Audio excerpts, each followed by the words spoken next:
Chapter 2673, Clank. Clank. Clank. A metallic harmonization could be heard as strands of Tao laws descended from the great figure. The laws fell into the Tao source and began to absorb the true Tao water, bringing it back to the emperor. The water quickly turned into a power source of the progenitorial level. The spectators became slack-jawed after seeing this. They have never guessed about a method like this before, not even the knowledgeable Eternals and ancestors. That's possible? One ancestor smiled wryly, directly absorbing true Tao water. A progenitor is just too unfathomable, capable of extracting a primal source of the Tao. Everyone knew that a Tao source coexisted together with true Tao water. They were virtually the same thing, so a disciple from a system could extract this water for their own use. The water and the source were connected by the power of a progenitor. If one could perform the extraction, it meant that they were capable of severing the existing ties, resulting in hurting the foundation of a system. This was detrimental to the future, akin to draining the pond to get the fish. No one wanted to do this for the sake of their descendants. Pure Sword True Emperor was now taking in true Tao water, even the power of the progenitor, the majority if not all of them. Wait a minute, it's not the emperor doing it but rather the grand Tao of the progenitor. One wise ancestor noticed something. Everyone got a better take of the situation right away. The grand Tao of the progenitor has borrowed the emperor's body, so it was fine for the true Tao water to enter him. They were one in the first place. This is ingenious by the Mu, very heaven-defying. People finally understood the Mu's ultimate move. Their 36 elder ancestors brought out the scripture while the emperor lent his body for the grand Tao, resulting in a great vessel containing the Tao source's power to take on Wuxia. Rumble. The form of the emperor right now resembled a glowing progenitor. This glow flipped the firmaments and tore apart the various celestials to the horror of the crowd. Boom! The transformation was finished. Pure Sword True Emperor posed there with the might of an untouchable progenitor. Progenitor. The members of the Mu system screamed and howled while prostrating on the ground. Progenitor, show the world our might. They slammed their head on the ground while sobbing all over. Some became bloodied from overdoing it. Being able to see the style of their progenitor was an honor for these disciples, a life worth living. Bam! The emperor took one step forward, stomping out the yin and yang as a result. The destructive stomp robbed the breath of the spectators. It's just like a progenitor coming back to life. The Mu has done it now. One person shuddered and said in a daze. To the death. The emperor's voice threatened the land. This form of his had the bearing of a progenitor. Go, I've been waiting. Wuxia smiled and got up. Eyes were agape with anticipation. No one wanted to miss this brilliant fight. Die. The emperor roared and swung his rod. Boom. The world turned dark as everything returned to the origin, a chaotic mess. Light, yin and yang, karma, cycles, all were utterly shattered back to the primordial chaos. The celestials and various affinities disappeared. One could hear the cry of the gluttonous beast. The listeners dropped to the ground, paralyzed. Oh, mother! People still cried out despite knowing that the smash wasn't aimed at them. Even Eternals felt insignificant before this suppressive smash. That's why they were forced down on their knees and couldn't stand up straight. Loud thumps resounded everywhere. Bang! The rod finally struck Wuxia. He didn't use a weapon against this mighty attack, still preferring to block with his bare hands. They became golden and shiny as if cast from gold. He crossed them in order to stop the apocalyptic hit. The world and time itself nearly faced extinction. Debris and dust scattered all around. Wuxia was pushed below the ground, the area nearby got pulverized. Who knows if he was still in one piece? The horrified crowd became frozen. That smash earlier could have ended an entire system. How many people could actually withstand it? Is he dead? The crowd exchanged glances. He's probably in bits and pieces now. Those who have absolute faith in Wuxia started wavering because that hit earlier was something else. It was as if progenitor Mu Yun himself delivered it. Alright, the Mu is still unshakable. People concluded. If someone else were to fight the Mu while leading all of the experts in their system, that hit earlier would have ended them too. Rumble. The earth started shaking, then the sky. The rod pushing down was being slowly lifted up. Look, it's fiercest. A keen-eyed spectator shouted. Everyone looked down and saw Wuxia's arms still crossing to stop the rod. He was glowing with strands of chaos energy as big as waterfalls. This chaos energy was unreasonably thick. He seemed to be coming out of the primordial chaos, almost like a being existing before the start of the world. He possessed the origin forces even before channeling his aura, becoming the start of this world, its progenitor. Rumble. He continued to push up the unstoppable rod. The rod exuded an endless amount of progenitorial power, but this wasn't enough to suppress Wuxia. Chapter 2674. The might of the rod earlier took the crowd like a storm. However, this next development left their bottom jaw on the ground. Not a single voice could be heard since everyone lost their wits. This scene pressed down on their chest, rendering them breathless. That hit earlier was catastrophic. Eternals, invincible merit laws, untouchable treasures, all would falter. Not to mention flesh and blood, even the strongest imperial treasure couldn't have stopped it and would just be destroyed. Yet Wuxia managed to stop it with his bare hands. Any rational-minded combatant would never do so. Their arms would be crushed, then the rest of their body. Astonishingly enough, Wuxia's arms had a golden glow and were perfectly fine. People started wondering, are those arms actually made out flesh and blood? Is this real? One person rubbed their eyes in disbelief. Just how strong is his physical constitution?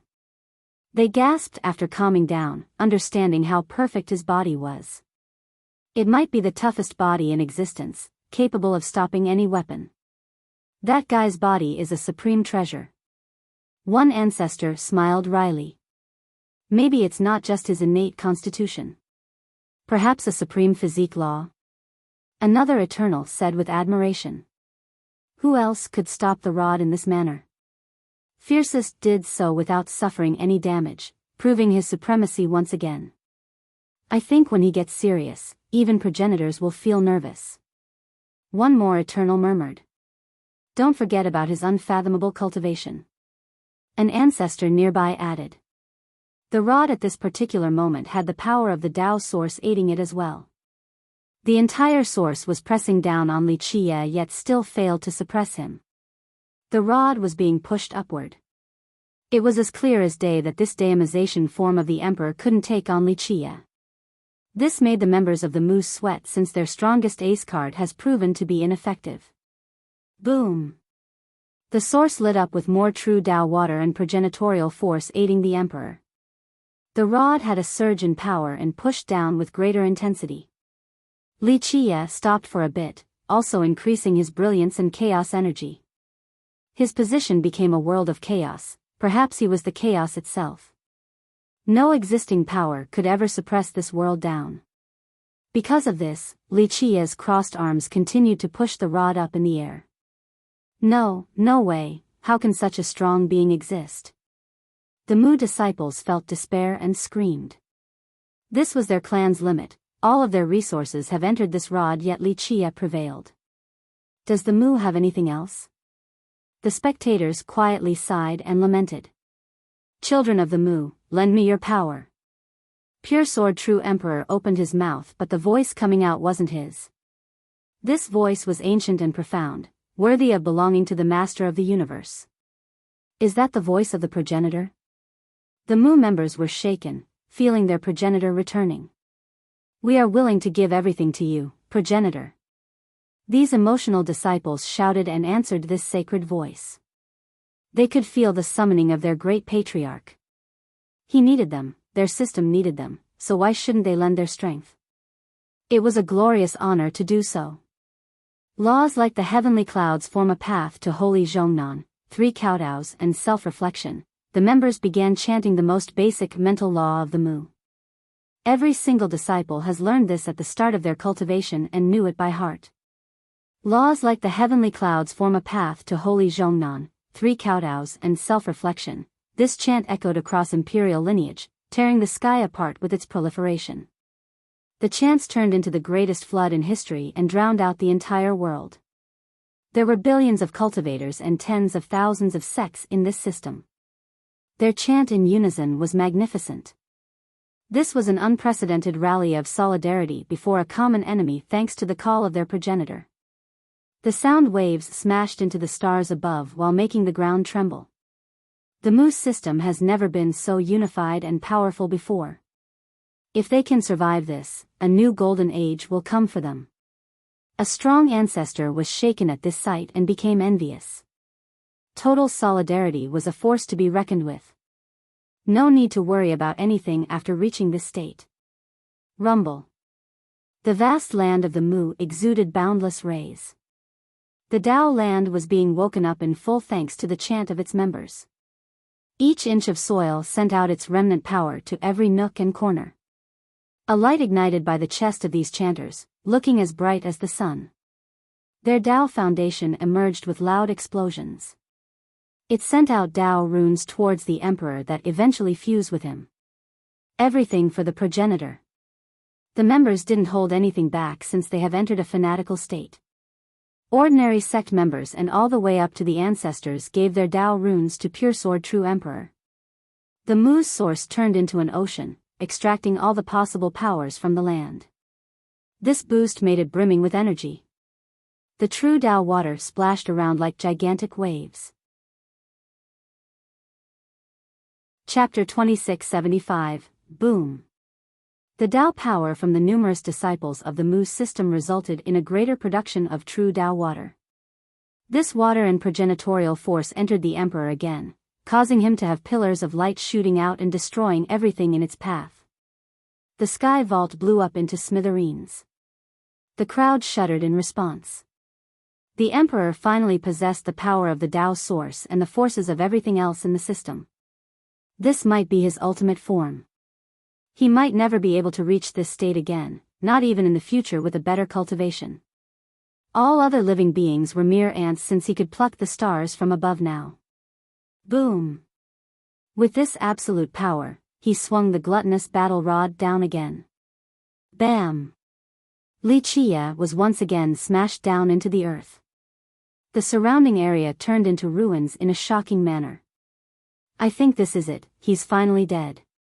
Someone muttered but not completely sure. You think so? Everyone had a varying degree of skepticism, but it was there. If it was anyone else beneath that rod, they would be absolutely certain that the guy has been turned into blood and meat paste. This wasn't the case for Fiercest. In fact, they feel that he would survive the entire heaven falling down straight on him. Pure Sword True Emperor himself felt the same way. He didn't know if that move was successful or not. May there be light on the first night with the start of primordial chaos. Fiercest's leisurely voice interrupted everyone's rumination. I can't believe this, is he a monster? One master dropped down on his butt, unable to accept this reality. Have you ever seen such a powerful monster before? His companion helplessly said. Rumble. Li Chia maintained the same posture as before while lifting up the immensely heavy rod in spite of its incredible suppressive nature.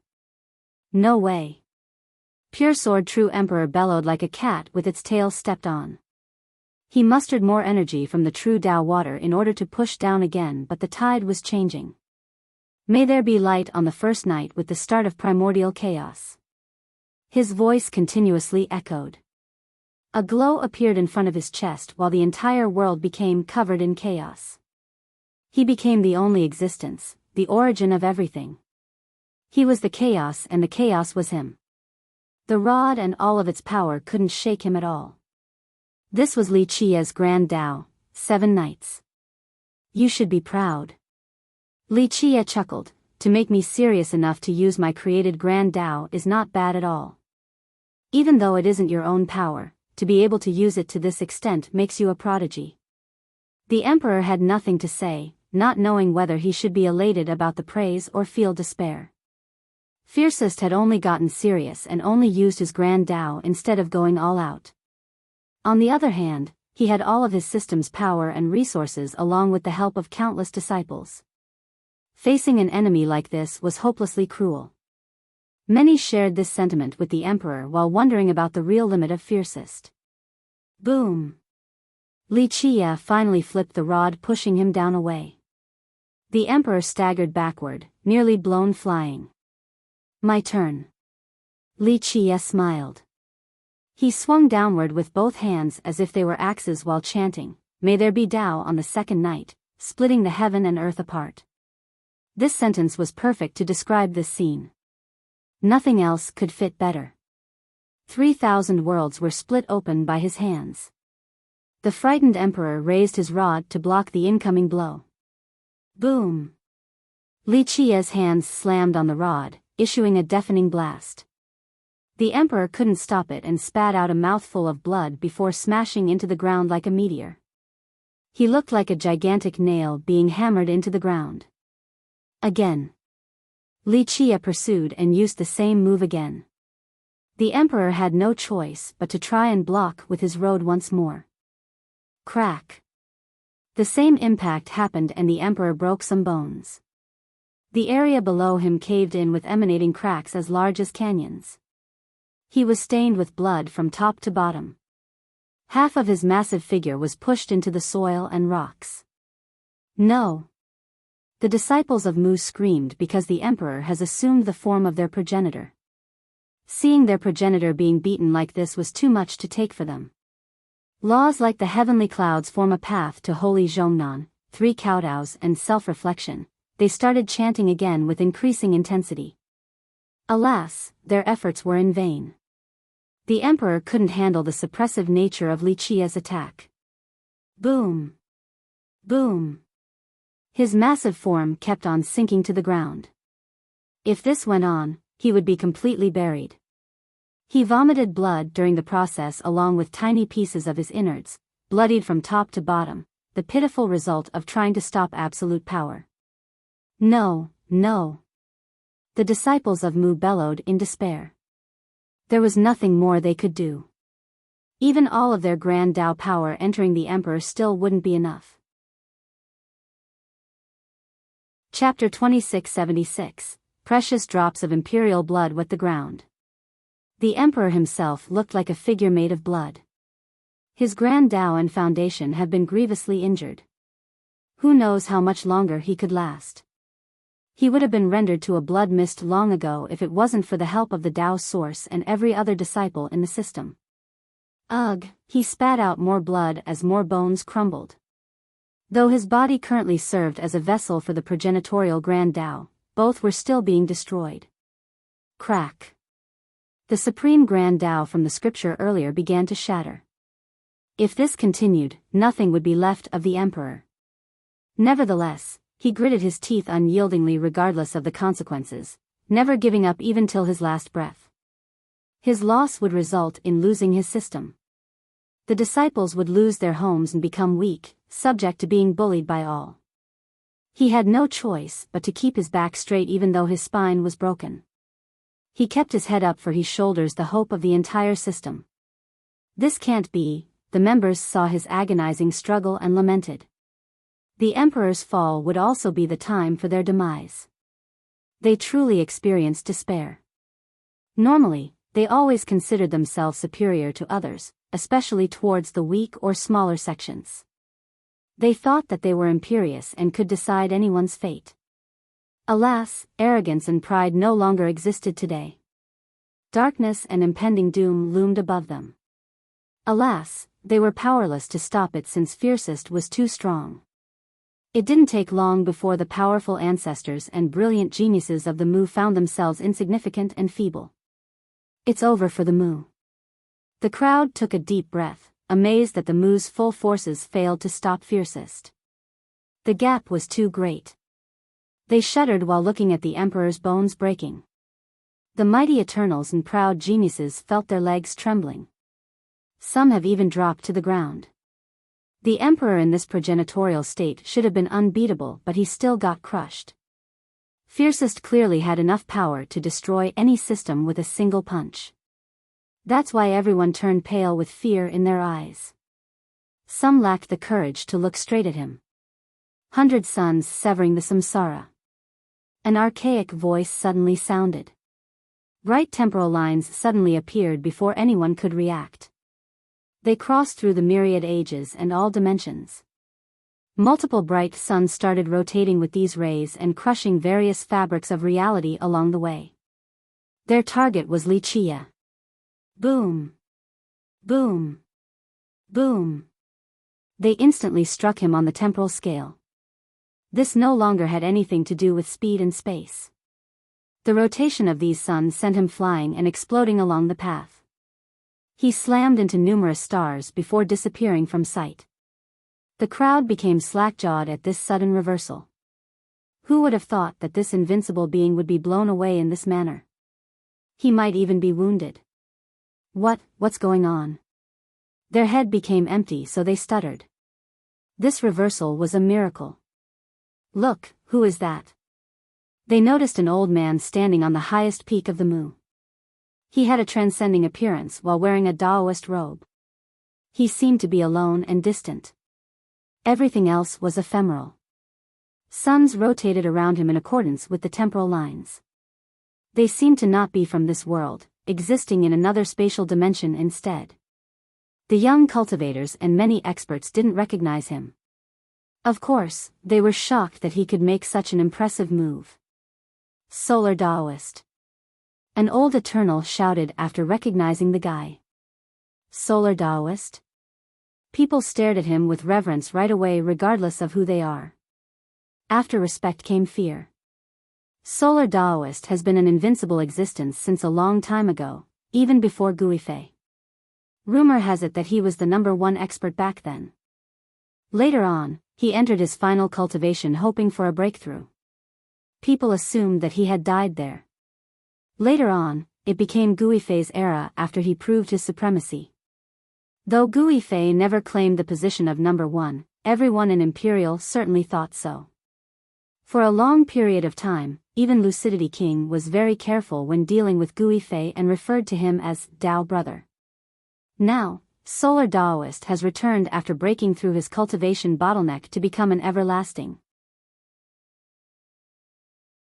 Chapter 2677, Solar Taoist has returned and became the only everlasting in Imperial lineage, successfully taking back the title of #1 without any trouble.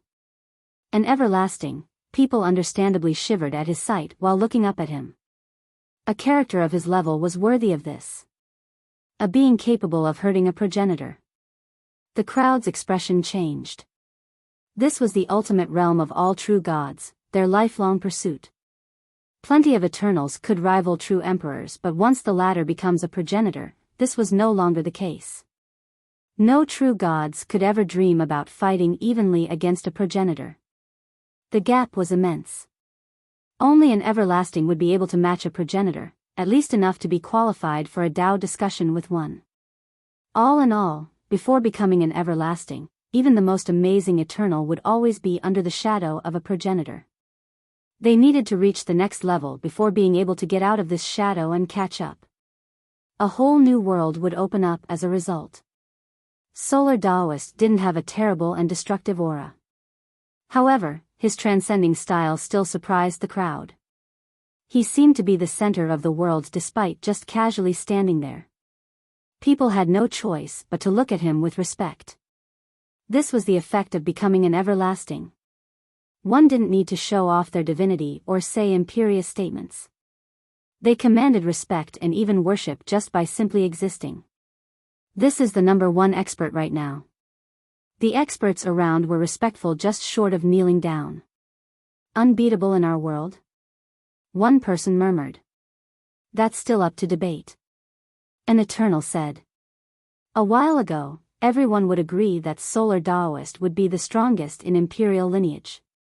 However, Fiercest was looming above everyone right now. He was a demon in their mind, leaving them breathless. All Eternals present have been won over by his abilities. Thus, they remained skeptical about the notion of the Taoist being the strongest. Yes, fiercest is unfathomable. It's still too early to say. An ancestor nodded in agreement while giving a fair evaluation. But he just got blown away in one move. The Taoist is clearly superior. A spectator voiced his opinion. The older masters glanced at each other. In their mind, that ambush from the Taoist was rather despicable. He had the upper hand right now and all the momentum, but these big shots didn't consider it to be honorable. An everlasting ambushing a junior? It would be a shameful victory if he were to win. Of course, no one dared to say anything because he was too strong and could destroy their sect. So Solar Taoist is really working together with the Mu. Someone else said. People weren't that surprised to see him here at the Mu. Some even expected this. The Taoist can't rest easily with fiercest around, knowing that this guy will be a problem. One Eternal quietly added. The crowd agreed with him. The powerful and imperious fiercest was infringing on the Taoist's claim of being number one in Imperial. A mountain can't have two tigers. Even if these two didn't care about the meaningless status, they would eventually have conflicting interests later down the road. Moreover, fiercest has killed Lu Weijun a while ago, so a fight between the two of them was inevitable. At the same time, the Mu and fiercest needed to finish their business. The Taoist became the most suitable and necessary ally for the Mu. On the other hand, the Taoist also required the resources and ace cards of the Mu. This alliance made perfect sense. Of course, people didn't know that this alliance happened mainly because of Lucidity King's scheming. The exact details remained unknown. That move just now, an ancient Eternal focused on the suns rotating around the Taoist. Solar Taoist got his title from this particular move. These suns were his supreme treasures. This was the result of a combination between a secret art and various treasures. They have become a part of his grand Tao. The move has taken down numerous powerful enemies in the past, including many brilliant Eternals. The temporal lines, those who understand the essence of the technique, became afraid. The actual suns didn't matter that much compared to the temporal lines. The actual offense coming from the suns didn't have anything to do with speed and distance. It has exceeded these physical boundaries and used the temporal lines to directly attack the enemies in the blink of an eye. In other words, everyone had their own timeline that always flow. The Taoist was able to infiltrate people's timeline and kill them. So, his prey could run to the ends of the world and hide, but they couldn't get away from their own timeline in the form of these temporal lines. That's why this severing move was so frightening and effective. There is always a higher peak, so don't be arrogant. Solar Taoist spoke while standing on the highest peak at the Mu. He showed no emotion while speaking, seemingly freed from the impurities of the mortal coil. Nevertheless, each word of his struck everyone's heart like a hammer, making it hard for them to breathe. It sounded quite convincing since he has just sent Li Qie flying. You are unbeatable, Senior Taoist. The disciples from the Mu became jubilated and cheered loudly. Their shouts could be heard anywhere. We're saved. Some started to hug each other and cry, viewing Solar Taoist as their savior. Pure Sword True Emperor finally got the chance to breathe. He would have turned into a meat paste right now if the Taoist had hesitated. The fun is beginning. Lucidity King revealed a sinister grin. Sun Lengying standing next to him didn't say anything, aware of the Mu's fate. Chapter 2678, Solar Taoist nodded with a faint smile while hearing the cheers. However, his eyes had a strange look to them, unnoticed by others. As he stood there coolly, the spectators saw him as someone on the verge of ascending to become an immortal. Where's fiercest? Others calmed down and looked toward space, wondering about fiercest after being struck by the barrage earlier. He was nowhere in sight among the boundless space above. The Taoist's eyes narrowed while looking up. The heaven and earth are lofty, all living beings are just ants, so avoid arrogance. There was an implicit charm in this statement that boosted his image to the crowd. Their expression changed while looking at him, thinking that he was an enlightened being above ordinary people. His status certainly rose in their mind. That's a master for you, worthy of being the #1 expert. One of them sighed. All living beings are ants, that's true, and you're one of them. Suddenly, someone chuckled in response. Only one person would dare to say something so disdainful towards the Taoist right now, fiercest. The shocked crowd looked up at the sky again, and sure enough, he stomped through the stars and made it back in no time. The vastness of space only took a few steps for him to overcome. People saw bloodstains on him, his clothes were ripped in some places too. That ambush was clearly effective. However, keen observers became serious and afraid. They could see that these were only minor lacerations. Remember, the Taoist used his sure-kill move while Li Qia was preoccupied with the emperor. That should have been enough to render anyone to ashes. This only further served as another testimony to Fiercest's physical toughness. The Taoist himself raised his brows while looking at Li Qia. He waited for the perfect moment to strike earlier and believed that the guy would come out grievously injured, not with minor scratches like this. His evaluation of Li Qia's power was no longer accurate, a reason for apprehension. However, he definitely wouldn't give up because this was a rare opportunity for him. Li Qia lazily stared at the Taoist and said, "You must be solar." "I see, only a tiny grasp at the door of the everlasting level. Basically, just a slightly bigger ant." This wasn't the first time Fiercest referred to the Taoist as an ant. However, publicly saying this in front of the guy showed true contempt. The crowd smiled wryly. Fiercest was the only one in the world who would do something like this in front of the Taoist. Plus, it made them wonder. If an everlasting was still an ant, then what about the rest? Could anyone else right now earn Li Qia's approval? The Taoist's eyes turned cold with rays shooting out. These rays seemed to be tangible and real, causing others to shudder. They resembled ice needles that could pierce the heart. "There are as many masters as there are trees in the forest, you are too conceited," the Taoist said. He didn't outwardly show anger, demonstrating his poise, one befitting that of an everlasting. "That only applies to you, not me," Li Qia retorted. He then gestured at the Taoist. Come, that ambush earlier was actually not bad. Show me what you got." The Taoist's old face slightly turned red. Of course, it wasn't because of the taunting but because that a senior like him chose to ambush a junior before everyone. This wasn't an honorable move at all. "So be it." He snorted in response, "As long as I'm around, I will not let you massacre the innocent. I will uphold justice in Imperial, for that is my responsibility." He said all of this in order to justify the embarrassing ambush earlier. Nevertheless, those experienced with life knew that an ambush was an ambush.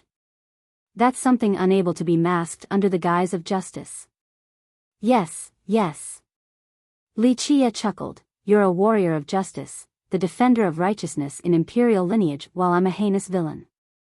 However, evil always seems to defeat justice when I'm around, so get ready to die." Having said that, his primordial tree appeared and exuded strands of light. Meanwhile, the crowd exchanged glances. Regardless of their actual morality, no one wanted to admit being a villain standing on the side of evil. After all, that would only serve as ammunition for criticism. Evil would always be the enemy of justice. Moreover, this situation right now was only a personal feud between Fiercest and the Mu and had nothing to do with justice and evil. Of course, Fiercest didn't seem to give a damn about either one. That's true strength, not only in cultivation but also Tao heart. One ancestor commented after hearing this.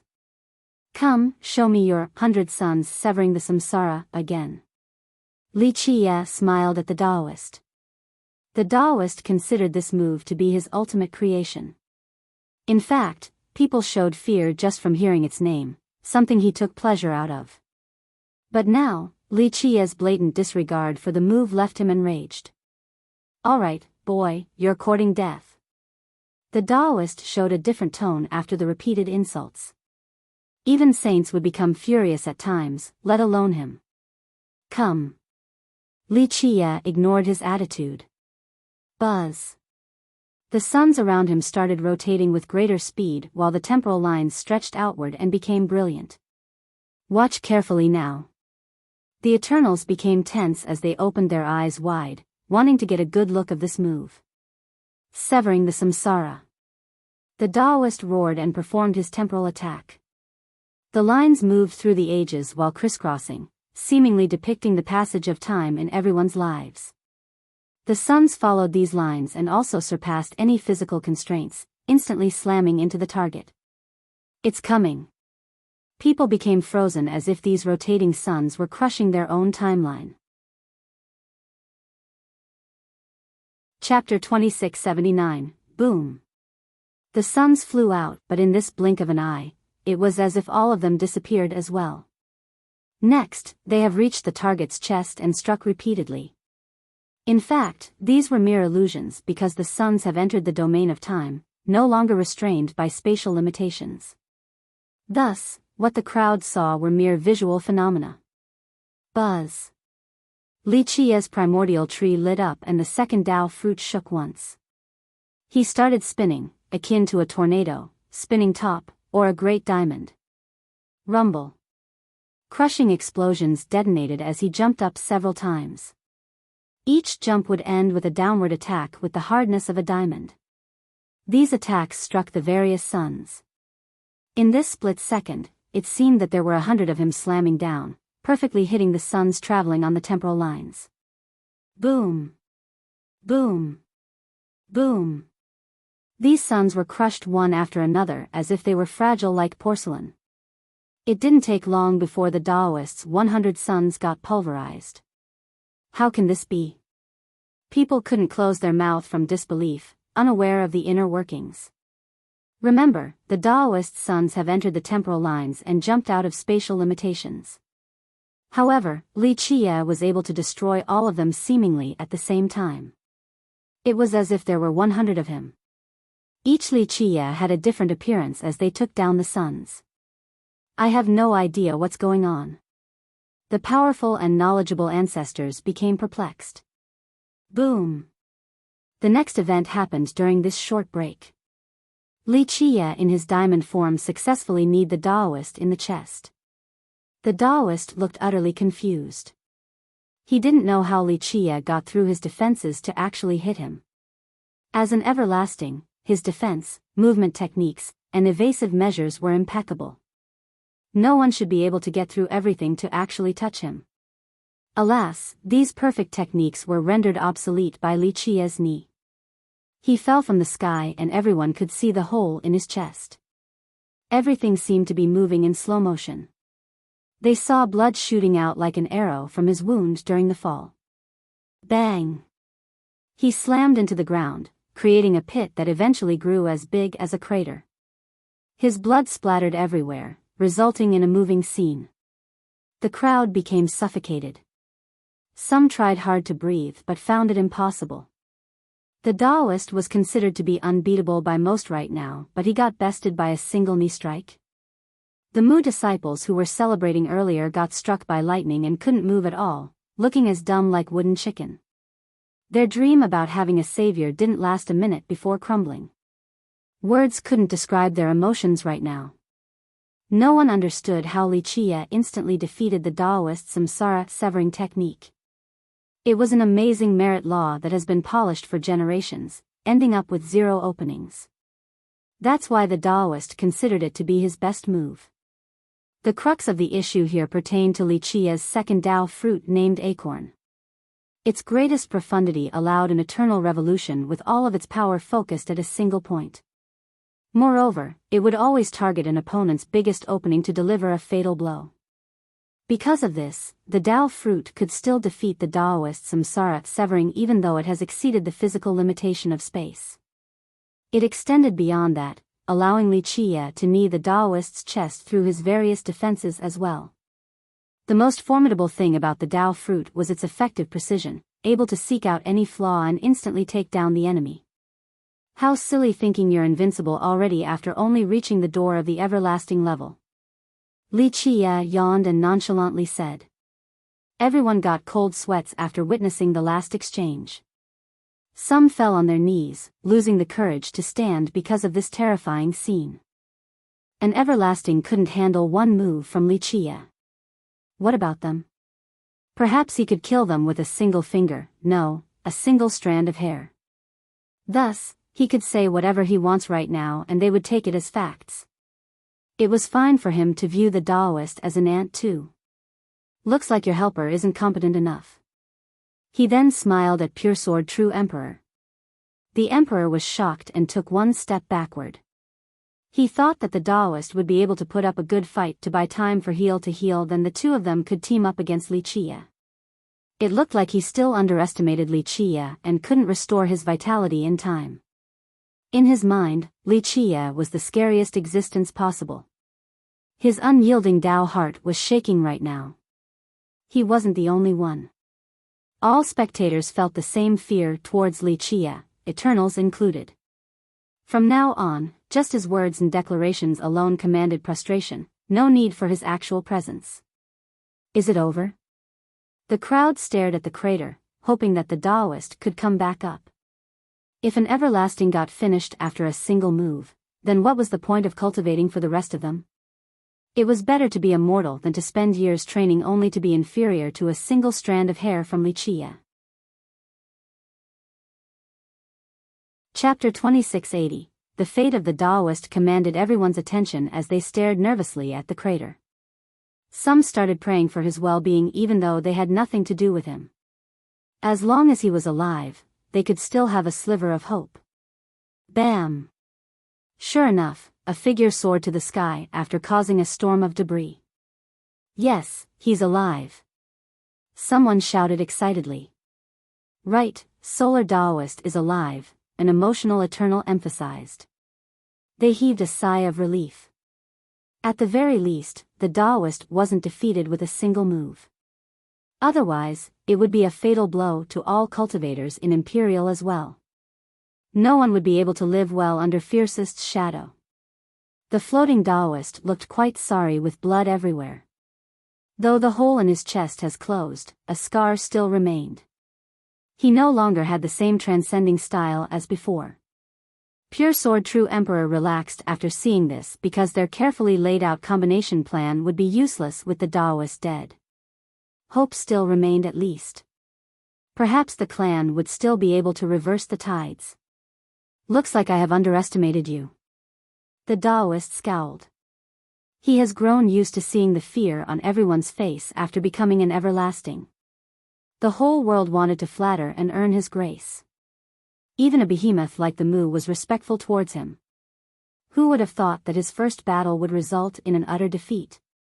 And to a junior at that. This humiliation would forever be a stain in his life. This made him unable to stay cool and became visibly annoyed with murderous intent. Your sight simply stops at the everlasting level, so your knowledge is also inadequate, rendering you unable to see my true terror. Wuxia said flatly. Everyone felt that he was qualified to make this disdainful statement. A being as powerful as the Daoist was no different from a random passerby or a mere ant to Fiercest. His overwhelming strength left all of them breathless and robbed them of their goal in cultivation. It's too early to speak. We have plenty of methods left. Let's see who will be the last one smiling. The Daoist's expression was ugly after hearing this. You can have 1,000 methods and it'll still be useless. Wuxia stretched and said, time to send all of you on your way and finish this. The crowd became tense. This nonchalant comment meant that a massacre was about to start. A character of Wuxia's level could cause unbelievable damage, turning this system into ashes in just a short time. Humph. The Daoist scowled before exchanging glances with the Emperor. The two of them then moved closer towards Wuxia and assumed a pincer position. The Emperor was in front and the Daoist in the back, ready to work together to suppress Wuxia. Of course, this situation wasn't optimistic at all for them. The Emperor was still wounded, so they were inferior in terms of raw power. It's starting. Some spectators became excited about the incoming ferocious battle. Decline is inevitable. One ancestor gently sighed. Both of these two were unquestionably tough, but the spectators weren't bullish about them. Li Qia was just too unfathomable. Do they actually stand a chance? One expert murmured. It's hard. An Eternal sighed in response. Both the Taoist and the Emperor have used their ace cards. They need something even more heaven-defying to gain the upper hand. Otherwise, all of them and the Mu system will be annihilated by Fiercest. None of us is strong enough to actually have a good idea of Fiercest's power. In my opinion, this is over unless a progenitor joins in. Okay, the two of you can start. Try your best so you can die without regrets. Li Qia leisurely said. The two looked at each other again while wearing a serious grimace.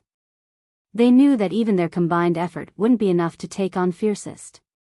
Alas, they still needed to try. 100 Suns severing the samsara. The Taoist roared and attacked first. His 100 suns became shiny as they followed the newly emerged temporal lines. The temporal lines instantly reached Li Qia's own timeline. Next, a loud blast ensued as the suns flew straight at him. The Emperor made his move at this exact moment before Li Qia's counter in accordance to their plan. Tao sealing the high heaven. He raised his gluttonous battle rod. It sent out numerous Tao laws from a progenitor in the blink of an eye. One could hear metallic clankings since the laws turned into peerless chains that lock Li Qia's everything, his space and time, grand Tao, vitality. This progenitorial seal wished to render him immobile and helpless. Chapter 2681, Boom. The seal of a progenitor locked Li Qia instantly while the 100 suns came striking along the temporal lines. They successfully crossed through the various domains to hit him right in the chest, intending on blowing him to smithereens. That's a good plan. Someone shouted. The plan was great, same with the execution. The Taoist's technique surpassed physical restraints while the Emperor sealed Li Qia's surrounding area. Even if he could escape the seal, it would then be too late for him to dodge the samsara severing.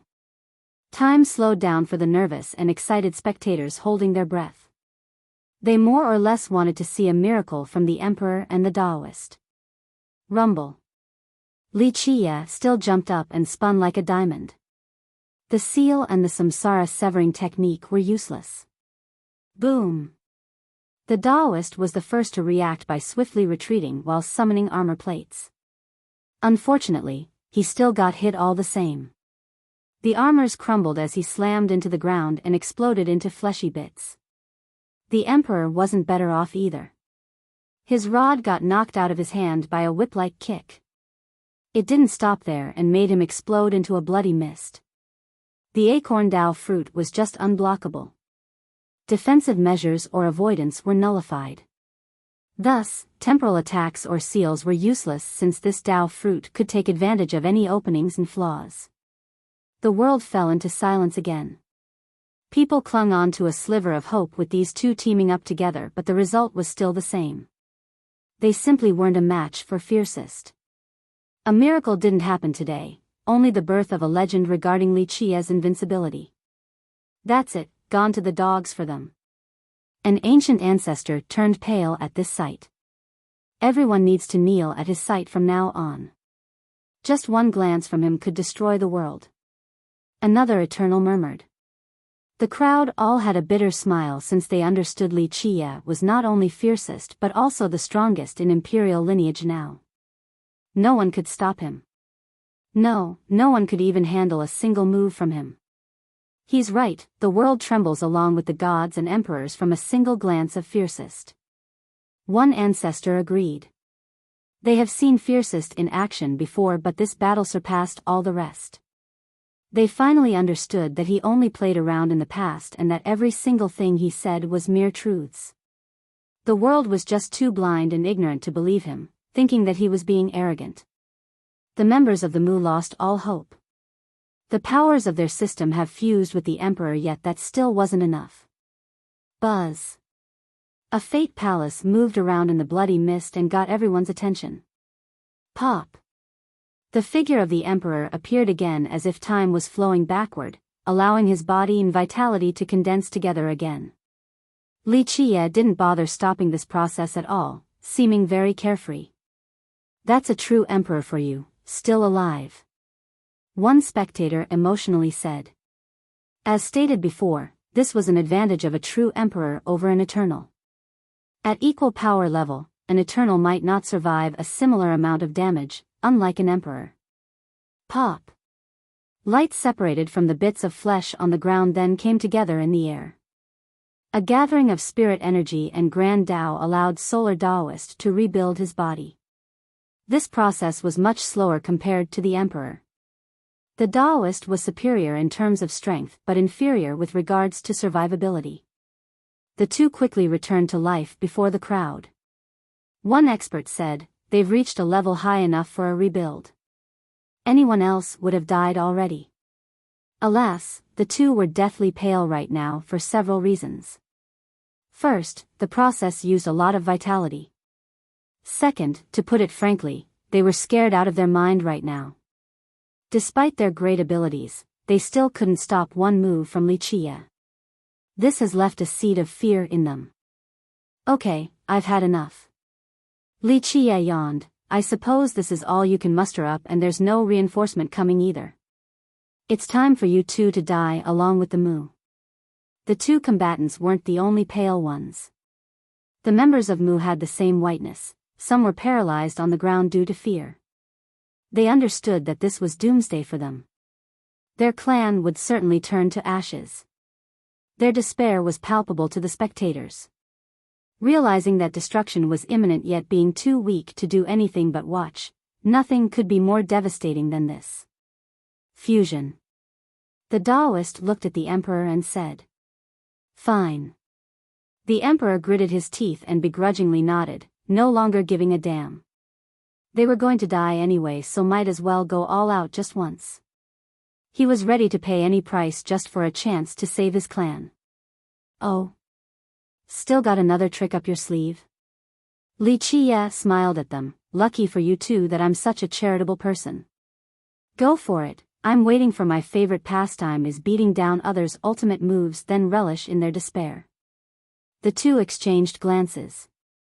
The emperor made up his mind and retreated to the clan with the Daoist right behind him. Li Qiye calmly stood still and watched. What else can they do? The crowd wondered. They couldn't come up with anything that the clan could do to oppose Li Qiye's invincibility.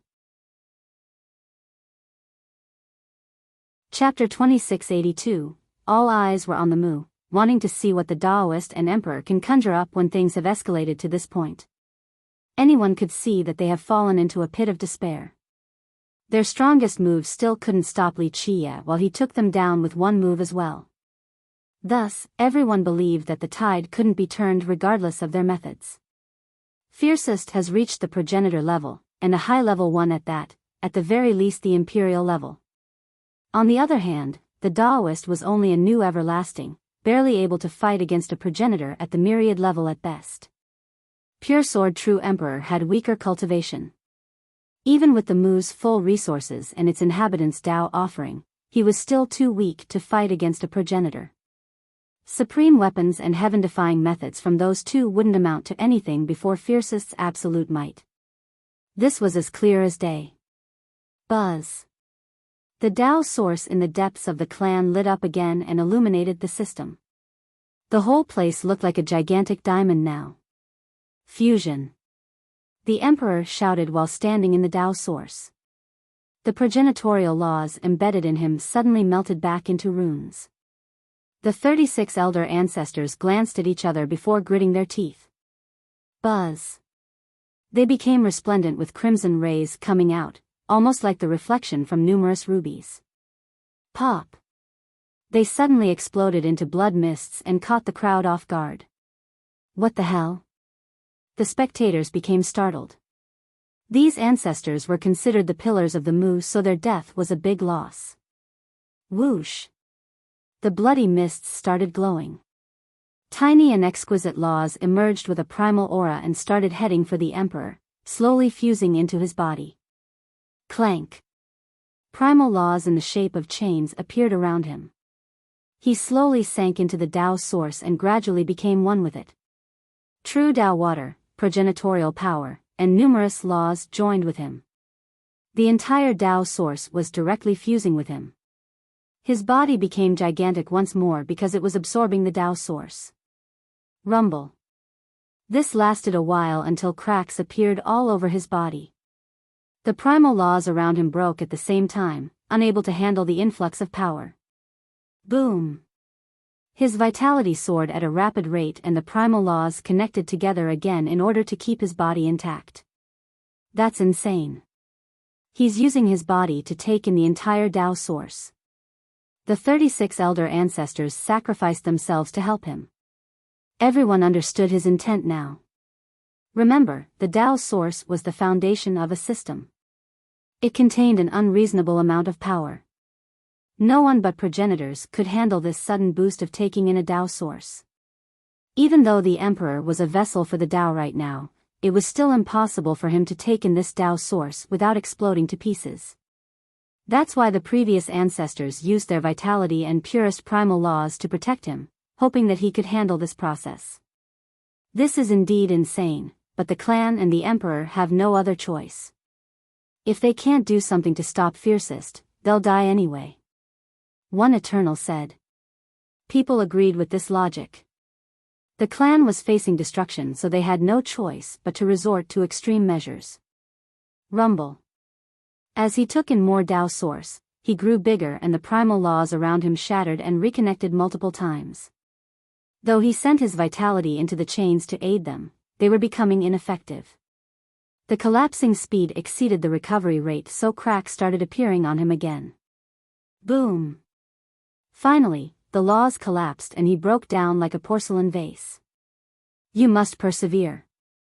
The Taoist shouted and instantly moved behind the Emperor. Fusion. His body immediately blended together with the Emperor. A massive shockwave swept through the world as the Taoist showed off the power of the everlasting level. Their vitality fused together and the Taoist began fusing with the Tao source as well. This shouldn't be possible because the Taoist wasn't a member of the Mu system and didn't cultivate its merit laws. However, when the Emperor agreed to fuse with him in this manner, the former also gave him permission to join the fusing process. Boom! With the Taoist's help, the Emperor's vitality erupted all the way to the sky and became nearly infinite, augmenting his physical constitution. Clank! The primal laws finally connected again to seal his body. They became thicker and had a color as red as blood. The Taoist's help at this crucial moment allowed the Emperor to defeat this tough trial and fulfill the physical requirements. The Taoist's body slowly became ethereal as the two were becoming one. That's heaven-defying. Everyone became slack-jawed by this magnificent scene. I didn't know you can do something like this. An Eternal never imaged about fusing with the entire Tao source before. No one in the past was crazy enough to experiment with this. Chapter 2683, Buzz. The Emperor was taking in more and more of the Tao source.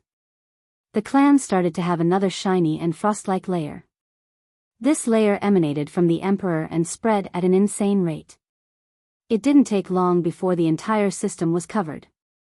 This engulfing layer of light gave the sense that the Emperor was becoming one with the system. Flowing runes then appeared on the shiny layers and started moving around like tentacles, drilling into every inch of the land. Next, all the living beings in the system were shrouded with a similar glow, almost like a thin cloak. They felt an unprecedented closeness to their system as if they were the same entity now. They could sense the power of their Tao land and the majestic forces looming below. They thought that they were joining the Emperor in fusing with the Tao source as well, so they started the elementary chant of their system.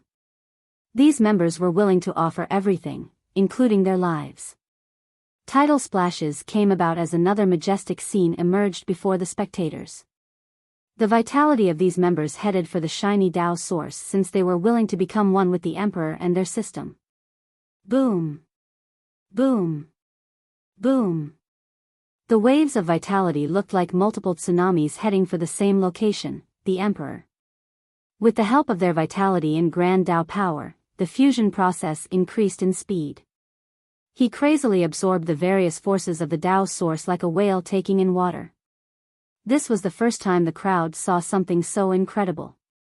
First, the unity of this system's members, but even more amazing was the heaven-defying method.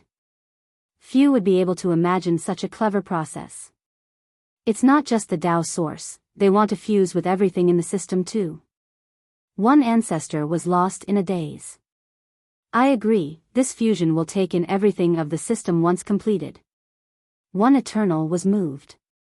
Just imagine, what kind of power would come after combining everything possible in an entire system? People shuddered after this. Perhaps it would be a force comparable to a progenitor. Boom! The long-awaited process finally finished. The Emperor has fully taken in the Tao source. His mighty form right now made the stars look like specks of dust. He became the embodiment of a progenitor. So strong, everyone gasped after sensing his progenitorial aura filling up all of imperial lineage. Ha ha ha ha. The Emperor's peak state was interrupted by a peal of mocking laughter. The ethereal Taoist who should be fused with the Emperor suddenly appeared again and took over the Emperor's control of the Mu system. A spear pierced downward from the top of the Emperor's head all the way through his body before pinning into the ground. No! The Emperor screamed, but he couldn't move at all, completely immobilized by the spear. What? The spectators were astounded by this development. Buzz! The shiny Tao source suddenly devoured everything from the system, all the worldly energies. Ah! The members of the Mu were robbed of their true blood, lifespan, and energy. These essences flew out, resulting in them all exploding into pieces. The cruel scene happened in the blink of an eye. Billions and billions of disciples instantly lost their lives. The stolen essences entered the brilliant expanse where the Taoist stood. No! The Emperor bellowed again after seeing the death of his system members. Alas, all he could do was watch. The unbearable agony tore his mind apart. You think I wanted to help you? It's only time for me to harvest. The Taoist nefariously smirked. Buzz. He then fused with the Emperor's body again. Ah! The Emperor's cries echoed across the world, helpless against the intruder. They have already completed a fusion earlier, but the Emperor was in charge of this process. However, the Taoist has successfully seized control and took all of these powers for his own. The magpie made a nest, the turtle-dove dwells in it. The crowd understood the obvious situation. The truth was that the Taoist gave this fusion technique to the Mu. He had full control of it now and the Emperor couldn't resist at all. He became the main body while everyone else served as his nutrients. Who are the real chess players now? Lucidity King smiled while watching from a distance. He laid out this board as a trap for the Mu, wanting to use the Taoist to destroy this system. Of course, the Taoist also needed this endless power, so the two were more than happy to conspire together. The Mu wanted to work with the Taoist to fight Li Chia. Who would have thought that they were only pawns on Lucidity King's chessboard? Not only did they lose their clan but also their entire system. They were someone else's prey from the very start of this devious plan. Chapter 2684. The Mu's system has turned to ashes, not only the clan but also the entire system. Not a single living soul could be found in the vast land of the Mu, only fragmented bits of flesh and limbs, truly a horrific scene from hell. The spectators were naturally scared out of their mind. Ugh, people started vomiting. This wasn't limited to the young disciples either. Even the experts from the previous generations or ancestors vomited too. This development was just too cruel. Just hearing about it was frightening enough, let alone witnessing with their own eyes. Wars have never stopped between cultivators in history. Numerous sects were destroyed in each generation and even systems. However, those systems had their leading power defeated or their Tao source destroyed. These events would lead to the system itself declining. This wasn't the case here. Billions of disciples instantly lost their lives and everything from the system was stolen. Corpses piled up like mountains and oceans of blood filled the sky. This type of destruction was quite rare and has enough shock value to earn a special spot in the historical annals. Many thought that if Fiercest were to destroy the Mu, he would only take down the leading clan or cripple the Tao source. The remaining sects and kingdoms in the system would be spared. Their future survival would be up to them. But now, Solar Daoist has taken down the Mu system as a whole after devouring the life forces of its inhabitants. No one among the spectators expected this development, same with the Mu clan. People continued to puke out the content of their stomach. Some even dropped to the ground in a fetal position, completely pale, drenched with cold sweats, and with hair standing on end. Ah, the Emperor let out his final scream with his eyes wide open. It contained deep hatred and unwillingness. He and the rest didn't expect to be betrayed like this by the Daoist. One wrong step and the entire system was lost. Their decision brought doom to everyone. He trusted the Daoist because the Daoist saved his life during the previous battle. Moreover, Li Chia had killed Lu Weijun, so the clan thought that they shared a common enemy in Li Chia and that they would work together to take him down. They didn't know that he had schemed against them from the very beginning. Saving his life and the fusion method were part of the bait. Plus, he needed the Emperor alive so that the guy could fuse with the Mu's Tao source. The Emperor was taken advantage of from start to finish. Rumble. The Emperor's despair, hatred, and regrets couldn't change anything. His great form eventually crumbled and scattered with the wind. Solar Daoist has successfully absorbed the Tao source of the Mu. The spectators became frozen and got chills as if they were trapped in the crevice of a glacier. One might be able to survive an act of God, but no one can survive a self-brought calamity. An old Eternal murmured.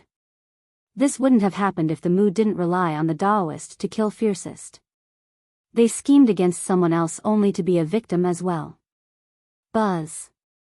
The power of the entire system has been refined by the Daoist. Crack. The vast land of the system cracked everywhere. The beautiful mountains and rivers along with the trees lost their vigor. The peaks collapsed and the Great Lakes dried up. A system without a Tao source would decline at a rapid rate leading to total destruction. The entire system is done for, not just the Mu clan. Only two behemoths exist from now on. One ancestor sighed with disappointment. That was delicious. The Daoist recalled his spear and smacked his lips, savoring the taste. His appearance changed, no longer looking like a transcending immortal. His hair turned bright red, almost like strands of blood fluttering to the wind. Tao laws spanned behind him almost like a massive tail. This was the result of absorbing the Tao source from the Mu. He still hasn't fully refined its power just yet, so the progenitorial laws still rejected him to a certain extent. A murderous aura engulfed him. It was thick enough to materialize into a bloody halo. People could still smell the sanguine stench despite being far away. His current appearance and what he had done destroyed his image and reputation. The crowd thought of him as a monstrous devil with blood-stained hands. That's why they shuddered while staring at him.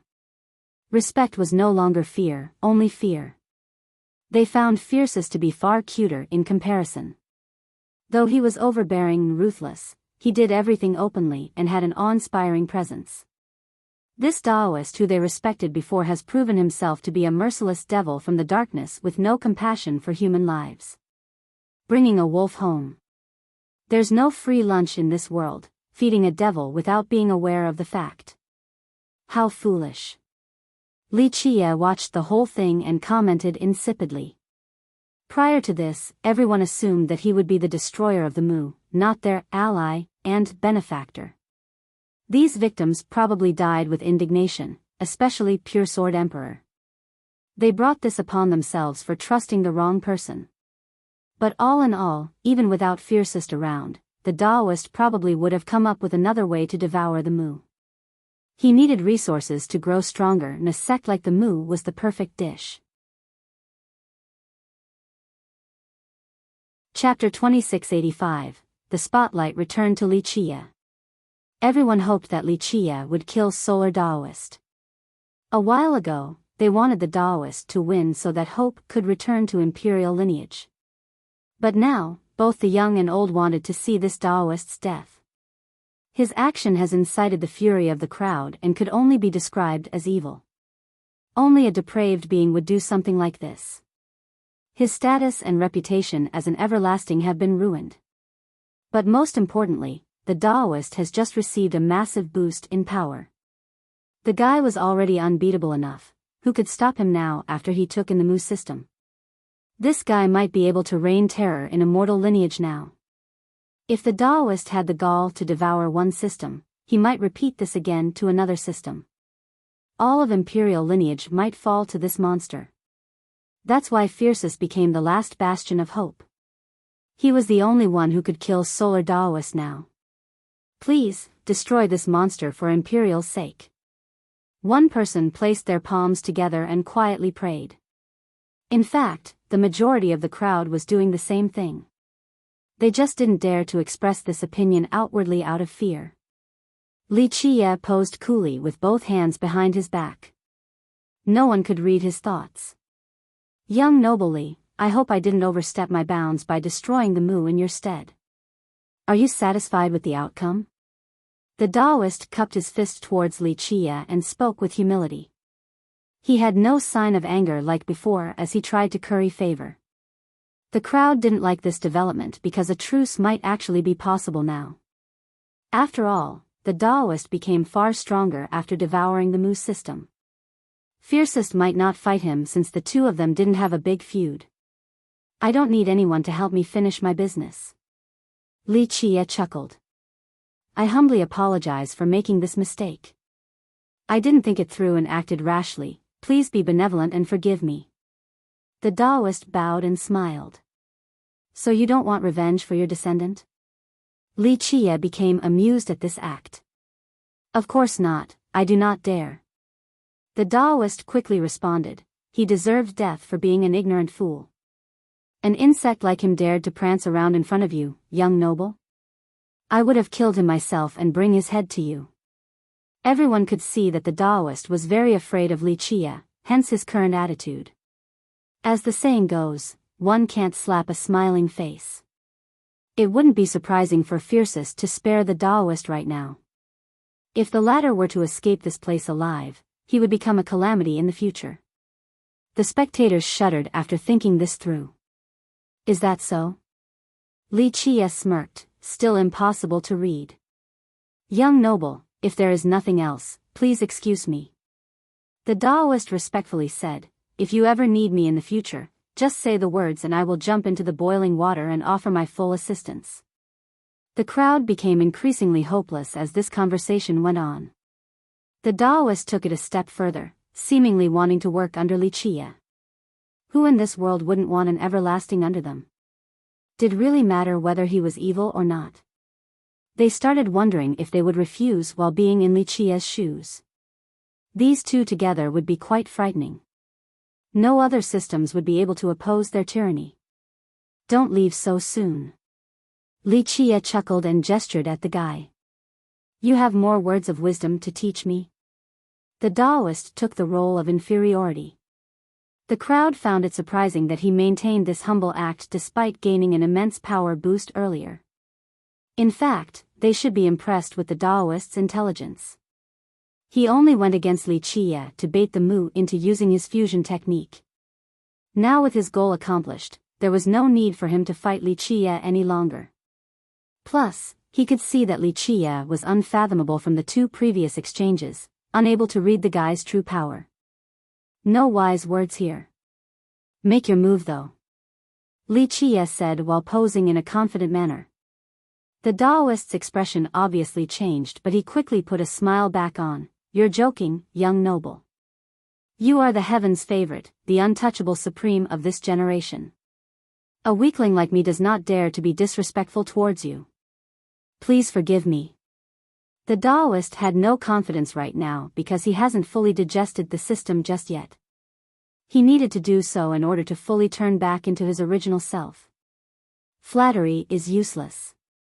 Li Qie shook his head. I have decided to kill, so it doesn't matter how much you beg. Make your move. Yes. Some of the crowd couldn't help cheering. They became relieved since a truce won't be happening. Fiercest seemed determined to kill the Taoist. Fiercest is a man among men, that's how one should be. One ancestor gave a thumbs up. He's always so domineering, no one can compare with him in terms of style. Another guy had a beaming smile. Many considered him to be a savior right now due to his decision. The Taoist took one step back and smiled wryly. Young noble, there is no animosity between us, so why the need to fight? If you are angry about my interference earlier, I will apologize and prepare gifts until you are satisfied. The Taoist wanted to leave as soon as possible since he wasn't confident in winning. Complete refining the Tao source's power would allow him to grow much stronger. It wouldn't be late then to come up with methods to kill this guy. Forget about escaping already. Li Chia smiled. The Mu clan invited a wolf into their own home, a suicidal endeavor, so I don't care about that. I'm not killing you to be a savior or anything, but in my eyes, you deserve death, so I want to kill you right now. No need for any other reasons. So cool. Who can stop Fiercest from killing when he wishes to do so? The crowd was celebrating right now after hearing these pleasant words from Fiercest. Chapter 2686. The boulder pressing down on everyone's back no longer existed after the blatant declaration to kill from Fiercest. He's the real #1 expert of our world, so straightforward and upright in both his abilities and personalities. He's so peerless, people weren't stingy with praises about Li Chia. I think Fiercest is a far better sounding title than #1 expert. Another expert agreed. Everyone was afraid of Fiercest working together with the Taoist.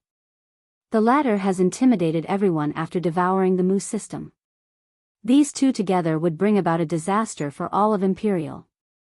The Taoist alone was troublesome enough even if Fiercest were to refrain from devouring systems.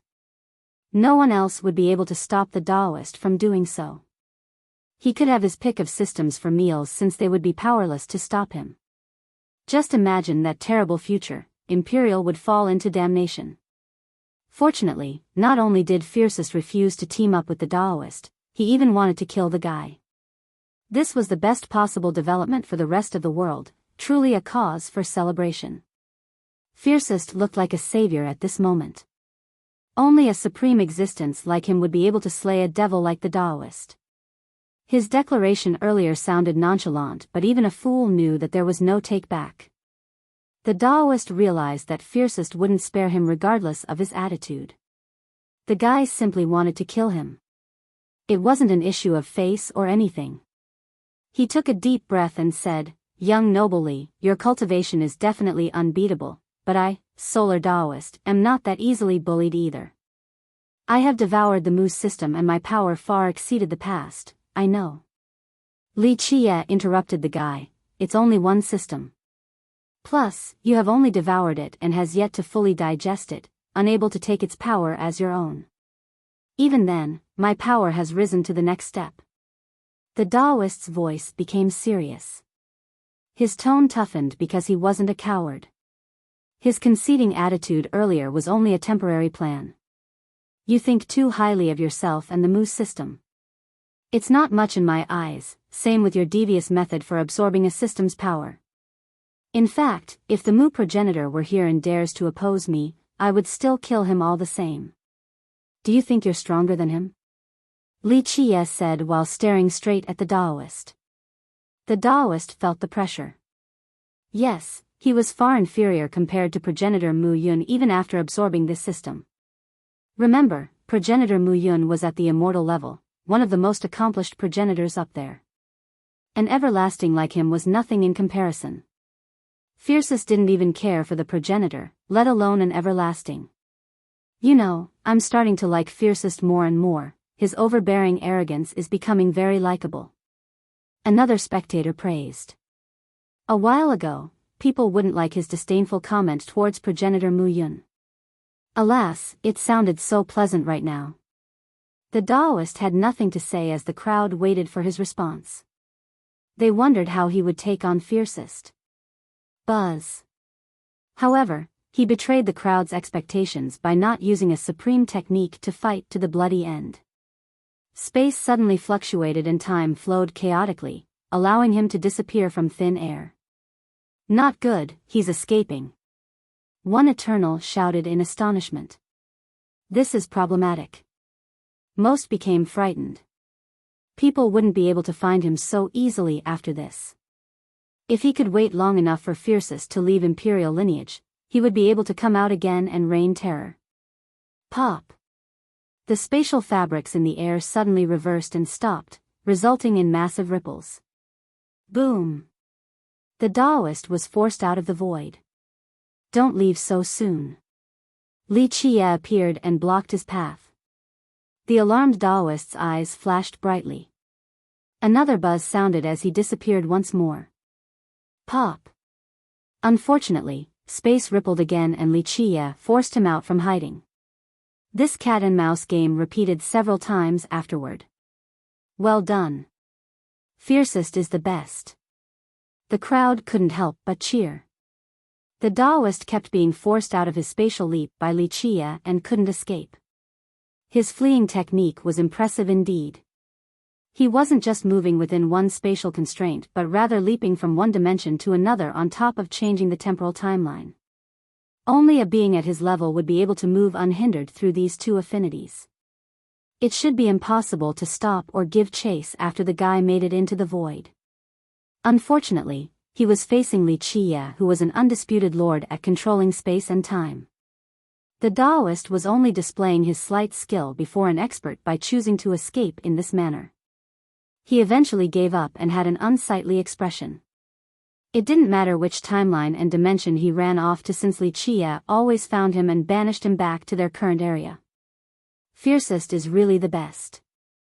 The crowd sang high praises of him. In fact, they were surprised to see the Daoist fleeing away because masters like him usually cared about face and reputation.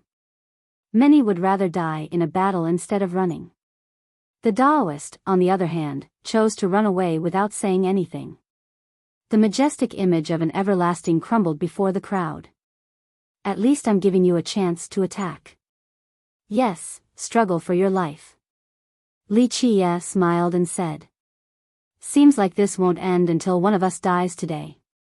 The Daoist uttered coldly with a fierce glare. "A mountain couldn't have two tigers. One of them must fall in the future. It was only a matter of time. They were only accelerating it ahead of schedule." "You're mistaken, the only one dying will be you," Li Qie calmly said. The Daoist took a deep breath in response. "Don't be so sure, I haven't shown my true power and abilities just yet. Am I not giving you a chance right now? Go all out so you can die without regrets." Li Qie didn't care at all. Chapter 2687. The Daoist's expression seemed as cold as ice while staring at Li Qie. Clank. He summoned a spear and pointed it at Li Qie. "I shall slay you today." He spoke mercilessly and confidently, showing off his determination while also building morale. All in all, he truly feared Li Qie, but there was no other choice. He needed to build courage and momentum to put up a good fight. "This is your hidden power?" Li Qie glanced at the spear and smiled. All eyes were on this spear that the Daoist used to kill Puresword True Emperor earlier. The moment the Emperor got pinned by this spear, he couldn't move at all from the suppression. Black from top to bottom and made from unknown material, perhaps black metals or just ashen rocks fully polished. However, no signs of polishing could be found. The tip down to the body, then the hilt seemed to be of one piece. In other words, perhaps this was its shape from the very beginning, not made by men. The heaven and earth were its parents and gave it their powers. It certainly didn't look powerful, but in the hands of the Daoist, it had enough sharpness to pierce the sky and earth. Gods and emperors became powerless once struck. A long observation of the spear would spark an illusion. The spectators felt that it resembles a world of darkness that could suck their souls. Inside this abomination were ghosts and devils being born. "Don't stare too long, it has some evil power." An Eternal noticed something and loudly warned the others. Those nearby quickly averted their gaze out of fear. Meanwhile, the Taoist gripped his spear tightly and found himself becoming more confident. This spear was immensely powerful and had pierced through an ancestral weapon before.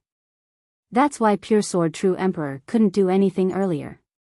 This spear is an ultimate artifact from a redemption land, capable of tearing the world asunder and slaying the gods and emperors like dogs. The Taoist threatened. He paid a heavy price to obtain it, but he didn't mind at all. A weapon more powerful than the ancestral level was completely worth it. In the eyes of regular people, artifacts belonging to progenitors were peerless, but his spear had taken them down before. Very few things in this world were stronger. From a redemption land, how interesting. I wonder how much you actually know about this spear. Li Chia chuckled. All I know is that it is stronger than an ancestral weapon and is comparable to a paragon artifact.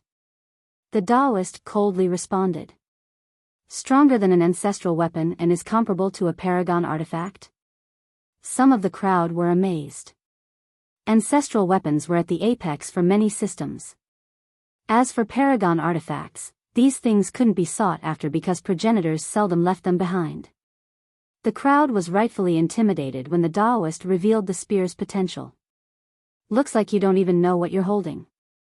Li Chia smirked and said, but I'll be a nice guy today and tell you more about the spear. Its name is Terra Damnation, born in the dark lands of fiends. Stemming from the darkness and gestated by ghastly energy gave it a merciless characteristic, truly an ominous weapon. How do you know? The Taoist took one step back, aghast. He got the spear from a redemption land after paying an extravagant sum. He himself didn't know of its origin, only that it was an ultimate treasure, extremely heaven-defying. He valued it greatly and rarely showed it to others. He didn't take it out in the earlier exchanges, so he got pulverized by Li Chia. Of course, it was essential in his takedown of the emperor. Now, he required its power again. This was his true ace card, not the samsara severing technique. This spear shall be mine, it is being wasted in your possession. Li Chia smiled. In your dream. The Taoist scowled, it has been refined to become one with my supreme grand Tao. How are you going to seize it? You'll find out very soon. Alright, let's get started. Show me how sharp it is. Li Chia confidently said. Boom! A golden glow erupted and turned him into a supreme warrior attendant of Buddha, seemingly made from gold. This is your only chance. This supreme form made Li Chia look like the ruler of the world with the universe in his grasp. The Taoist's eyes spewed out bloody rays filled with hatred and murderous intent after seeing this. Boom! He started glowing as well. This glow of his destroyed his prior image of being a transcending immortal. A while ago, he looked like he was on the verge of ascending. Now, this bloody glow around him had rays as beautiful as blood. They even had the stench of blood. People felt as if there were millions of vengeful specters wailing, truly a scene from hell. The sky turned red as a result. The glow continuously intensified until space itself was stained red. This murderous aura made the stars withered. Their vitality and energy were completely drained in a terrifying manner. The laws dragging behind him shot up to the sky like heavenly waterfalls, creating something resembling the tail of a peacock. These laws belonged to a progenitor and originally had a righteous aura. Now, they looked like roaring blood dragons from hell with ferocious visage. Damn! The crowd shuddered after seeing this form of the Taoist. He looked like a devil king thirsty for blood. Die! He roared and attacked with his Terra Damnation. Clank! The spear let out a metallic hum. The area nearby suddenly turned black as if it has been covered and devoured. Darkness came along with numerous ghosts and devils. Cries of torments echoed, resulting in pandemonium. These terrifying images came and left quickly. The darkness and the evil within condensed into a single point, the tip of the spear.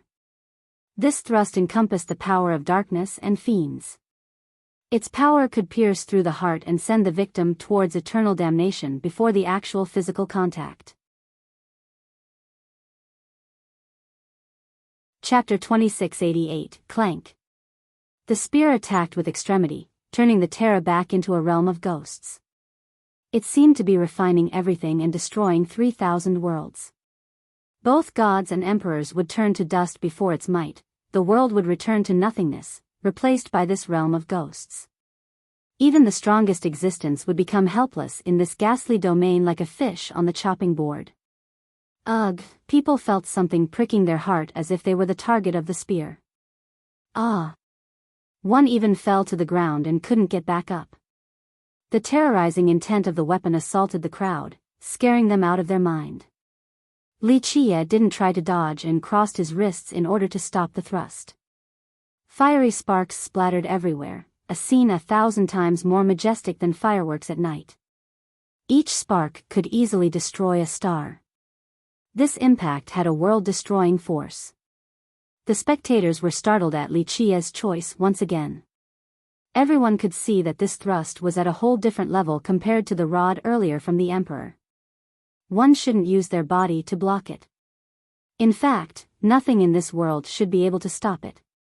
Clank. However, he actually managed to stop the thrust. This is insanity. Fiercest is definitely the #1 existence in imperial lineage. This train of thought became the consensus. They heaved a sigh of relief while hoping for Fiercest's victory because a loss would result in destruction for Imperial. Don't celebrate so soon. Die. The Daoist sneered after the first impact. Buzz. The black glow of the spear intensified. These black rays looked like sharp needles capable of piercing through the primordial chaos. Boom. This explosion of radiance had an ultimate penetrating force, making everything else seem feeble. The spear broke through Li Qie's defense by splitting into these rays and heading straight for his chest. The speed of these rays has exceeded time and space. It was too late for a full evasion, but Li Qie managed to shift his body ever so slightly. Pluff. Blood spilled outward. The spear in the form of these black rays pierced his shoulder. Time seemed to be frozen for the astounded spectators. No! They screamed, not wanting to see this development at all. Shit! Even the experienced Eternals became nervous and sweaty. Everyone worried about Li Qie's well-being regardless of their previous impression of him. They didn't want Imperial to face an apocalypse in the hands of the Daoist, so they placed their hope on Fiercest. Buzz. The terrifying rays of darkness infected the open wound, wanting to spread all over his body and take over. That's dangerous. The crowd gasped. The wound alone was already devastating, but the consequences would be unimaginable with this invasion of darkness. No one can survive after being wounded by this spear. They'll be devoured by darkness. The Daoist laughed nefariously and gloated, "You brought this upon yourself, courting death for going against me." Buzz. The terrible darkness invaded, wanting to devour Li Qie. What should he do? The spectators felt like ants stuck in a hot pan, completely at a loss of what to do. Some wanted to help, but they weren't strong enough to even touch the Daoist. A number advantage didn't matter here due to the disparity in power. He's too careless and should have used a weapon in the beginning. Many older characters started blaming themselves for not reminding Fiercest in the beginning. Everyone knew how strong his body was. Even Pure Sword True Emperor and the power of his system couldn't hurt Fiercest. Alas, this spear seemed to be effective. A corrosive noise continued as the darkness proliferated inside Li Qie. This Terra damnation is an extremely evil weapon. Any wound caused by it is very dangerous. He fell into the Daoist's trap. The crowd was struck by anxiety, feeling their heart hanging by a thread. Die now, this is the fate of those who dare to oppose me. The Daoist laughed while watching, thinking that victory was imminent. In his eyes right now, Fiercest was no different from a dead man. No one has ever been able to survive his weapon. Imperial lineage would be his for the taking after Fiercest's death. No one else would be able to stop him. Come on, don't lose. Some spectators started shouting while others quietly prayed. A miracle will definitely happen. Don't falter. People saw his golden glow dying down because of the invading darkness.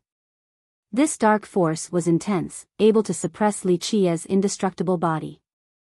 Most of the people present normally didn't believe in miracles, but now, they were wishing for one so that fiercest could reverse the tides. Chapter 2689. Strangely enough, the victim in this endeavor had a polar contrast reaction compared to the nervous audience. Li Qia looked nonchalant despite the darkness invading him. Not bad, it does have the flavor of a ferocious weapon. Li Qia actually smiled during the corrosive process and looked to be enjoying the whole thing, treating the darkness like a delicacy. The crowd became frozen after seeing his enjoyment.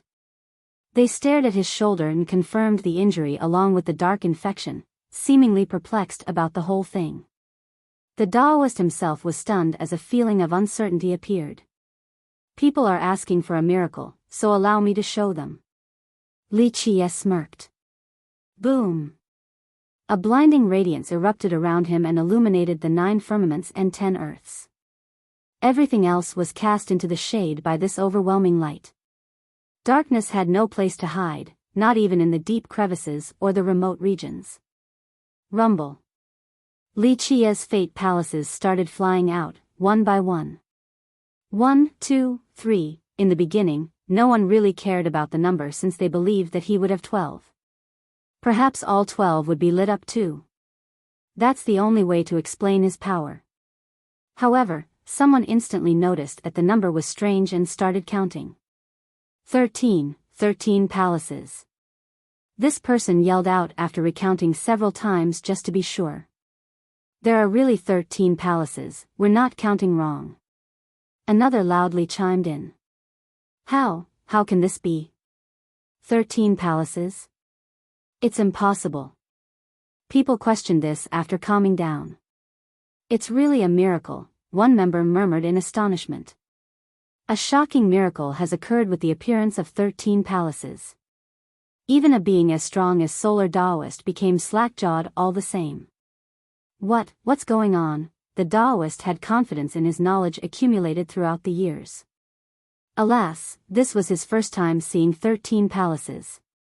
The sight struck him hard and made him jolt as if he was seeing a ghost. Anyone with a sliver of common sense knew that 12 palaces were the limit in 3 immortals. A cultivator only had up to 3 palaces at the true god level. After opening the 3rd one, it meant that they had become a first-level ascender. Furthermore, only true emperors would be able to open all 12 palaces. This didn't mean that emperors could control all 12 palaces and their powers either. Using true Tao water to light them up was a requirement for emperors to be effective. As for ascenders, each level meant being able to open 1 palace. A 9th level ascender would have 11 palaces. After opening the 12th palace, one would become an eternal. Both eternals and true emperors would only have 12 palaces regardless of their future accomplishments on the Tao. Thus, even the strongest being should only have 12 palaces, including progenitors of the immortal level. This was the conventional wisdom. However, Li Qia's 13 palaces broke this rule and astounded the crowd. 13, some still muttered to themselves. Boom! The 13 palaces formed everything with Li Qia as the center of the universe and the origin of the Grand Tao. All must prostrate before him. An explosion blew the spear flying. The invading darkness got burnt into nothingness. Everything seemed insignificant before the 13 palaces. Yes! The crowd shouted after seeing this development. It's a miracle, only Fiercest can create a miracle like this. People started praising Fiercest again. This miracle of his instilled hope and radiance back to imperial lineage. One old Eternal became emotional and said, "No wonder why he is so unfathomable and unbeatable. A new precedent is set in 3 immortals. He might be on the same level as the 3 mythical immortals and above all progenitors." What a freak, both Lucidity King and Sun Lengying turned pale. Not even in their dream would they expect something like this. I've never made a mistake in my entire life until now. This is our biggest failure. Lucidity King stood there in a daze while looking at the 13 palaces. I could have started something great again with the board given to me, but I ruined it. He was no longer happy with his schemes. Using someone else to unite 9 secrets and destroy the Mu system, this was a plan worthy of pride. Lucidity King was very pleased with his craftiness. However, these plans and achievements were meaningless before the 13 palaces. Why? Because he was the first one to meet Li Qia in imperial lineage and was smart enough to notice the peculiarities. However, if he had acted wiser and simply chose to befriend Li Qia instead of scheming, he would have gained a lifetime of benefits. A person with 13 palaces could rival any progenitor. In fact, he would be written down on the historical annals for befriending this peerless existence. Future generations would praise him as a sage full of wisdom, the first to recognize Fiercest's abilities. Unfortunately, he had let go of this opportunity. His achievements would stop at only being Lucidity King, a powerful eternal foolish enough to offend Fiercest. Lucidity King reflected on how he had wasted this ultimate card. Worst of all, he unknowingly took pride in making this mistake too. Man proposes but heaven disposes. A lifetime of scheming, all for naught. He eventually let out a wistful sigh. Chapter 2690. The glowing Li Qia took control over the myriad realms and became the paragon of all due to his 13 palaces. Eternals and other masters were ephemeral in comparison. I didn't waste my life living at all, just being able to see 13 palaces, a commenter sentimentally sighed while looking at the common sense breaker. Seeing this was more impressive than seeing someone turning into a progenitor. After all, one would come out every generation or so, but 13 palaces had no precedent. An everlasting is not worthy of facing my 13 palaces, but since people asked for a miracle, I can't let them down, right? Li Qia looked down at the world with a smirk. The Taoist stumbled backward after hearing this. He placed all hope on his Terra damnation, relying on it to kill Fiercest.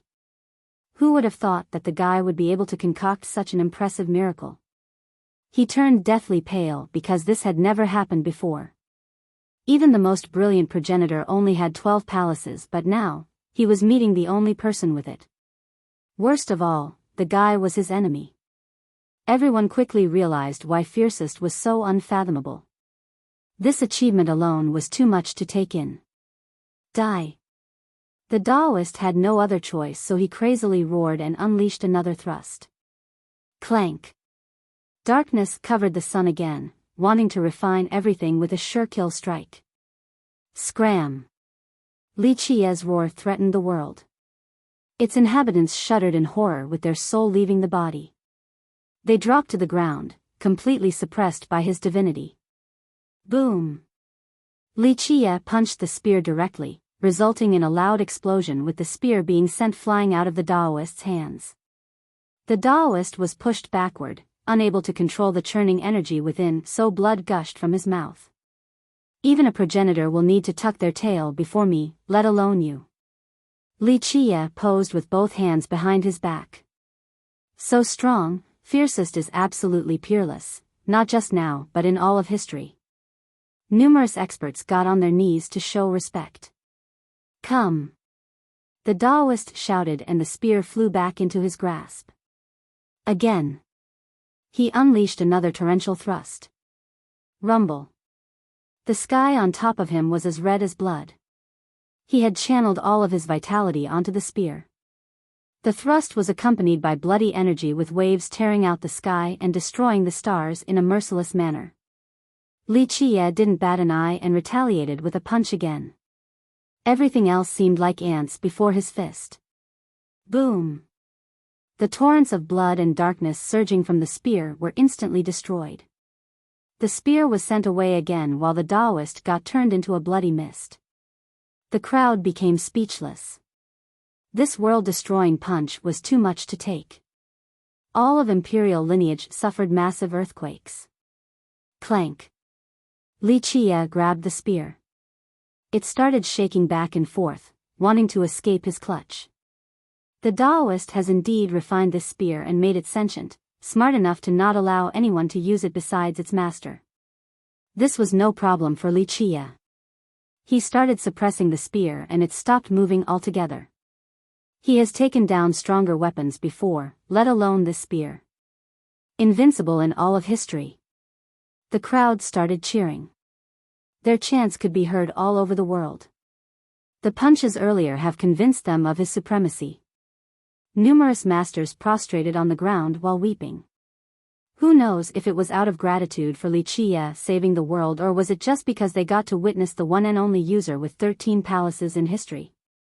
All in all, some were moved enough to have tears streaming down. Zzz, the bloody mist started to gather again. Hey, he's still alive. One expert bellowed. What are you worrying about? Fiercest is right there, that Taoist can do whatever he wants and will still lose. An older master remained calm.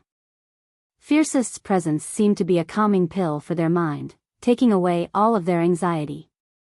It didn't take long before the mist came together and the Taoist appeared again. Everyone took a deep breath. This everlasting was quite tough to survive 2 separate instances of total destruction.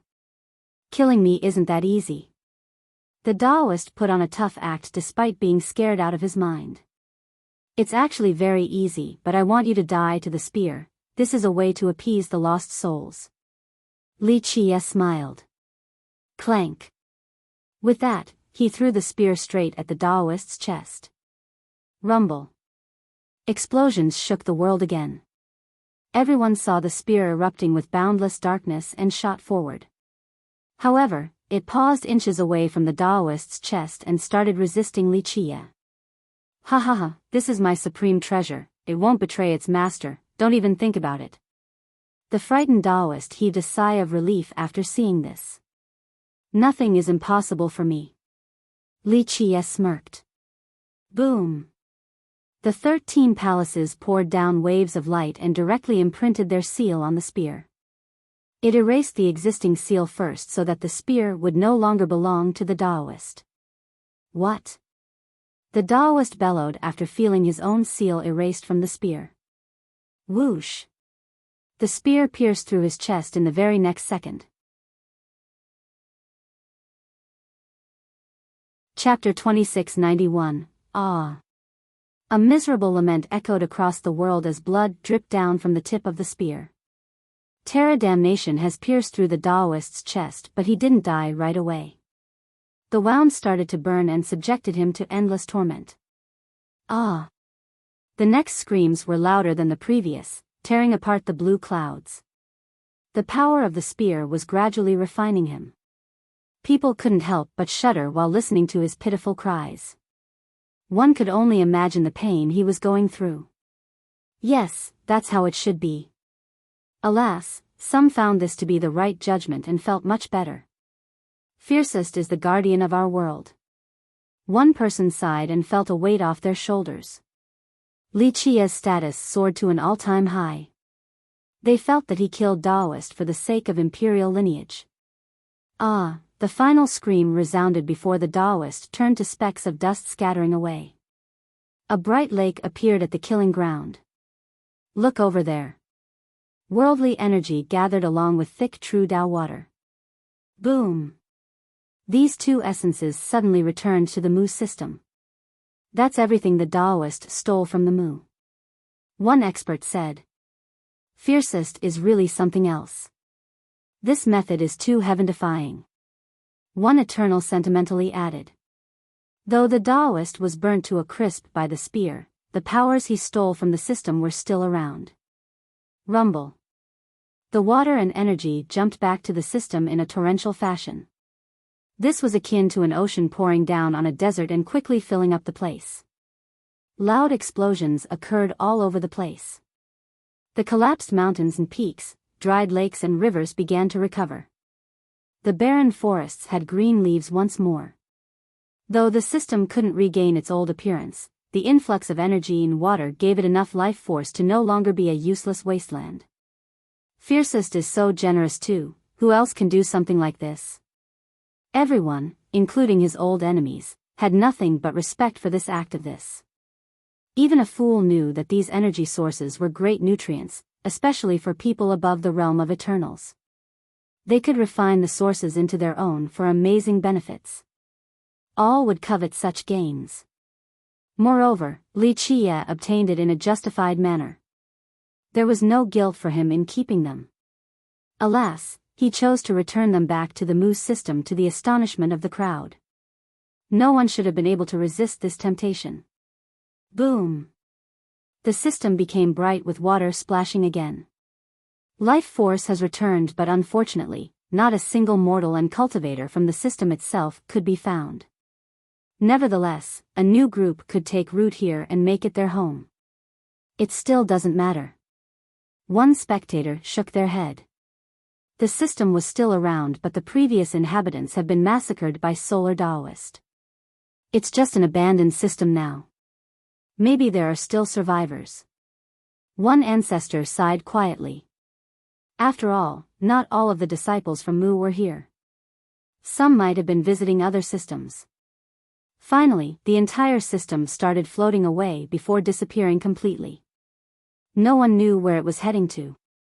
It never appeared again in imperial lineage. This once prestigious system became history in just one night. The spectators had complicated feelings while watching this. One of the three untouchable behemoths went down just like this. Their own system couldn't compare to the Mu. This result made everyone more cautious. No flower can bloom for 100 days. No man will enjoy 1,000 good days. An ancestor reflected. People began to ruminate about their own circumstances, hoping to never repeat the Mu's mistake. Everyone was distracted by the floating system and forgot about Lucidity King and Sun Lengying. Oh, not running? Li Qie, on the other hand, remembered and appeared before those two. They didn't respond and looked a bit silly, aware of their fate. All eyes turned towards them. They used to be dominating characters but were completely insignificant before Li Qie. In fact, they resembled ants now. He could easily take down an everlasting like Solar Daoist, let alone them. The world is vast, but there is nowhere for us to run and hide. Lucidity King let out a bitter smile. They didn't want to run even if Li Qie were to ignore them. Running to the edge of the world was meaningless because if Li Qie wanted to kill them, he could do so with a single palm strike regardless of the distance. They courted death. No one sympathized with these two at the moment. Looks like you have some self-awareness. Will you end yourself or do I have to do it? Li Qie smiled. The crowd stared at the two. Big shots like them couldn't die without fanfare.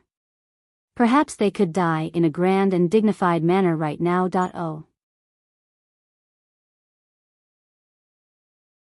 Chapter 2692. The crowd patiently waited for Lucidity King and Sun Lengying's response. They believed that this was the end of the story for these two since the Daoist himself couldn't escape. Their death was a matter of how now, not when. Your Majesty, we can negotiate. Sun Lengying broke the silence. Negotiate? Li Qie smiled and said, You think you have anything worthy to discuss with me? Sun Lengying took a deep breath and respectfully bowed. Your Majesty, we know Her Highness' location and who took her. Moreover, I must defend myself and state that we had no ill intent towards Her Highness. We only wanted to use her to bait you in and never wanted to hurt her. Is there a difference? Li Qie said. I know that capturing Her Highness is crossing the line, a crime worthy of death, and I do not wish to avoid responsibility. I want to redeem myself by providing information. With one condition. The crowd became curious about this condition of his. Some started to think that he might sell out Lucidity King. After all, everyone would cling to life before death's door regardless of the cost. It would be completely normal for Sun Lengying to betray the king right now by assigning blame. Oh. Li Qie smiled. If you're asking to have a dignified death and an intact body, I can agree with that. Your Majesty, I only beg you to forgive Lucidity King. Lengying bowed deeper. I was the mastermind behind all of this, from capturing Her Highness to luring you here, doing it all on my own initiative. I alone will accept all punishments. The crowd was both surprised and impressed after hearing this. Some also felt envious. Sun Lengying is really a loyal servant even after 3 generations. No wonder why Lucidity King views him so highly as a confidant. One Eternal added.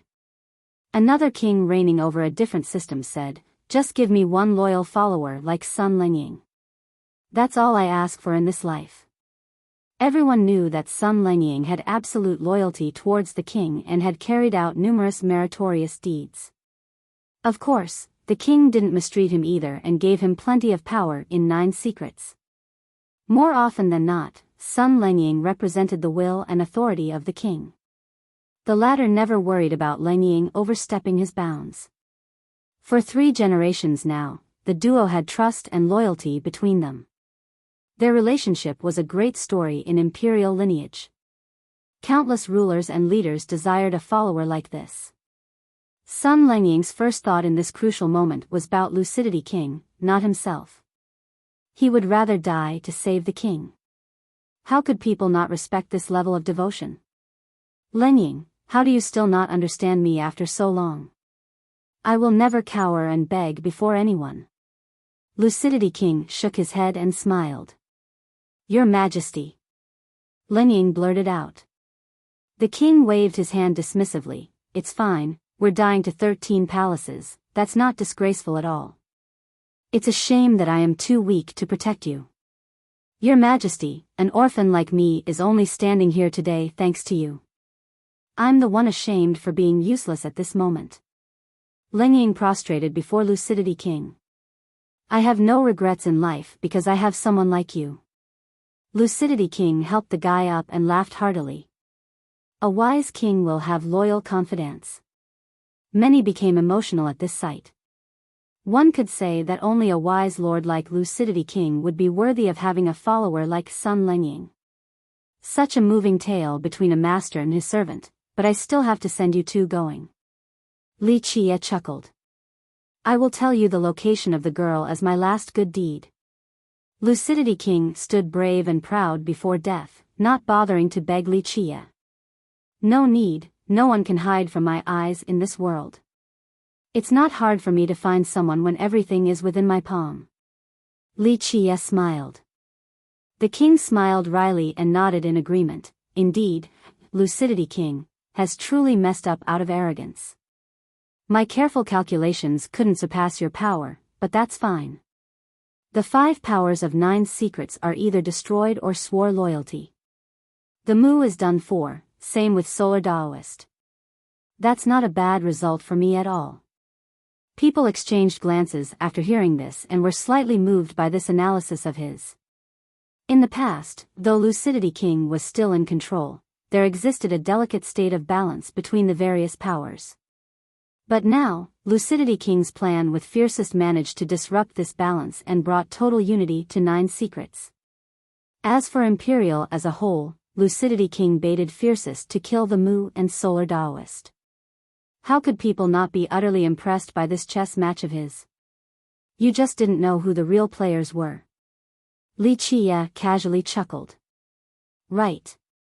The king shook his head. Even if I'm to be considered a chess player, would only be a second-rate one at best. The true masters can calculate and scheme the ages. But alas, even a perfect plan is useless before absolute power. Lucidity King reflected on his actions. He felt that in order to truly grasp the universe, one needed absolute power as support. Wily schemes alone weren't enough. Okay, how do you 2 want to die? Li Chia brought this up again. I have never begged for mercy before in my life. The king took a deep breath and remained unyielding. We won't just sit idly by waiting for death. We will still fight regardless of the futility. The crowd thought that Lucidity King was superior to Solar Daoist in this manner. Everyone knew that this wasn't an even fight and the king would die for sure. However, an everlasting like the Daoist bowed his head against Fiercest in order to survive. On the other hand, Lucidity King still showed his fangs and won the heart of the crowd. A king of 3 generations, he lives up to his fame, truly an amazing hero. His friends and foes alike found his courage admirable. Chapter 2693, we need to show what we got even if it means dying. Lucidity King declared resoundingly. Commendable courage, very well, I shall let you have a dignified death. Li Qiye was amused. Sun Lengying and Lucidity King looked at each other before nodding somberly. This duo didn't need words to understand each other. One glance was more than sufficient. Go! The two roared and attacked at the same time.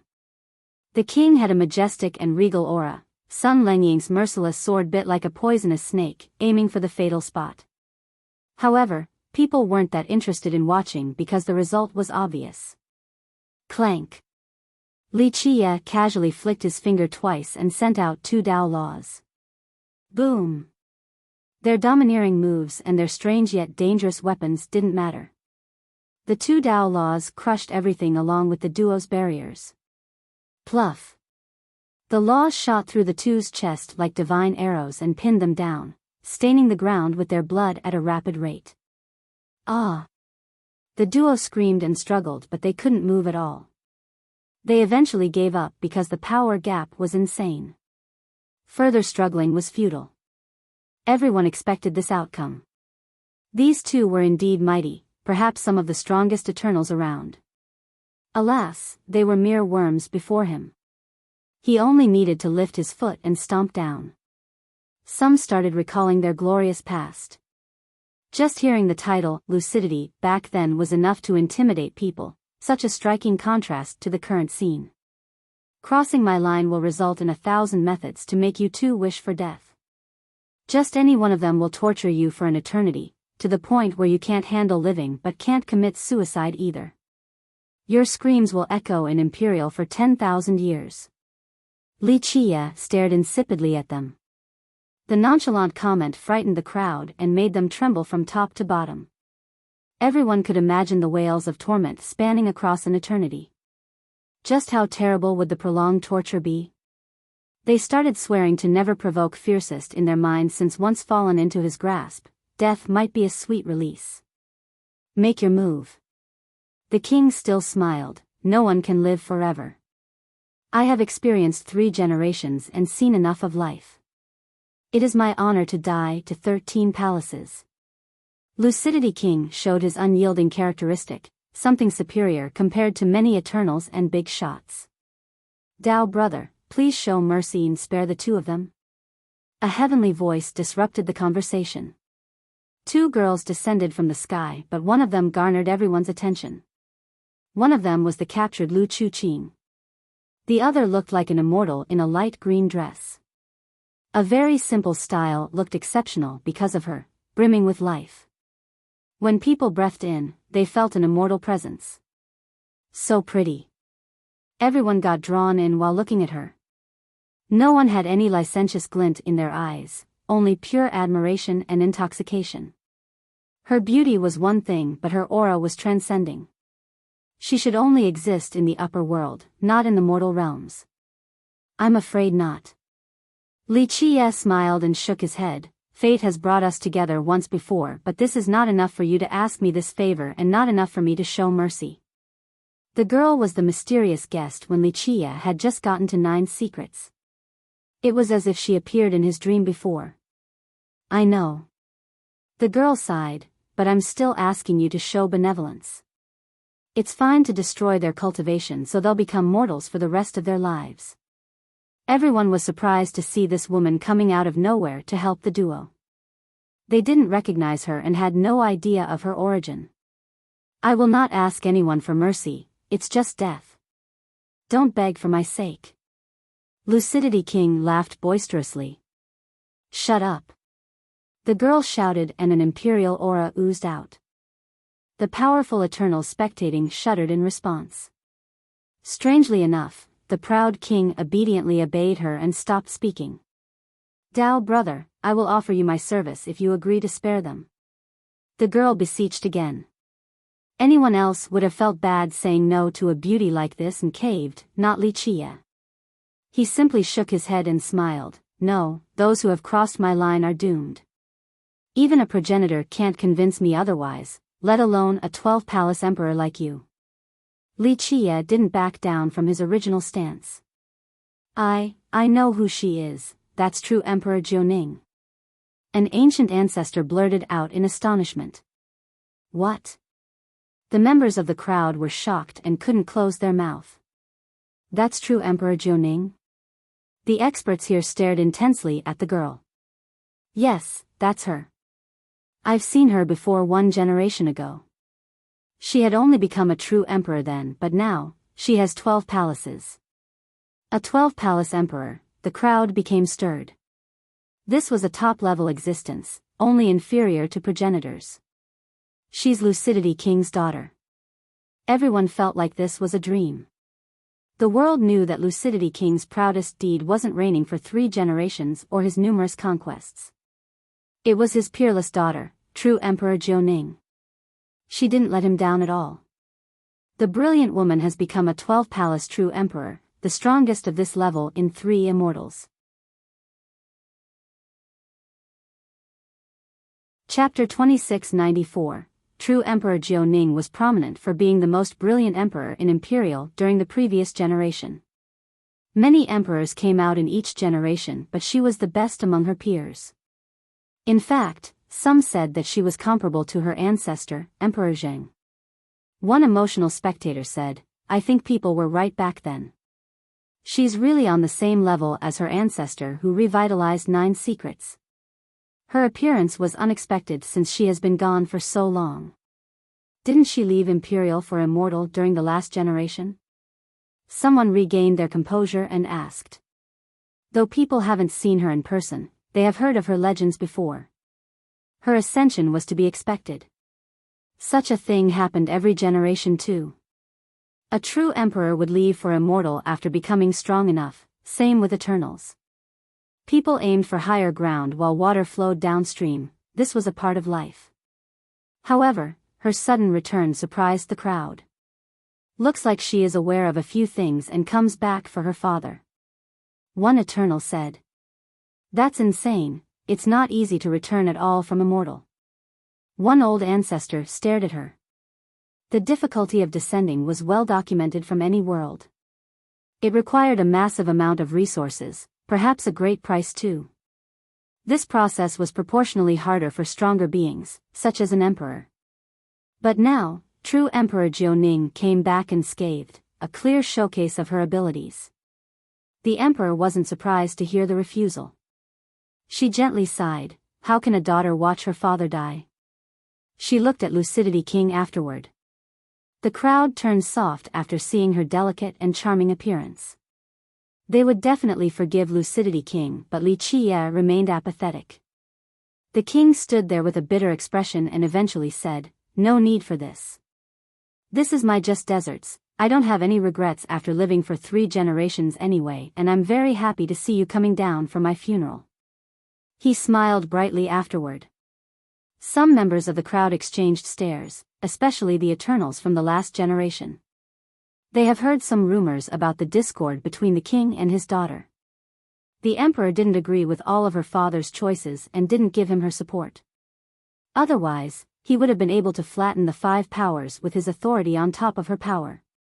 Rumor has it that she left for immortal lineage early because of these differences. Alas, regardless of their bad relationship, she still decided to come down for his funeral, not knowing that he was faking it at the time. That wasn't a wise move. She coldly uttered. Indeed, but you still came back because of me. It's very much worth it just for that. He laughed. Come, take me down. He then turned towards Li Qie and said without any fear of death. He had no regrets since even his daughter came to see his passing. It was a fulfilled life. Sure thing. Li Qie chuckled and started walking towards them. Your Highness, my apology for not being able to perform a proper greeting. Sun Lengying turned towards the emperor and said. He watched her grow up and considered her as his own daughter, always showing her the same level of respect as he did towards Lucidity King. You 2 brothers are so alike, always causing trouble. The emperor shook her head in response. Your Majesty, how about sparing them? Lu Chuqing finally spoke for the first time. looking straight at Li Qia in a gentle manner. Li Qia stopped and stared at her. Nowadays, no one would dare to look straight at him. They would shudder from his glare regardless of how powerful they are. Alas, Chu Qing had no fear and quietly said, "Her Highness Jiuning treated me well and taught me many things including the 9 secrets. I owe her one." So it turned out that the emperor had an eye on the duo when they went to capture Lu Chu Qing. Thus, she ambushed them and rescued Lu Chu Qing. She noticed that the girl was also cultivating the 9 secrets, so she generously taught her. She was the only one in the system who knew the 9 secrets and has cultivated them for 2 generations, gaining impressive expertise. She gave her lifelong knowledge to Lu Chu Qing, something extremely beneficial for the latter. The smiling Li Qia focused on her soft gaze and gently touched her cheek. "I suppose I can make an exception with this favor if you are asking it of me." With that, he turned towards the other duo. "Consider yourselves lucky that our lady here is too kind. I shall break my own rule this time, but if anything of this sort ever happens again, an ocean of blood will drown out this world." Everyone got chills after hearing this, seemingly able to see the bloody carnage as a result of Li Qia's rage. Just this comment of his scared the souls out of the Eternals present. No one really doubted his brutality and determination, even though he had just changed his mind. They understood that he has a soft spot for Lu Chu Qing, who is undoubtedly his reverse scale, so to speak. Touch it and the end of days would come. In fact, one could even say that everyone else is as meaningless as specks of dust compared to her in his eyes. Even a 12-palace true emperor didn't come close to changing his mind, but one request from her accomplished the task. Her influence far exceeded a progenitor now.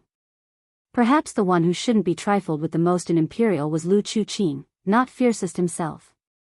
Provoking Fiercest might result in death, that's all.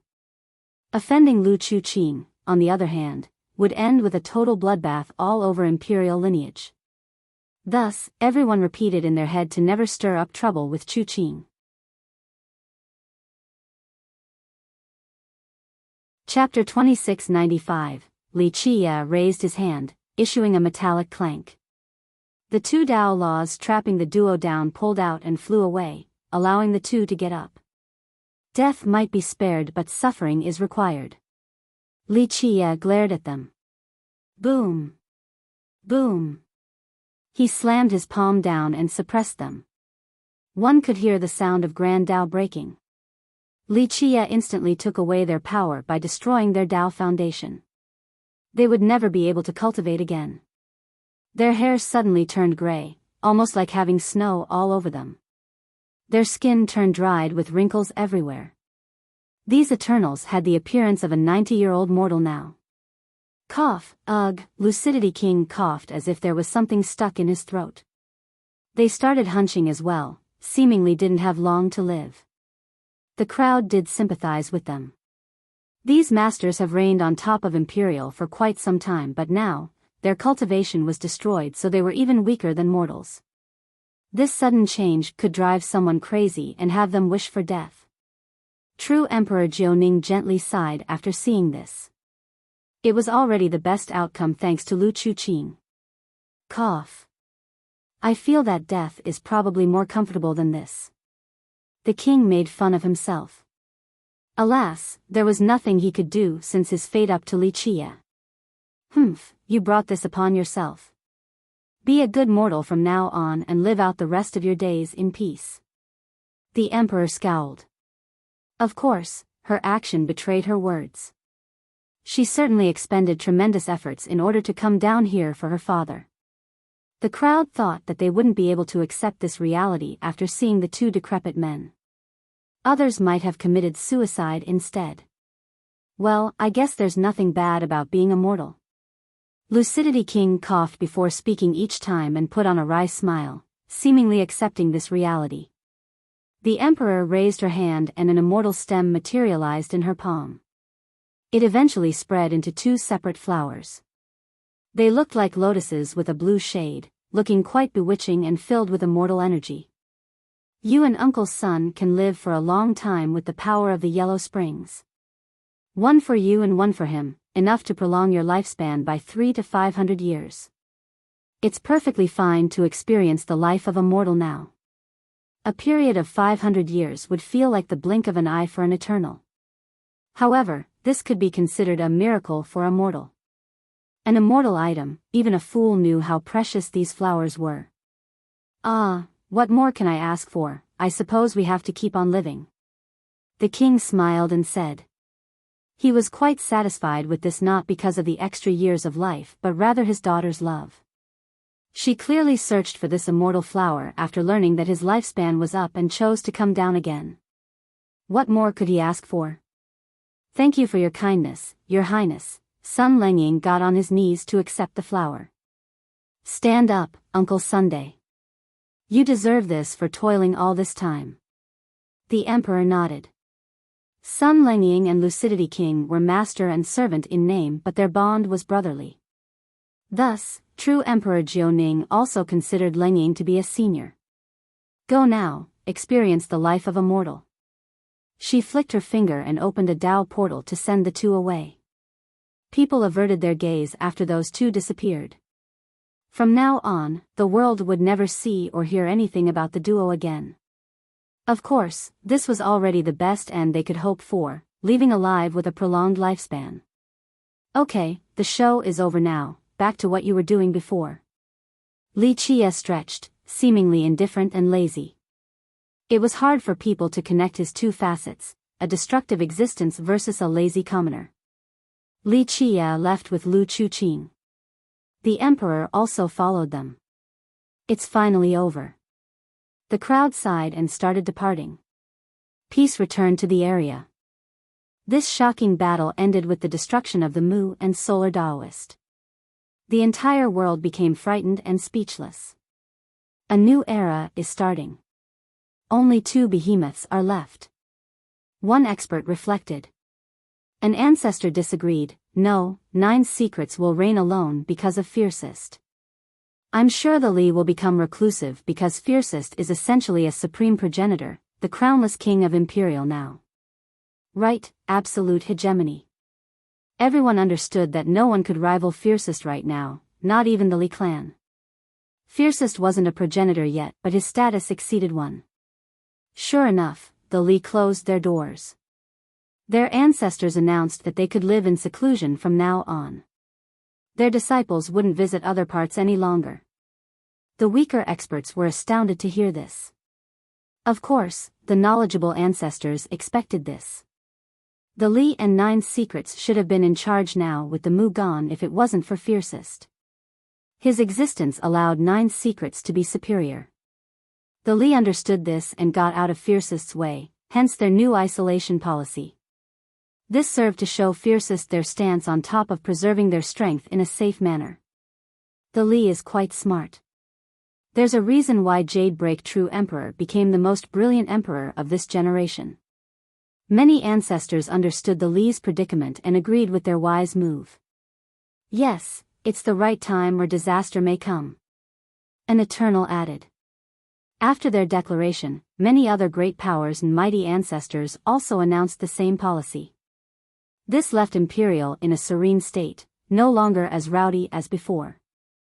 Even the most overbearing sect and egotistical geniuses no longer made a sound. They either started cultivation behind closed doors or lived in remote regions to avoid any possible danger. This was actually a great opportunity for the geniuses. Fiercest's invincibility served as a warning. Those with a firm Dao heart began to focus on training to grow stronger. Even if they would never be able to surpass Fiercest, they would at least be able to surpass themselves. The world calmed down and started taking cultivation more seriously. Chapter 2696. The world enjoyed tranquility just like Li Chia's nonchalant and carefree mood. He didn't give a damn about 9's secret system or anything else for that matter. Plus, peace has returned anyway. He stared at the deep blue sky while laying in his garden surrounded by the intoxicating smell of flowers and basking in the warm wind. This comfortable feeling was hard to come by. He seemed to be asleep while becoming one with heaven and earth. After a while, a sweet fragrance blew by and a goddess appeared before him, True Emperor Jiuning. She was staying in Nine's secrets all this time even after Li Qie took over. She also spent her time relaxing in her old home. Though there was a feud between Li Qie and her father, this didn't create a barrier for her at all. These two still seemed like old friends. She sat down next to him and smiled at the guy. Her faint smile was kingdom-toppling and made the sun and moon feel inadequate in comparison. "There's something on your mind." She gently touched his head, resulting in a pleasant coolness streaming through him. He opened his eyes and looked at her peerless features. "Everything is ephemeral like the clouds above, there's nothing on my mind." The clouds are indeed ephemeral, but people are chained by emotions and ties. Friendship, family, love, and camaraderie. All are subjected to them. Her beauty took the breath away. He nodded and eventually said, "Have you faced trouble after ascending all alone?" "Difficulties are ingrained on the path of the Tao." She looked as exquisite as a blossoming flower. People would never be able to forget her face after one glance. Well said, if people seek an easy life, it's better to be a carefree noble instead of vying for the Tao. Li Qie praised. This logic especially applies to you. She looked deep into his eyes. How many would dare to look at a supreme existence in this manner nowadays? However, she was trying to look straight into his soul. It took a while for him to respond, "That's just part of life. One can't appreciate the good times without experiencing the bad." True invincibility, not just with the grand Tao but also with the Tao heart. No one can stay unbeaten, but as long as they can get up again, they'll truly become unbeatable one day. Li Qie simply chuckled and continued staring at the sky. "Brother, what is it that you seek?"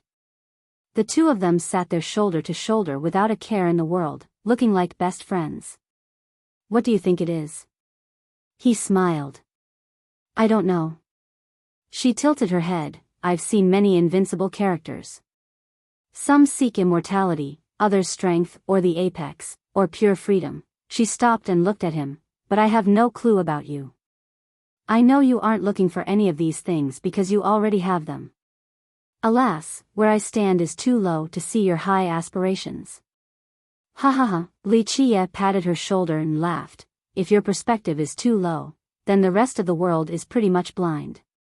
She smiled after hearing the praise. Someone like her should really exist up above. Each of her little actions was enough to make the heart flutter. "I know you're not a regular person," the emperor sentimentally said. "The prosperity and waves of the myriad ages are ephemeral in your eyes. You have walked across the realms and left behind legends, never staying in one place. But how can the sparrow and swallow know the will of the great swan? Perhaps no place was good enough to keep you around. The end of your destination will have your true pursuit, a thing that attracts you above all else. Endless traveling doesn't discredit the previous places. It doesn't mean that those memories were worthless."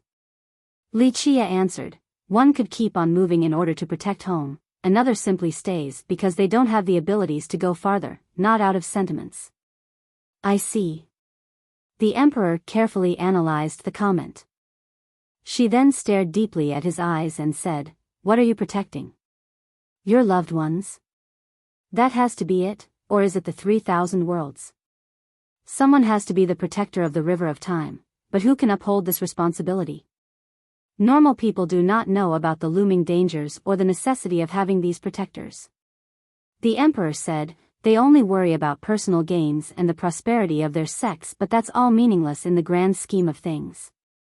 As long as the world continues to exist, all will be well, so temporal protectors are crucial." She seemingly wanted to get some clues judging by his eyes. Li Qie gently shook his head. "You're overthinking it, little lady. I'm neither a protector nor the savior of this world. I don't believe in those things anyway." Maybe not." She disagreed. "You might think that you're not a savior, but that's not the case for everyone else. For example, killing Solar Daoist was saving imperial lineage. This stopped numerous systems from being devoured. Let them think what they want. Even if I didn't do it, you would have done it yourself. It was only a matter of convenience." Li Qie said. She only smiled in response, thinking that she got the upper hand in this exchange. Have you seen the three immortals? Li Qie asked after a brief lull. The emperor's expression became serious. I have not. Immortal lineage is far vaster than imperial, so I can't fully explore it. There are far regions only available to progenitors. Anything less could only reach the surface or a superficial level of understanding. You have the abilities and the potential, just lacking time and an opportunity. It'll come, and accumulation is not a bad thing. You will be able to soar even higher with a better foundation. He replied. Thank you for your blessing, Dao brother. She nodded. I hope I'll be able to search for the truths after becoming one. Such as the tales about the three immortals. He smiled. She smiled wryly, still looking as pretty as ever. That's an extremely ancient legend, virtually impossible to verify. Who has actually seen them before? If yes, maybe only a very select few. Chapter 2697. Three immortals have always existed strictly in the legends. Some said that the name Three Immortals World came from the three separate realms. Everyone wanted to become an immortal and ascend, hence the names. However, another faction believed that the names serves to remember the three immortals because they were the founders, hence the names. Most didn't know the exact details about the three immortals. Some believed that they were the most ancient and powerful grand emperors known as Emperor Sui, Emperor Shi, and Emperor Nong. This particular speculation was archaic and couldn't be taken as facts. All in all, most considered the tales of the three immortals to be legends, a topic for the tea houses. However, after reaching a certain level, especially the realm of progenitors, cultivators would start to research more about this legend. For progenitors, was the immortal level the final stop, or was there something even stronger? This was a question only the immortal level progenitors could research. Of course, the most obvious possible answer would be the three immortals. Immortal level progenitors always wondered about this distant legend, questioning its validity. The legend said that all the cultivation systems of this world came from the three immortals. However, their era was too old and beyond traceability. No records remained of them. This was a timeline shrouded by mist. Though it still belonged to the river of time, no one could see its real appearance. The search has never stopped for the progenitors. It wasn't only about finding the three great existences. The most important thing for them was wanting to find the source of cultivation. Only by understanding these systems would they be able to jump out of it, escaping the shackles of the systems to reach a higher level. Thus, these immortal level progenitors took on the arduous tasks and didn't mind paying the price. That's why true Emperor Jiuning had a respectful expression right now, not only for the three immortals but also for the sages of past who have embarked on this unending journey. Maybe after becoming an immortal level progenitor, she would also walk on the same path to reach the source of cultivation. Truth becomes fiction when the fiction's true, real becomes not real where the unreal's real. Li Qie smiled and said, You will understand when that day comes, but at that point, true and false will no longer be important. After all, you'll be at the apex with a newfound understanding. The emperor carefully listened before nodding her head. She then changed the topic. Dao brother, may I ask you something? Speak.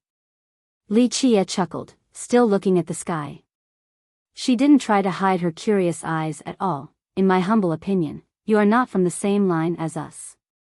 It makes me think of a particular adage. There is always a higher sky. Maybe I ask if you come from such a place?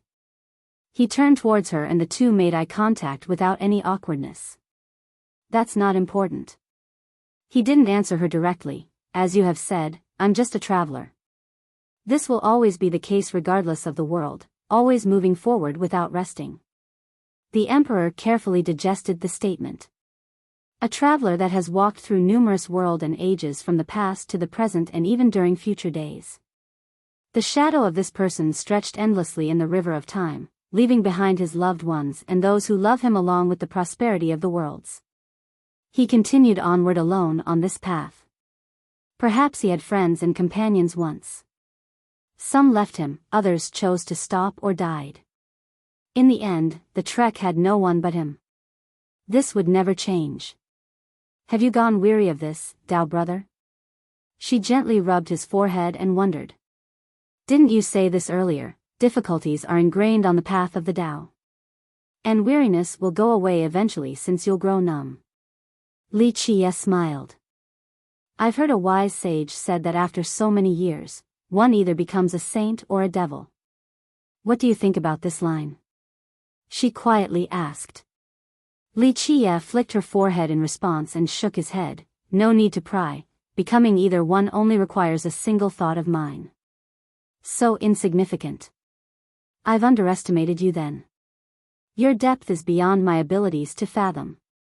She apologized.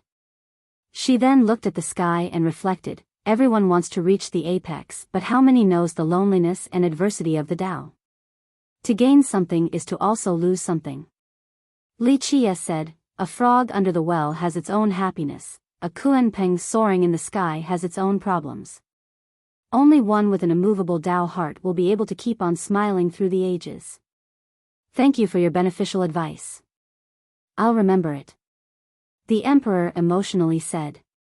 The two stopped talking and quietly lay there to enjoy the beautiful, cloudless blue sky. The gentle breeze accompanied by the fragrance of flowers made people drowsy.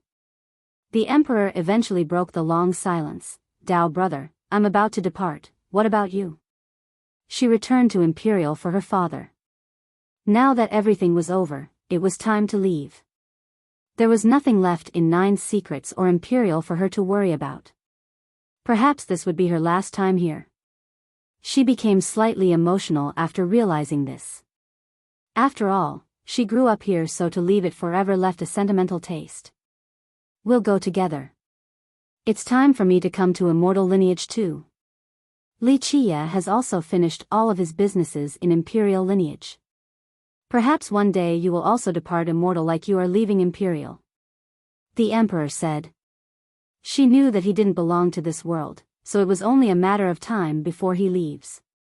Maybe he didn't have a world he belongs to, this eternal traveler. I suppose. He closed his eyes and smiled.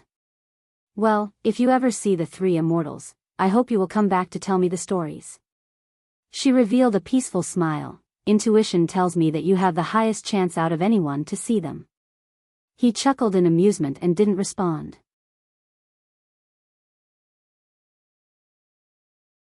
Chapter 2698. The cold night was laden with tassels of light from the crescent moon. The rays warmed a bed filled with a holy aura. Li Qie held Lu Chuqing by the waist as she rested her head on his shoulder, deep in slumber. Her brows would occasionally quiver, same with her lips curling into a smile, the signs of a good dream. She eventually opened her eyes, seemingly satisfied with the sweet situation after seeing the person in her heart. Her bashful cheeks turned red, one could never get tired of this scene. She looked up and saw Li Qie's profound eyes as bright as the stars above. He resembled the ruler of the world, always peering and assessing without faltering to fatigue. Her jade-like fingers brushed past his chest before massaging his other shoulder. He didn't say anything due to his current focus. You have to leave, she said with a gentle voice. Yes, I must. He nodded with a natural expression. She couldn't help but sigh, knowing that this day was inevitable. Her man was a soaring dragon. Even a place as majestic as 9 Secrets couldn't hold him back. In fact, Imperial wouldn't suffice either. It's a shame that I can't go with you. She held him by the waist and leaned her head into his broad chest, taking full advantage of this fleeting moment. Right. Li Qie nodded. Another one of many unpleasant goodbyes was about to happen. I will pray for you, she quietly said, aware that his destination was endless and she couldn't come along because she would become a burden. Thus, the only thing she could do was protect this realm and wait for his return while praying. He caressed her soft and clear skin, only replying with a sigh. Why can't my talents and comprehension be better so that I can accompany you on the battlefields? She lamented but eventually decided to keep the same decision. She wasn't strong enough to follow him, but protecting 9 Secrets and this world was still within her abilities. Everyone has their own mission. Certain things can't be changed or everything will change. He said, some people are destined to slaughter their way forward while others focused on protecting their homes. He paused for a bit before looking at her clear eyes. If you were to become someone who can kill on the battlefield and paint it with blood, then you will no longer be yourself, the kind and lovable Lu Chuqing. She nodded and murmured, right, everyone has their own mission, that's why you will be the lord of this system, a supreme existence guarding this land. It needs you, so you need to be you and no one else but you. I don't want you to change either.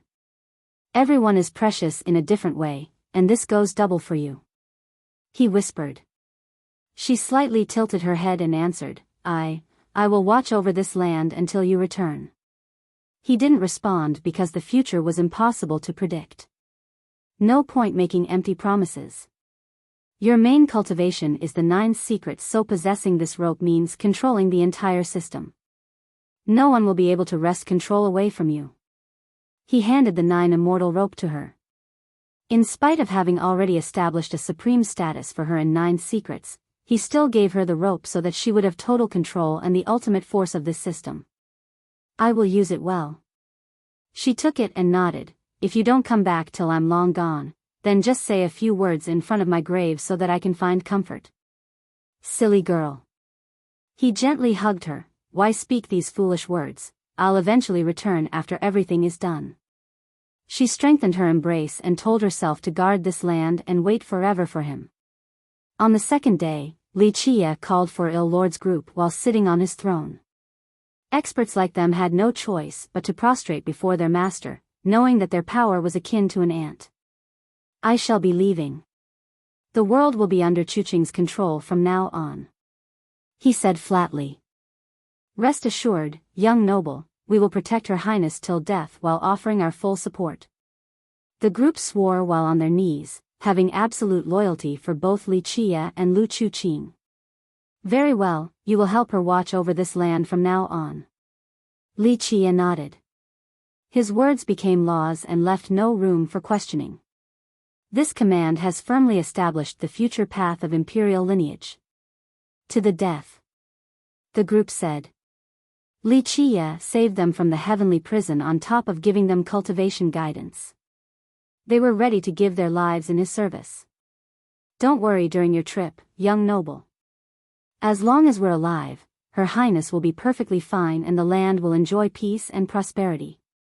Il Lord powerfully added. He was the strongest in the group and the other 4 always followed his command. This oath of his added further assurance. Okay, I leave matters here to you all. Li Qie said. Next, he called for Bingqi Hanyu and Qin Jianyao. The 2 of them were in charge of their respective clan now. You 2 will also shine in the future and be responsible for 9 secrets. The system shall flourish under your watch. We will not let you down, young noble. The 2 said respectfully. Chuqing will rule with the help of pillars such as yourselves. Li Qie looked at the 2 of them. Calm Lotus swears loyalty to Her Highness for generations, will jump into boiling cauldrons for her sake. Jianyao said. She knew this day would come because someone as talented as Li Qie wouldn't hang around. His vision far exceeded regular people like them. The Bingqi clan offers our service for generations to come. Hanyu prostrated on the ground, completely subservient to him. Good, the future is bright as long as everyone works together. Your tales will be recorded in the historical annals.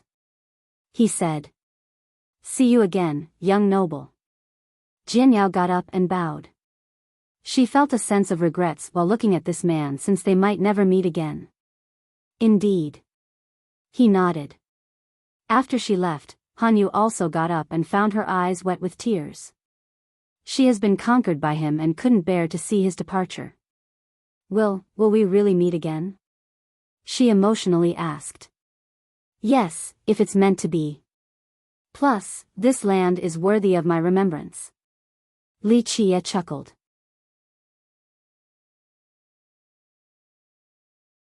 Chapter 2699. Li Qie took out the 3 immortal slaying swords and bestowed it. Your clan has great weapon expertise, I'm sure you will make use of this sword formation in the future. I will not let you down. She accepted it and said before turning to leave. Alas, she didn't make it far before running back and tightly held his neck, offering him her sweet lips. This hot kiss lasted for a long time because she didn't know when he would come back, if ever. I'll wait for you, always, till the seas run dry and the stones go soft. Her soft whisper was a stark contrast to her determination. She finally let go and ran away, disappearing into the hallway. Li Qiye stood there quietly and watched her departing figure, eventually culminating in a sigh. Goodbyes across millions of years didn't fully kill his emotions. His heart was still hot and beating, not made of stone. His next task was an abdication ceremony consisting of the strongest ancestors in 9 secrets. They came with the greatest fanfare, showing both respect and sincerity. Beneath the throne were thousands of people, sect masters, ancestors, and top eternals. The scene was magnificent and grand. No one else in Imperial had this much summoning power in the present day. Just one word from Li Qiye could summon the most powerful eternal. In fact, for the rest of the world, just being able to see fiercest was a supreme honor. All eyes were on him as he slowly walked out with Lu Chuqing next to him and true Emperor Jiuning in the back. A 12-palace emperor like her was being overshadowed by Li Qiye. Of course, everyone else was subjected to the same thing. He looked just like a mortal while sitting on the throne, not exerting any impressive aura and divinity. Alas, the great members of the crowd held their breath and stared at him with reverence. May you live forever, Your Majesty. Everyone kneeled on the ground, including the people not from 9 secrets. Though he has yet to unify imperial lineage, he was already a crownless king of this world. The top eternals and ancestors have submitted to him. Just being here was the greatest honor.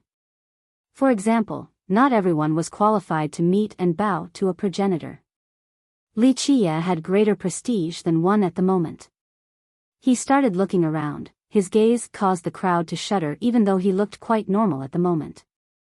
The supreme ancestors themselves trembled like ants beneath his feet. You may rise. Li Qiye nonchalantly said. Thank you, Your Majesty. The nervous crowd bowed once more before getting up. They all kept their head lowered, only stealing a glance at him at the very most. No one dared to look him straight in the eyes. I'll be brief today. Li Qiye slowly announced, the throne will be passed on to Her Highness, she'll be in charge of the system henceforth. The crowd was stunned to hear this. Meanwhile, he placed his crown on her head and personally led her over to the throne. No one expected such an early abdication. Nevertheless, they got on their knees again and shouted, May your reign be eternal, Your Majesty.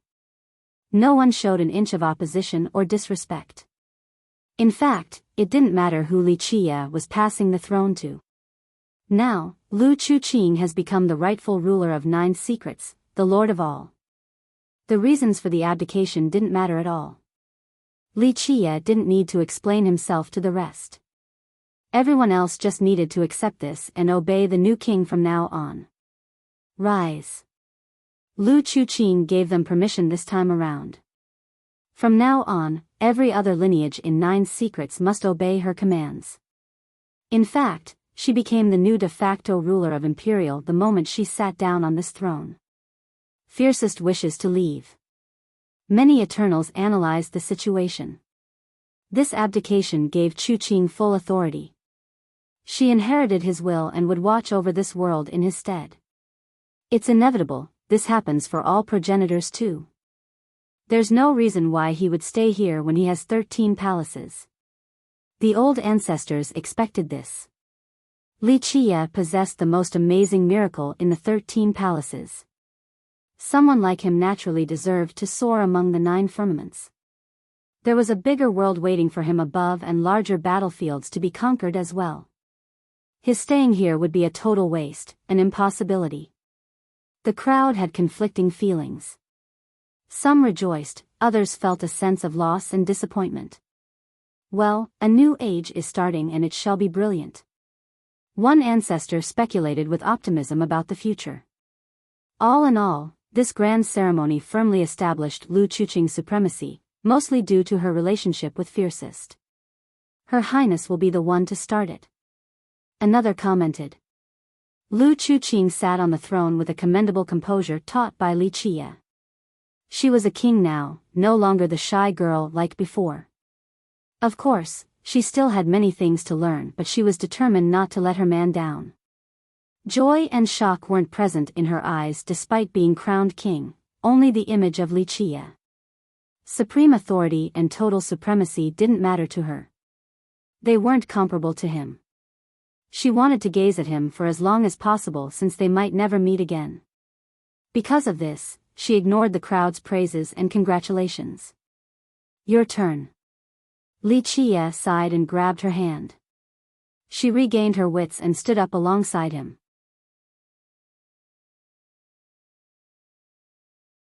Chapter 2700. Few people knew Li Qie's departure time and location. Only Lu Chuqing and a few others came to see him off. Chuqing put on a calm expression, but the atmosphere remained moody. As always, the separation was a sad matter, whether it be via death or just distance. Go, this sending party won't last forever. Li Qie stroked her hair and said. She shuddered inside since it was finally time. It was as if her heart was being torn apart. They were about to be separated by an untraversable distance, never to see each other again. She breathed in deeply and gave him a tight and long hug before eventually letting go and taking one step back. The young lady became very determined, evident by her gentle yet unyielding eyes. May you forever be victorious. I'll be here waiting, always. Chuqing looked at him and said. He embraced her again and kissed her soft hair. Silly girl, go back now, I'll come back alive regardless of how far I travel later. Just let me watch you leave. Chuqing whispered. She wasn't as brilliant or talented compared to other women. However, she was certainly a perfect model of being a virtuous wife. Very well, see you later. Li Qie tightened his hug one last time before. Having said that, he turned and left without looking back. True Emperor Jiuning, and he disappeared into the sky. Lu Chuqing stood there like a statue and stared at the horizon. Tears wetted her cheeks before she knew it, but she didn't sob, not wanting Li Qie to hear her. Your Majesty, please return. Poison Phoenix Lady said softly. Lady, will we see him again? It took a while before she responded. Yes, young noble is a man of his words. He'll return triumphantly. The lady paused for a moment before replying. Right, I'm just afraid that he might die on the distant battlefield. She nodded and shuddered, not wanting to speak of this matter lest she jinxes him. Though she didn't know what he wanted to do and his true pursuit, she could tell that he would be facing an unbelievably strong enemy later. Thus, she wasn't worried about him keeping his words but an entirely different risk. Your Majesty, don't worry. Young noble is invincible with the one and only 13 palaces in existence. No one else in this world can stop him. Just trust him. Ill Lord consoled. These 5 were left behind and had absolute loyalty towards Lu Chuqing. Goodbye, I'll be waiting. Her tears have dried up as she said her last words with him before leaving. Li Qie and true Emperor Jiuning traveled at a ridiculous pace, one realm with each step. It didn't take long before they entered a broken area with no one in sight. The two didn't speak along the way, so the atmosphere felt quite tense. True Emperor Jiuning could sympathize because she has also experienced separation. Separation by death was one thing, but being alive yet unable to see each other was worse. I don't like coming back to Imperial. I thought I've forgotten, but that's not the case at all. I've only buried it deep inside. A few things can't be erased even after millions of years and numerous eras. Time can't grind it away, all we can do is bury them deep enough to not remember. She wistfully reflected. Of course, these experiences and emotions across time served her well, allowing this brilliant true emperor to walk even further down the path. Joys and sorrows, partings and reunions, all unavoidable in life. Li Qie nodded and said slowly, a few apex existences laugh at these emotions such as love and friendship, thinking that they are silly and unnecessary. Little do they know that they're the ridiculous ones. When they don't have someone to love, worries, or anything worthy of protecting, their heart is already dead and their Tao aimless. A being without emotions normally falls into the evil path. If one truly believes everyone else are mere ants, then world destruction seems just fine. This makes one prone to devour everything else because their heart only has them. He continued with an insightful gaze. No emotions at the apex. The emperor agreed, one should only forget about personal ties, not the overall stance. Sometimes they have no choice because everyone else leaves for one reason or another, leaving them all alone on the path. Li Qie said. She became quiet. This was indeed true. As their journey continued, their friends and loved ones couldn't keep up and died from old age, disappearing among the river of time.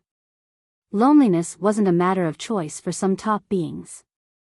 However, they needed to maintain their humanity. Even if they didn't care for their personal well-being or sect, they needed to guard the 3,000 worlds. Both good and bad at the apex will stem from a single thought. Li Qie said. And you're on the good side because there is still something in this world that you care about. You walk forward all alone in order to protect. She felt like she understood him. I'm not that noble. Li Qie finally smiled for the first time during this journey while shaking his head. It's only a matter of convenience for me, I'm just doing my own things in order to see what I can be in the future. I don't think about saving the world. A Buddhist monk might only be searching for the Tao, but he would also gain abilities and technique in the process. That's because when his heart has Buddha, he automatically gains these things. That's your level, something exceeding all of us. We struggle and struggle but still have a long way to go. She replied. As long as you keep your mind set on a goal, you'll do even better in the future. No one is born with absolute power and comprehension. Ultimate achievements are only obtainable through efforts and polishing. Li Qie chuckled. I hope so. She nodded with profundity in her eyes and a determined expression. Where do you plan to go up from? Li Qie asked. I know of an ancient path on this remote region that can reach immortal lineage. The emperor replied. There were several paths to reach the next world. The most common one was brute force. Of course, both of them were strong enough to do so. However, it was troublesome and demanded ample preparation, so they decided against it. Moreover, this process was also relatively dangerous. The probability of something going awry was low, but even a light case would result in grievous injury. The worst-case scenario was death.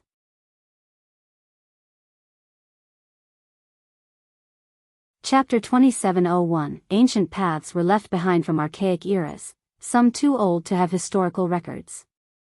These paths made it easier for traveling between the three worlds, at least to a certain extent. All in all, a forceful trip to these other two worlds required immense power or a cornucopia of resources. Ordinary experts had no way of fulfilling these requirements. Normally from Myriad to Imperial, one would need to be an Amaranthan Eternal to start. That's the very basic condition to reach the gate, not counting the dangers looming ahead. As for Imperial to Immortal, people believe that it starts at the realm of everlasting. Only progenitors were freed from these prerequisites. Because of this, normal people, sects, and even systems didn't dare to think about crossing the boundaries. However, these ancient paths made it much easier, allowing unqualified masters to have a chance. Cultivation became increasingly harder at the later stages, so some Eternals would never be able to go up to Imperial or Immortal to broaden their horizon. Thus, the ancient paths increased their chance. The world had several speculations about the various paths and their eras. Some said that during the olden days, 3 immortals were connected by these ancient paths, resulting in plenty of intercommunication. For some unknown reasons later on, something earth-shattering happened and these paths collapsed, leaving only a few behind. These broken and incomplete paths became far more dangerous than before. Li Qie and the Emperor made it to the entrance of one, a remnant galaxy with destroyed stars as far as the eye can see.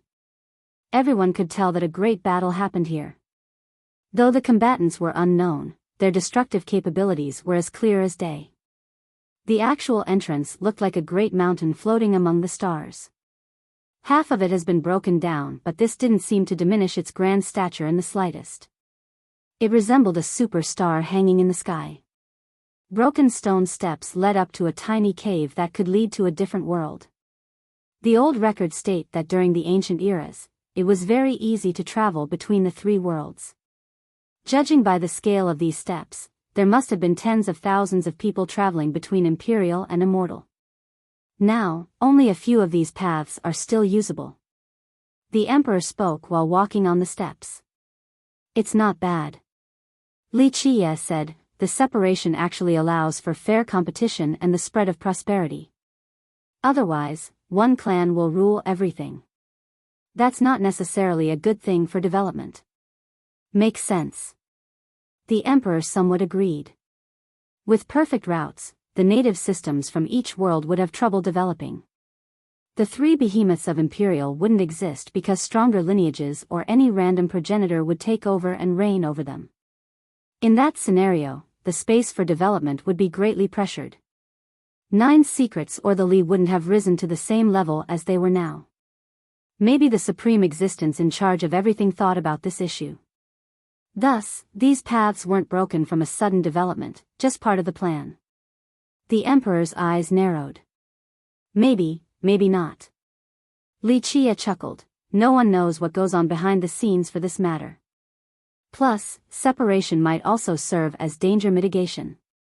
"What danger are you referring to, Dao brother?" she asked, aware that anything that Li Qie bothers to bring up would be a big deal. "I don't know, but a few beings do. They are purposely shrouding it though, so the rest of the world lives in ignorance, unbeknownst of the great danger." Li Qie smiled. "The higher level beings?" She wasn't far from becoming a progenitor and had knowledge of important matters. "No one can say for sure. For you and the rest, this is a beautiful world. But for a few existences, it is only a meal." "A meal?" The Emperor's heart skipped a beat. Very few things in this world could scare her now due to her current level. However, Li Qie's words have successfully intimidated her. She was no fool, for she was a top emperor with incredible intelligence. She instantly came up with a bold and terrifying conjecture. Her 12 palaces didn't shield her from fear. In fact, anyone coming up with this hypothesis would be frightened. Ignorance can be happiness, same with a short life. Li Qie stared at the horizon. What you see and know are beautiful, unaware of the true terror. That's why you can live in happiness. Once you find out just how grim it is and how helpless you are, that's when the mental torture arrives. And when you try to change it, further torment will come too. That's why regular people can be so happy. For example, an insect had no knowledge of the sky falling down. They are satisfied just by filling their stomach. The peace we have now is thanks to guardians like you," she softly said. "No, not I." Li Qie shook his head. "As I've said before, I'm just a passerby. The current situation stemmed from the efforts of numerous sages and supreme beings. They threw away everything for this cause. Their action is moving and worthy of respect. Right, the present is thanks to them." She nodded in agreement. The two eventually made it into the narrow cave. The Emperor shouted and derived the Grand Dao's power. The ground became bright with bricks assembling together to form a Dao portal. They quickly exchanged glances before heading in. Inside the portal were more floating stone steps spanning across the void. They have been here for who knows how many years. Virtually impossible to tell their originating era. Each stone step had archaic runes carved on them, clearly done by an incredible master. Why? Because they were still bright and clear, successfully withstanding the test of time. As they traveled farther in, they saw erupting volcanoes, evil flames blotting out the area, endless oceans with a drowning affinity.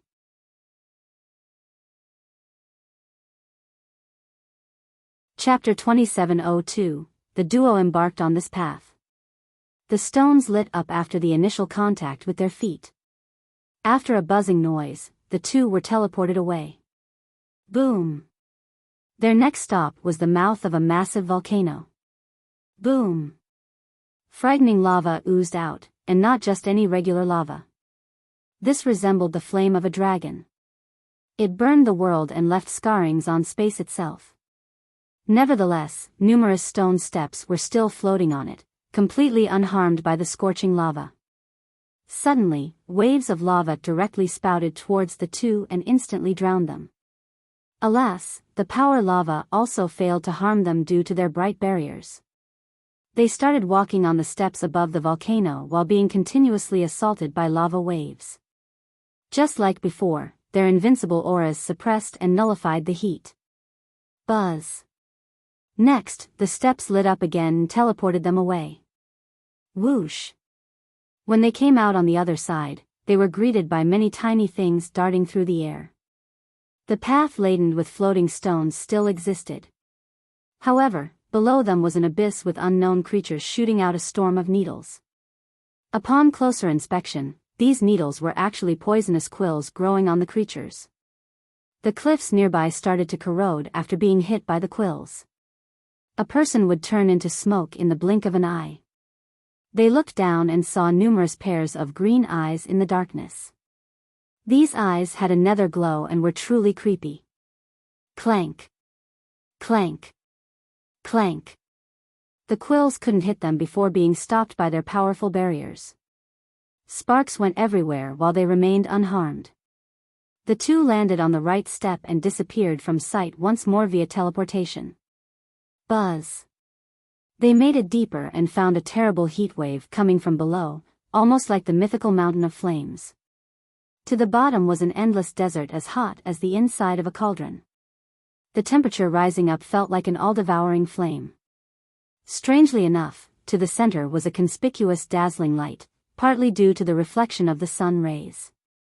It turned out that an ore mine existed in the desert with large minerals showing on the surface. If the top already had this many ores, then one could easily imagine what hid at the bottom. This was enough to make people palpitate on sight. However, upon closer inspection, one would also find many white bones protruding from the sands. Some belonged to beasts and still had remnant divinity. There was no doubt that some travelers became greedy here and entered the desert, only to die. At this moment, the sands suddenly rolled over like waves with increasing speed. There was a massive monster swimming below, the real killer that took down these intruders. Li Qia and the Emperor didn't care since these ores weren't enough to tempt them. They stepped on the path again for the next teleportation. Just like that, the duo transferred numerous times from one area to another in this boundless void. This continuous jumping was due to the broken path. If it was complete, the process would be faster and direct. Alas, the current one teleported people to unknown and possibly dangerous locations. For example, that volcano earlier, the abyss, or a mighty flame. Of course, those at the right power level could handle these perils without any problem. They weren't impossible to overcome. This was far easier compared to using the brute force method since the latter required preparation and supporting resources. A strong being might be able to break through without any complication. However, in a bad case, the result would be worse compared to using these ancient paths. Time and space would crumble. This was enough to kill mighty Eternals and Emperors. Thus, these ancient paths were clearly the best choice to reach immortal lineage. Do you have a destination in mind up in Immortal? The Emperor asked during the teleportations. Just going to have a look around to see if there's something I need or a place I must visit. Li Qia chuckled. The Emperor didn't mind if he was telling the truth or not. She sincerely invited, "You can come to my grotto if that's okay with you. I have several friends up there that might be able to lend their assistance." Someone like her naturally had amazing friends. Gaining their support would be very beneficial, doing less but gaining more. We'll see once we get there. Li Qia remained nonchalant about the desirable opportunity. The Emperor knew that they might not be able to help him with his problems. In fact, they might be the ones asking him for assistance later. Immortal has many systems and alliances. She said, just let us know if you need anything in order to avoid needless misunderstandings. Li Chia smiled, that's other people's problem. They should be celebrating that I'm not out looking for trouble, but if they come to me, I'll show zero mercy. The emperor smiled wryly at his forever overbearing style regardless of the location. She could see a potential bloodbath up there because of him. Alas, she thought that someone like him was indeed unbeatable and could slaughter anyone standing in his way. Of course, I might be more lenient on your friends and their alliances. Li Chia smiled. Then I'll thank you ahead of time, Dao brother. She said with a solemn expression. Some of the alliances up there consisted of emperors, so they were quite mighty. However, she knew that they would still be wiped out by Li Chia.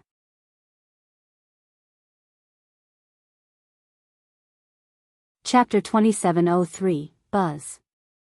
Li Chia and the emperor repeated the process countless times before they lit up. Space fluctuated and became similar to a shiny mirror from congealing. The reflection inside was that of a majestic and boundless world, consisting of numerous mountains and an uncountable amount of sections. One wouldn't be able to travel this expanse in one lifetime. Though separated by one dimension, they could still sense the vast power there, pure beyond belief. This world was above any other, causing people to think of a particular phrase, good land gives birth to great heroes. Yes, this world had plenty of talents, prodigies, and masters. Its name was Immortal Lineage. Such an impressive project. The emperor stood at the end of the path and reflected, the creator of these paths is far superior to a progenitor. These paths connecting worlds couldn't be made by one powerful emperor or progenitor. It required many of them working together across many generations. However, who had such influence to gather so many masters in one place? None came up in her mind. Go in. Li Chia only chuckled. This topic was too ancient. He couldn't explain the mysteries behind this old era with just one or two words. The two exchanged glances and had the same idea. They walked forward at the same time and entered the congealed space. This mirror-like area had ripples from the contact. The two disappeared into it, then the mirror went away as well. The duo entered Immortal Lineage at the same time and took a deep breath. Even a regular person could tell the difference between Imperial and Immortal Lineage. This worldly energy here was denser and richer. Upon closer inspection, one would find another difference. The energy in this place had a touch of immortal energy. Of course, it might be nothing like that, but Imperial definitely didn't have this same affinity. The stronger masters or talented prodigies found it easier to harmonize with the Grand Tao in this world. This feeling should only happen when they were inside their own system. However, even an outsider here felt this harmonization. It meant that cultivating an immortal was easier compared to Imperial. The Grand Tao was closer to people, so they could understand its profundity with less effort. Because of this, strong Eternals and Emperors would always ascend to Immortal because the lower worlds no longer satisfied their cultivation requirements. This world allowed them to take the next step forward on their Tao and break through. Immortal Lineage. The Emperor quietly said. Though Imperial was her home, Immortal was indeed more suitable to stimulate their potential. Staying back in Imperial for powerful beings would be akin to having shackles. People only stayed behind if they had no other choice or there was something worth it for them to stay. Dao brother, is this where we say goodbye? The Emperor asked. Boom. Suddenly, the sky seemingly exploded and startled her. I only wanted to invite you to my grotto. Does heaven really need to send thunder? She joked. Rumble. However, more deafening explosions occurred. The two looked up and saw chaotic bolts twisting in the sky, not similar to the usual thunderstorm. These bolts arranged themselves like wires in the sky with currents channeling through them. What is that? Her vast knowledge failed her this time. She never saw anything like this before. These bolts and currents turned the sky into a world of lightning. It nearly encompassed all of Immortal Lineage. She wasn't the only stunned spectators since this phenomenon encompassed the whole world. Not to mention the billions and billions of mortals, even the invincible emperors and progenitors found this astonishing. What's going on? These experts became horrified. Is this the end of the world? A calamity is descending. One of them stammered. Why is this happening? Old Eternals were in disbelief. The scene of an emperor proving his Tao still didn't reach this level of horror. The birth of a progenitor would only bring a small-scale heavenly tribulation. However, this lightning storm covered all of immortal lineage, seemingly turning it into a prison. Creak, a heavy creaking sounded as if a great gate above was slowly closing. Sure enough, the skies suddenly turned dark. Why is there something like this above? Everyone became confused, progenitors included. This is a grand phenomenon. We need to run right now. A spectacle like this will have something ferocious after it. One emperor felt his heart skipping a beat and shielded his presence while still speaking before running to a hiding spot. One progenitor took out a divination table to take a better look. Boom! Alas, his table instantly exploded. The machination of heavens is in chaos. His expression soured as he gravely said, "Damn it. Something terrible is coming. Who did this?" He also chose to hide. In fact, the encroaching darkness made the truly powerful and knowledgeable masters run away. They had no idea what was going on, so they exercised prudence. What is happening? True Emperor Jiuning was infinitely close to the progenitorial realm. In fact, she was suppressing herself because she wanted to become an immortal level 1 from the first attempt. Alas, she couldn't calculate the current development. She turned towards Li Chia. His eyes narrowed as he derived the myriad Tao. His expression darkened as a result. Not good, someone is trying to calculate the heavens' will.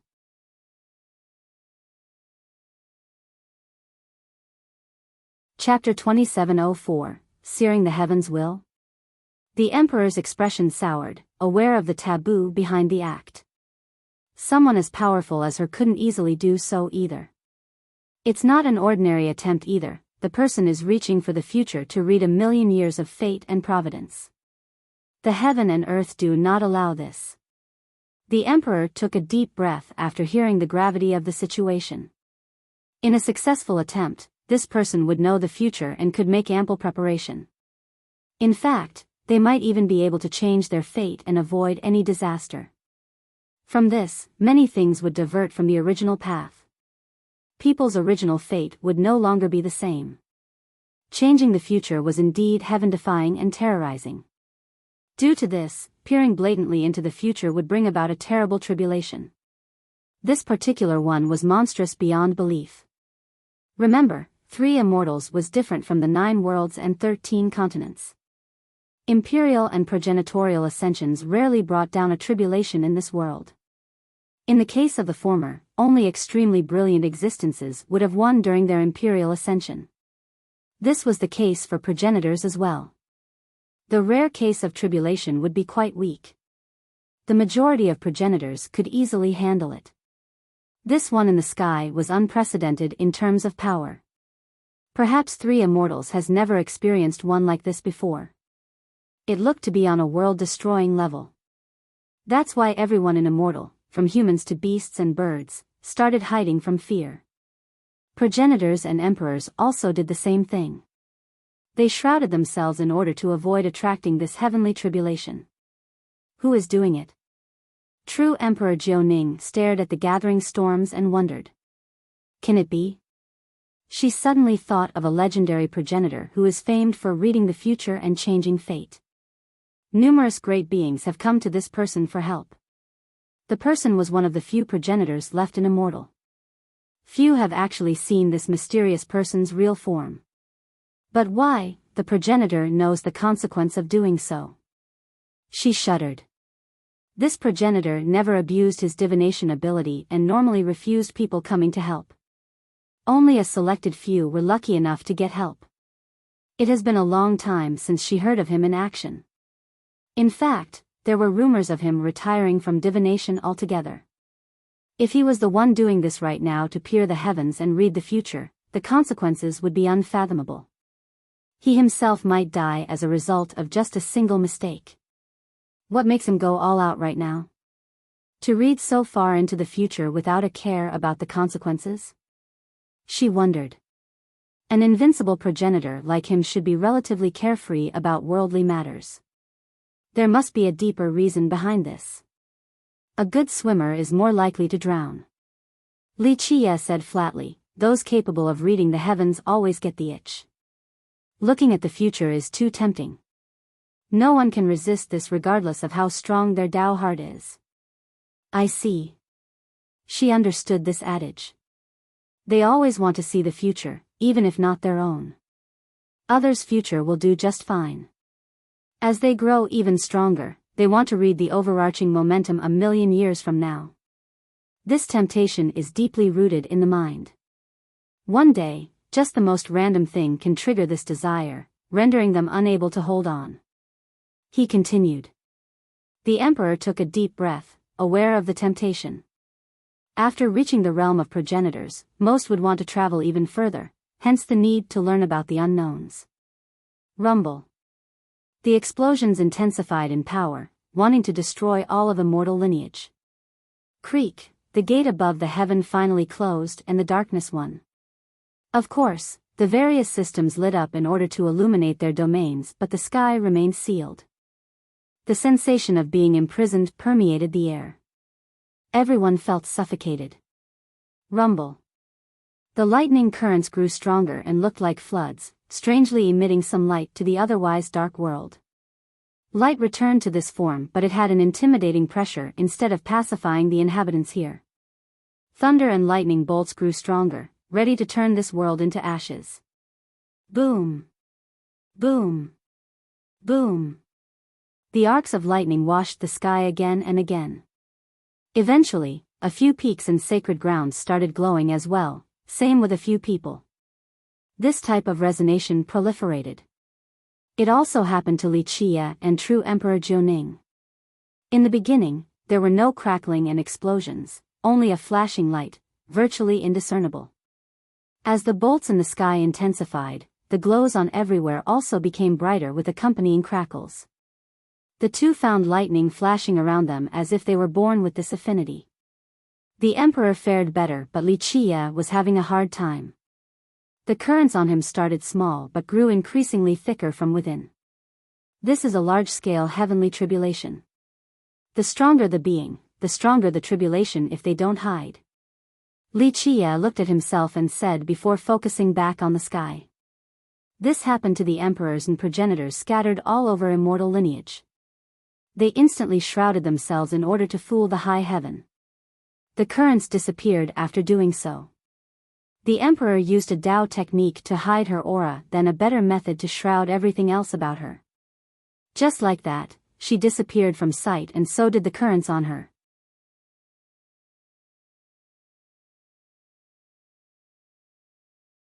Chapter 2705, Boom. Boom.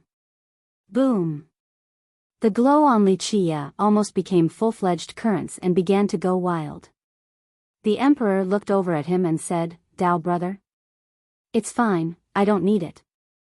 Li Qie gently shook his head. I want to see what this person is looking at. Plus, it's useless even if I try to shroud. What do you mean? She was surprised. I told you before that I'm only a passerby and do not belong here. If a tribulation comes down, I'll definitely feel the brunt because I have tested it before. The emperor furrowed her brows because fewer than few have experienced the tribulations in immortal lineage. Tribulations normally never came down here. Plus, I'm not the same as any of you. I have seen and struck the villainous heaven, so when a large-scale tribulation descends, I'll attract an extremely mighty one just like a magnet. Li Qie's eyes became profound as he looked upward. The emperor became startled because she knew the level he was speaking of. The information hidden behind this secret was shocking. No one has ever done something like this in the history of three immortals, yet Li Qie had done it. Strangely enough, Li Qie seemed to be anticipating this. Come, it's been a while since my last world-destroying tribulation. Another taste will be nice. He smacked his lips. The emperor smiled wryly. Anyone else would be stricken with fear before a heavenly tribulation, but Li Qiye seemed to be excited. Just how tough was his mentality? Bump. Bump. Bump. Something in the external space seemed to be bumping into the sky of immortal. This world resembled a closed-off fortress, while the banging sound came from a mighty invader trying to break through the gates. What's happening now? The emperor became startled as the entire world trembled. This is the best thing about three immortals, the reason why it doesn't normally have tribulations and still standing strong all this time. Everything else has been blocked outside, your world is an isolated one. Even this massive scale tribulation is having a hard time descending. Li Qiye explained. Rumble. Explosions continued with earthquakes everywhere due to an all-penetrating force from above. Boom. Finally, a blast as loud as the detonation of a million thunder. Everything exploded and collapsed. The world was slightly pushed out of its balance and numerous people fell to the ground. The sky instantly became bright again as if the gate above has been taken down. Boom. The day returned with a terrible friend. Golden brilliance permeated like sun rays, giving everything a similar shade. Look, the tribulation is coming. Someone shouted at this sight. Sure enough, it looked like a dam has been broken with countless yellow bolts descending. The magnificent bolts looked like a golden ocean pouring down to drown immortal lineage. Rumble. Each was as thick as a mountain range now, with more than enough force to drill through the earth. One of them crushed numerous peaks and a mountain range. Ah! One eternal thought that he wouldn't be struck by it and couldn't avoid in time. This dazzling bolt annihilated him, causing blood to splash everywhere.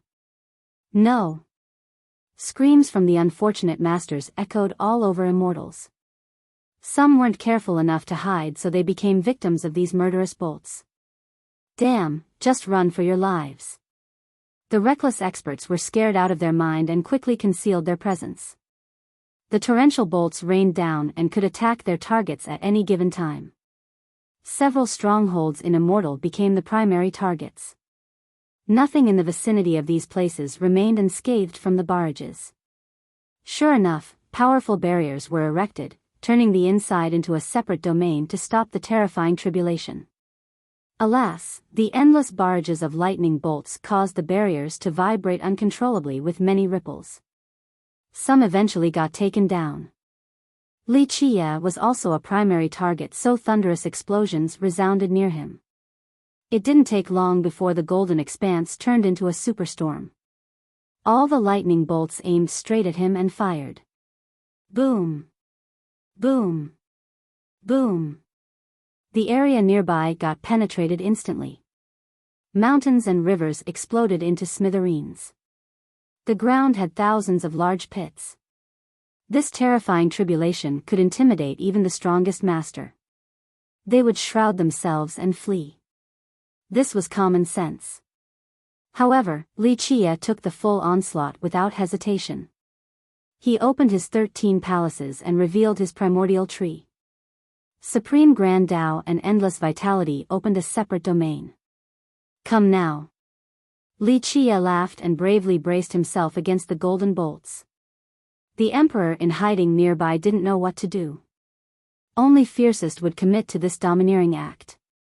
Progenitors themselves wouldn't dare to face a tribulation of this level. Non-stop detonations ensued. As his defensive lines grew stronger, so did the offensive barrages. More and more bolts gathered above him, never giving up until there is nothing left of him. Boom! A section of his barrier faltered and one bolt pierced him, then another, and more. Blood naturally gushed out from the holes in his body. He has been turned into a sieve.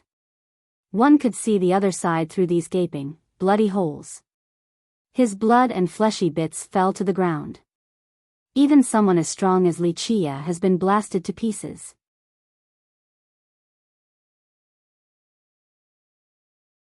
Chapter 2706, Rumble.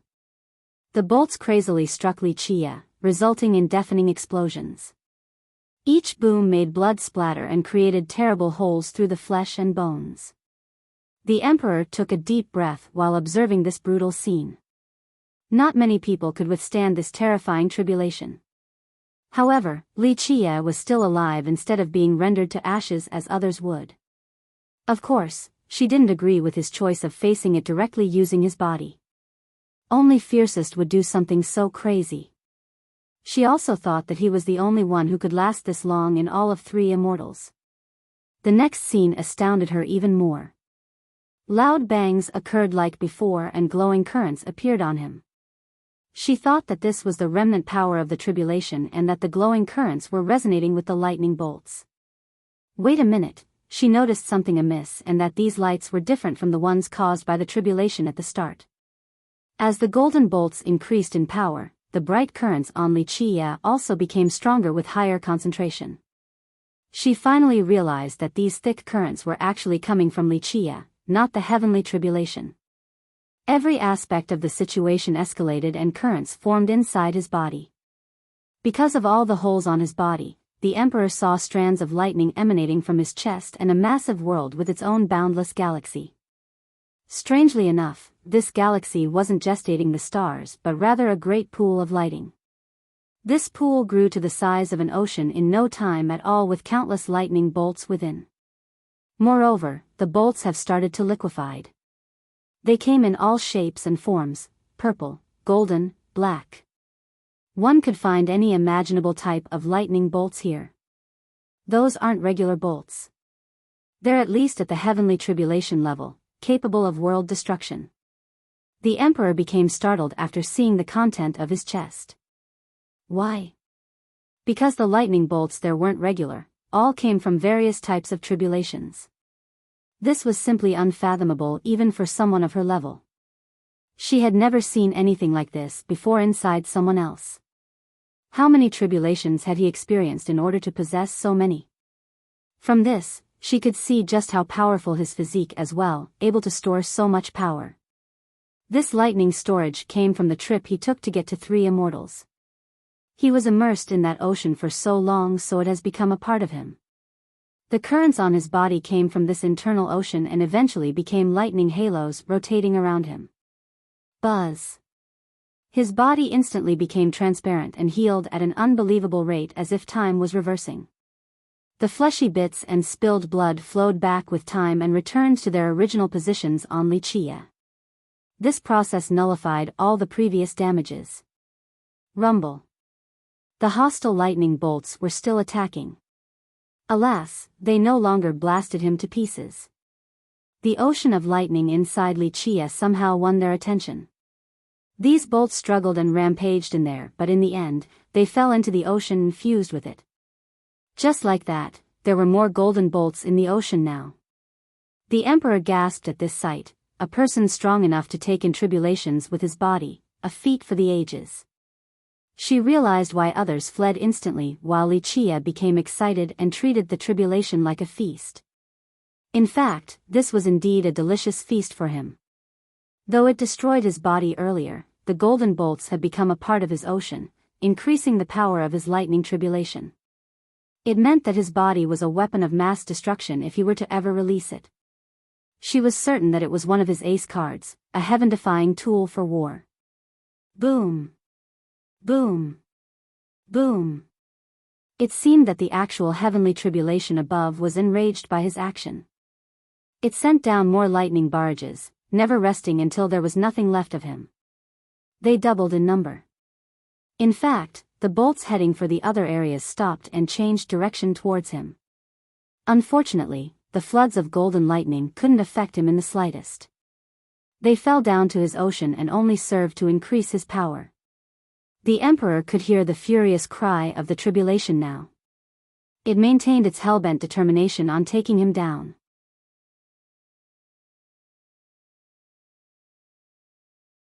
Chapter 2707. The heavenly tribulation increased its efforts several times. In the beginning, the offensive force looked like a storm. Now, it was at the level of a full-blown tsunami. It sent down golden ocean after ocean of lightning towards him, wanting to drown him completely. Since he became the prime target, the bolts attacking the other areas weakened. Other areas under attack became less pressured as a result. Of course, the onslaught was still useless. The tribulation above was certainly majestic, but Li Qia's own ocean didn't let up. The quantity and quality of the offensive bolts didn't matter. His ocean still took all of them in. The raging tribulation and its increasing effort actually benefited Li Qia like an unending buffet. Boom! The shrouding emperor nearby suddenly got struck by one of the golden bolts. All of her concealing methods exploded. Activate. She reacted quickly by raising her hands and summoned many treasures and activated numerous defensive measures. Rumble. The lightning bolts aimed for her since she was now exposed. A 12-palace emperor like her was infinitely close to being as strong as a progenitor, leaving no room for doubts. However, her defensive measures and treasures crumbled before the bolts. She couldn't withstand the tyrannical force of the tribulation. Buzz. She tried to shroud herself again, but the golden bolts broke her method. There was no way for her to break away from the onslaught now. She reactivated her treasures for another defensive attempt but couldn't stop the attack. One bolt struck her and left a gaping hole. Leave. This is a domain of lightning now, the tribulation will destroy everything near me, go as far as possible. Li Qia shouted at the emperor. She also realized that she was standing near the biggest target for the tribulation. The closer she was, the more likely she was going to be pulled into this mess. Take care, Dao brother, we'll meet again. She couldn't stay and risk being attacked again. Buzz.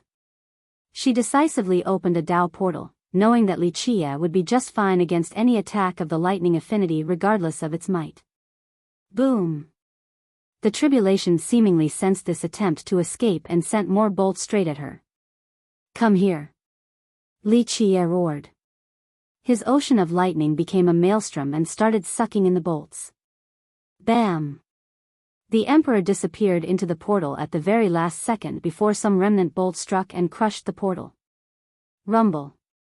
The failure to kill infuriated the tribulation. All focus turned back on Li Qia to no avail.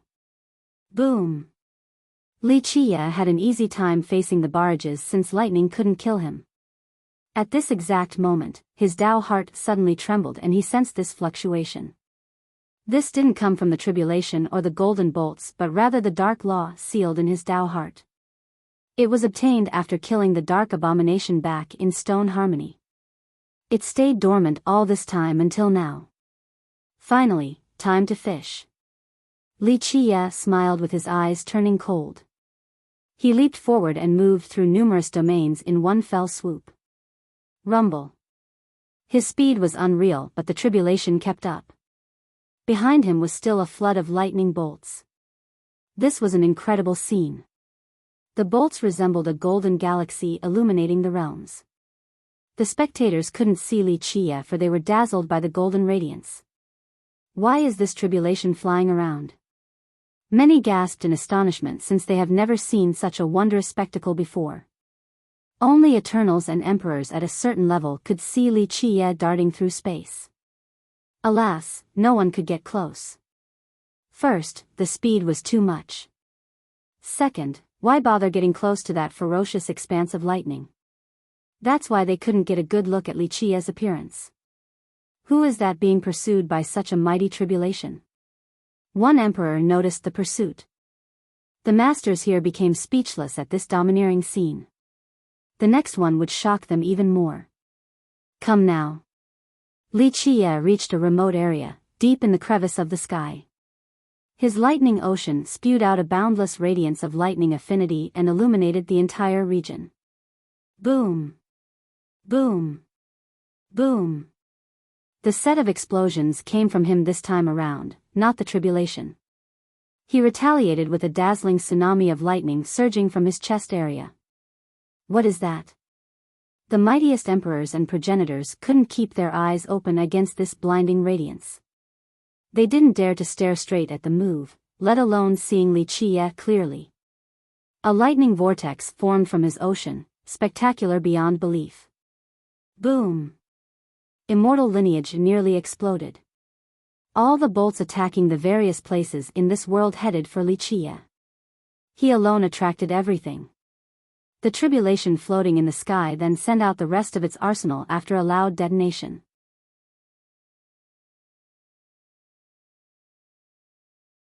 Chapter 2708, Boom. A radiance illuminated the myriad realms as numerous golden bolts shot towards Wuxia's chest. The world dimmed down, whether it be the sun and moon or the celestials above. Only a shade of gold was left in the world after an apocalyptic explosion, fully engulfing Wuxia. Boom! The tsunamis from Wuxia's chest looked like millions of dragons roaring. They splashed straight into the sky. Numerous stars were buried as a result, completely annihilated by the lightning waves. The two different sources of lightning made everyone close their eyes due to the flashiness of the whole thing. Emperors and progenitors have fled long ago while shielding themselves. This tribulation power was too much to handle, capable of killing anyone on contact. That's why they no longer dared to watch this contest at the risk of revealing their positions and presence. Who is the one experiencing this tribulation? The rest of the experts wondered in horror. It's not a normal tribulation attempt. One knowledgeable Eternal knew more than everyone else. Someone is purposely going up against it and leading it into his body. Well, who is it? Which invincible progenitor? Everyone nearby shuddered. One wouldn't even have the chance to resist after being struck, let alone deliberately baiting it. One Eternal became too curious and opened his heavenly gaze in order to look at the center of the radiance. Boom! His eyes exploded first, then the rest of his body. This mighty Eternal still couldn't handle the golden radiance coming from Wuxia's ocean of lightning. Even progenitors would have a hard time. The power of the heaven, every existence was forced to the ground, no longer have the strength to even raise their head. Rumble. The waves coming from Wuxia washed the sky numerous times. Not a single star or spatial scarring was left behind now, only specks of dust. Everyone in three immortals felt this terrifying presence. Since the start of time, they rarely saw tribulations happen in their world. Now, this extraordinary one left them stricken with terror. The tribulation's barrages against Wuxia only increased in power, causing the three worlds to quake. All the bolts available were aimed at him now, a showing of the high heaven's fury. It wished to penetrate that ocean of lightning inside his chest. Alas, they could only create the massive tsunamis seen earlier that ravaged the upper sphere. The entire battle so far has only lasted the time it takes to drink a cup of tea. However, this brief moment was too much for everyone to take. It seemed like an eternity of torture. As time went on, the golden bolts from the tribulation became weaker. Is this the end? People started relaxing after noticing this. Of course, the emperors and progenitors took a deep breath. Someone has actually managed to withstand this monstrous tribulation. Just how strong was this person? He must be on the same level as any progenitor from the Decemvirate. One progenitor said, aware that he wouldn't have been able to handle this tribulation even under his strongest state. Everyone started breathing easier, thinking that the storm has passed. Unfortunately, a strange phenomenon happened in the sky. Boom! An evil flame materialized and engulfed the world during the confusion. Such maliciousness! Someone shouted and quivered in fear. The flame started sweeping everyone off their feet due to the pressure. This blinding evil illuminated the world in no time at all. Finally, Wuxia wasn't surprised at all and opened his Tao heart to accept the incoming flame. The flame instantly struck his Tao heart and drowned it out, resulting in numerous detonations and earthquakes in three immortals. Wuxia transformed into a devil with flames oozing from his very being and blotting out the sky. A pair of black wings protruded from his back. Cracks appeared all around him and out came bone spurs with a cold glint. He seemed to be changing into a massive monster with barbs on his head and fur everywhere else. Clearly, an evil entity was trying to take over his body. At the same time, numerous experts in the three worlds were also affected by this intense evil. Their hearts started turning black, so they underwent the same changes with bone spurs and hair all over. Damn! An Eternal closed his eyes and tried his best to stop having any desire. He fled instantly and sealed himself. Such evil intents, even a progenitor felt his Tao heart trembling after sensing this evil. Black strands of light appeared around him. Not just the cultivators either, all living beings became affected. The mountains and rivers themselves started changing.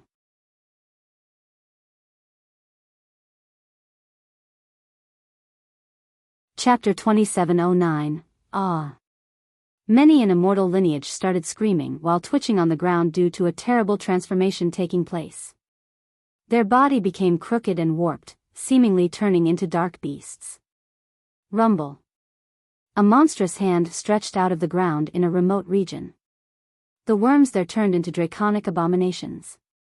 They became hundreds of times bigger with tentacles all over. In a different lake, fish surfaced and also started changing in a terrifying manner. Their fins turned into dark hands, bones grew on their back, their face became quite ferocious. What is going on? A devil ancestor is descending? The top beings who could still maintain their Tao heart became alarmed. The oldest and most knowledgeable progenitor still found this scene terrifying. A forceful turning of this massive scale never happened before in immortal lineage. Because of this, bells could be heard around many great systems. The clear ringing served as a way to calm the mind. Moreover, they sent out powerful progenitorial lights. Images of progenitors appeared as well on top of wise chantings. The light and chanting expelled the darkness to stop the transformation process. The successful systems were the strongest in immortal. Nevertheless, the spread of evil continued across the world. It didn't take long before immortal turned into a nest with monsters everywhere. The top beings didn't know what to do. They couldn't think of someone with such a frightening evil affinity. Only progenitors could stay calm after protecting their Tao heart. Certain powerful emperors were still affected, more or less. Alas, they all needed to hide out of fear towards the unknown. Activate. Li Qie roared and a path split open on his forehead, revealing a strand of sacred light. This single strand tore apart his body along with the area nearby. Pop. Pop. Pop. The holy light swept away any evil intent and darkness, wanting to refine this affinity inside him. It actually emanated from his Tao heart and created the cracks on him. Buzz. A buzz could be heard. It wasn't that loud, but everyone in immortal lineage clearly heard it. The holy light poured down from the sky and permeated everything like mercury, reaching all the depths and crevices. Buzz. Burning noises resounded everywhere, even on the living. The darkness and evil intents were being scorched by this holy light. Thus, the nearly transformed cultivators and various terrains assumed their original state. The twisted body of experts became normal again. Li Qie's Tao heart was the source of all that is holy in this world. He turned into the hottest and most blinding radiance. Now it's a saint, everyone wanted to get on their knees and join the light after sensing its purity. The light was winning and managed to save people from the darkness. Even the devils would feel this power in their heart and surrender. A saint from an old era? One progenitor wondered. He first thought of an ancient progenitor capable of exuding this holy light. However, this being was long gone now on the river of time. Thus, it has to be a different person. He opened his heavenly gaze to look at the light source in order to figure it out. However, this holy light actually imprinted itself into his Tao heart, causing it to waver. This scared the living hell out of him, so he quickly averted his gaze out of fear. The power of this light was insane. He might turn into a follower if he had kept on looking at it. A progenitor giving in to the light? That would be something else. What else could be spared from its holiness then? It was capable of turning all of immortal lineage into a land of bliss in the blink of an eye. From another perspective, it was no different from the evil affinity earlier. An ancient mantra came out of Li Qie's mouth. It echoed across the world and nearly flipped the river of time over. In this blink of an eye, the darkness that had disappeared in the river of time emerged once more and sent out offensive waves. It resonated with the darkness in his body, so popping noises could be heard. The dark flames around him ignited again, intending on taking his Tao heart and body. This ambush seized the upper hand and started to extinguish the holy light. With that, the living beings suffered the same devilization process: fangs, bone spurs, fur. Not again. The powerful masters had to flee once more while trying to remove the darkness. Ah! The weaker cultivators and ordinary living beings had no choice but to suffer this torturous transformation. Clank. Clank. Clank. A series of metallic ringing came next. Far up in the sky vault were 3 great maelstrom releasing 12 laws. The spectating progenitors didn't recognize them at all. Clank. These primordial wills instantly locked Li Qi's Tao heart and the darkness within. Boom. While everyone was still confused and horrified, the holy light suddenly exploded. The light was already explosive and powerful before, but now, it intensified to a whole new level. This was all of the holy lights in history exploding at the same time. It resembled a world-ending flood washing over immortal lineage. The deepest abysses and most reclusive corners of darkness were still instantly illuminated.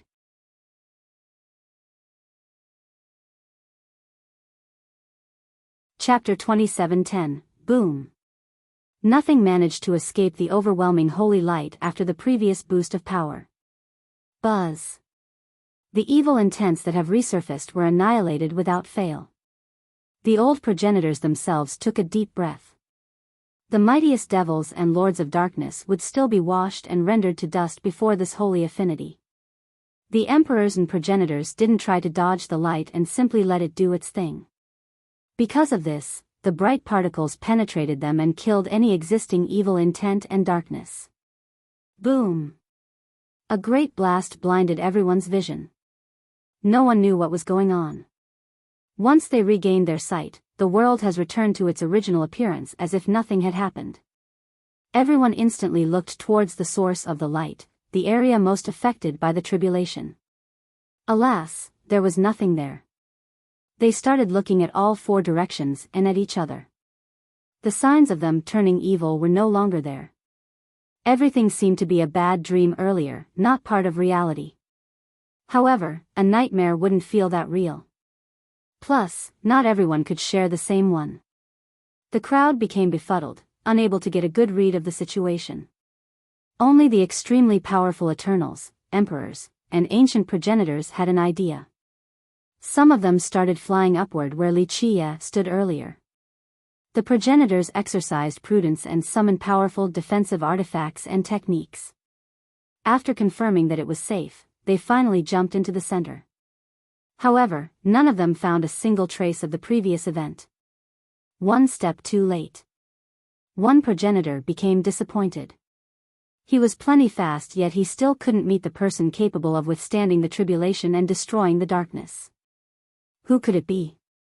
This question popped up in his mind. This progenitor decided to use divination, but nothing came up. Everything relating to this event has been sealed. He wasn't strong enough to break this containment to read the movements of the heaven. Something big will happen soon. Another one said with regrets before leaving. Several other figures emerged after he was gone. They also wanted to find an answer. Alas, they found the same non-answer as the progenitor prior. Well, which progenitor was it? The group wondered. They knew that very few progenitors were staying in immortal lineage right now. No one among them was actually this powerful. It might be one of the 10. A powerful emperor murmured. No way. With this power? Probably even stronger than Gao Yang, certainly among the top 3 or even the number 1 spot of the Decemvirate. A different master took a deep breath. Meanwhile, a chilling eye in the most dangerous area of a redeeming ground has been watching everything. This eye watched the events clearly while acting like a good, non-interfering spectator. It finally moved a bit after the finale. An outsider? From where? A true overlord has shown up after the three immortals. A deep voice sounded in this area. A blessing or a disaster? The latter will be inevitable. Certain existences in the darkness could still communicate through the spatial planes. It's finally coming. This world has been hidden for too long now, can't really ask for more. One more emotional voice answered. Tranquility returned after the explosion of the holy light. The events seemed like a nightmare with no real lasting effect. People couldn't tell if it was a good or bad thing. Nevertheless, it stirred discussions all over the realms, mainly for gossiping reasons. In the end, many believed that a devil lord had descended but was instantly taken care of by an invincible progenitor whose identity remained unknown. The background of the devil lord was unknown as well. Such a thing never happened before in Three Immortals, so they didn't know the source of this evil existence. Meanwhile, the real masters continued to search for an answer, wanting to see the progenitor who saved them all. They roamed the land and tried to calculate the answer to no avail. However, the Heaven Calculating Pavilion suddenly sent out a message: the heavenly change heralds a monster. Everyone became excited and engraved the phrase to heart. They carefully contemplated the meaning behind it and came up with different interpretations. However, this phrase plus what had transpired just now made them shiver. Is something terrible really going to happen? The darkness and a monstrous devil are coming? Someone murmured. Maybe it's referring to the large-scale devilization process earlier, hence the word monster. A few experts believed this. Who passed down this message from the pavilion? A powerful Eternal asked around. Jade Zenith Progenitor. A group of Eternals asked around enough and got a shocking answer. The progenitor calculated the heavens' will. Even other progenitors took a deep breath after hearing this. For millions of years now, everyone knew that Jade Zenith Progenitor was peerless in divination. Her words were made of gold, capable of predicting someone's fate and even the heavens' mandate. Something big was definitely looming on the horizon since she passed down this type of message. Then what's going to happen in the future? What is the heavens' mandate? Some progenitors started visiting the pavilion in order to see Jade Zenith. Alas, she wouldn't grant an audience to any powerful character, leaving only the message prior. Seems like Jade Zenith Progenitor doesn't want to see her any further. The progenitors sighed and left. Trying to predict the heavens' mandate was extremely dangerous since it was a rebellious deed. A mighty being like herself was no exception. Her single phrase spread across immortal lineage like a storm. Every system became cautious, afraid of a devil appearing out of nowhere. Some even planned for the worst and prepared an escape plan for the future.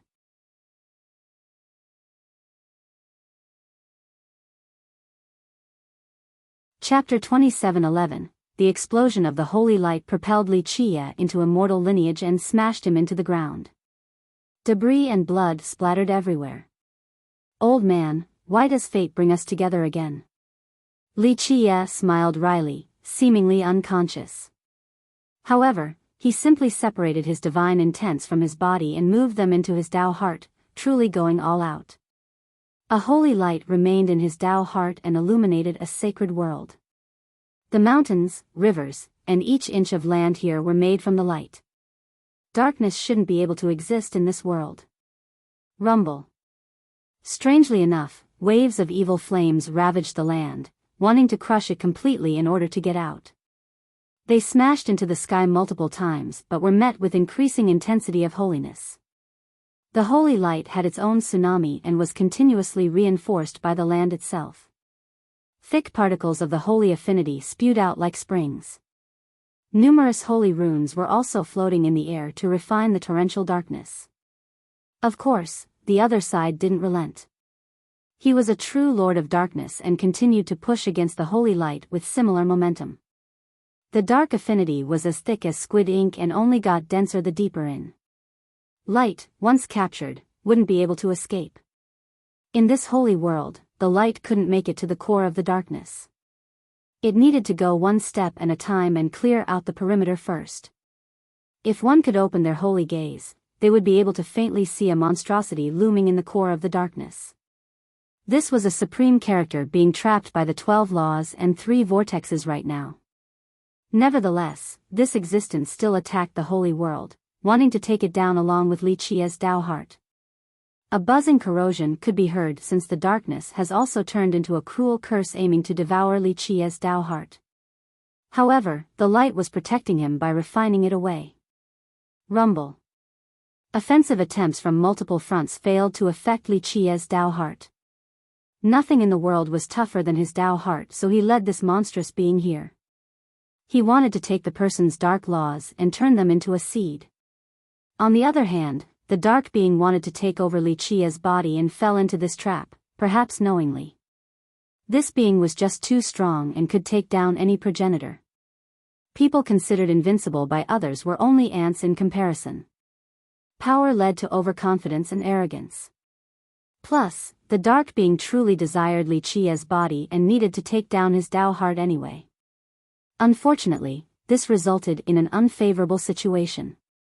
As for Li Qia, he needed to make this risky move as well because his Dao heart was his best weapon, the only thing he could use to imprison a supreme character of this level. I will break your Dao heart and take your body. A roar came from the darkness. The dark being's visage remained hidden, only a large pair of horns could be seen. I'm afraid you will never get the chance. Li Qia's divine intents materialized into a figure resembling his original self. This being exceeded all of his previous enemies, so he needed to go all out by sending his full focus into this world inside his Dao heart. You are not a saint, your light won't last forever. The dark being used a language too ancient to be traced, older than any existing world.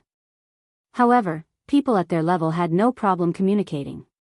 Their divine intents could understand everything. You surely know that darkness and light are just different forms of powers. Only an immovable Dao heart is eternal. Li Qia said, I can become a saint with a single thought and bring light to the world, or a devil, the harbinger of darkness, if I will so. The dark existence didn't respond, aware of this truth. If I was at my peak state, I would take you down so quickly and devour this world. The being coldly threatened. This wasn't empty bravado either.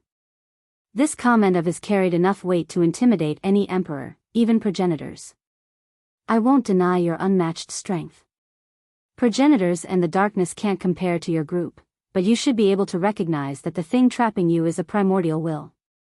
Li Qia chuckled. I'll accept defeat if you can break out of it. But honestly, if you were capable of doing this, you wouldn't need to avoid the high heavens watch right now and sneak to this place. Damn that villainous heaven. The existence in the darkness cursed. The heaven is indeed wretched and I do want to stomp on its face at times, but with regard to the issue of dealing with bastards like you, I actually commend its decision. Li Qia smiled. Boom. The existence responded by releasing more energy.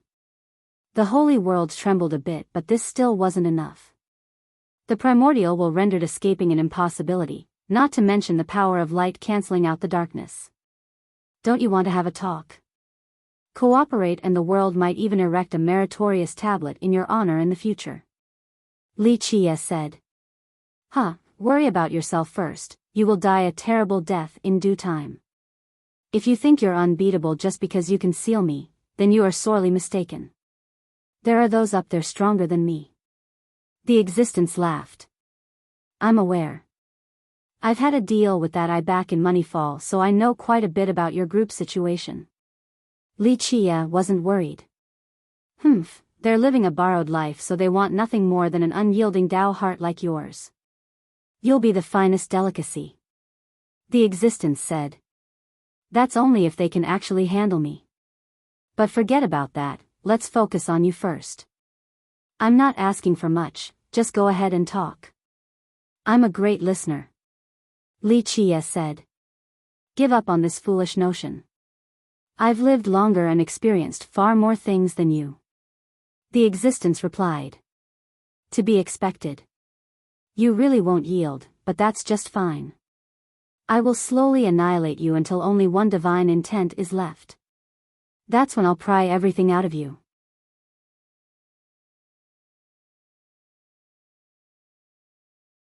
Chapter 27:12. The Dark Existence only answered with retaliation.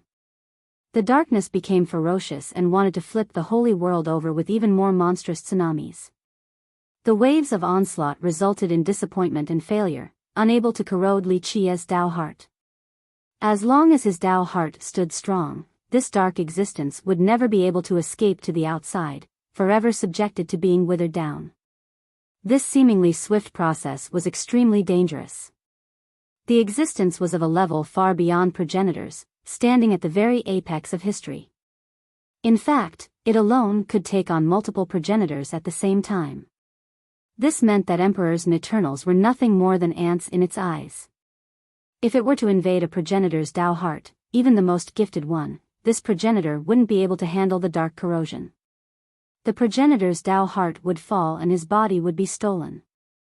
Unfortunately, Li Qi's Tao heart was special too. Moreover, it was trapped by the primordial wills and couldn't get out. It seemed that its fate has been sealed. What are you hoping to accomplish?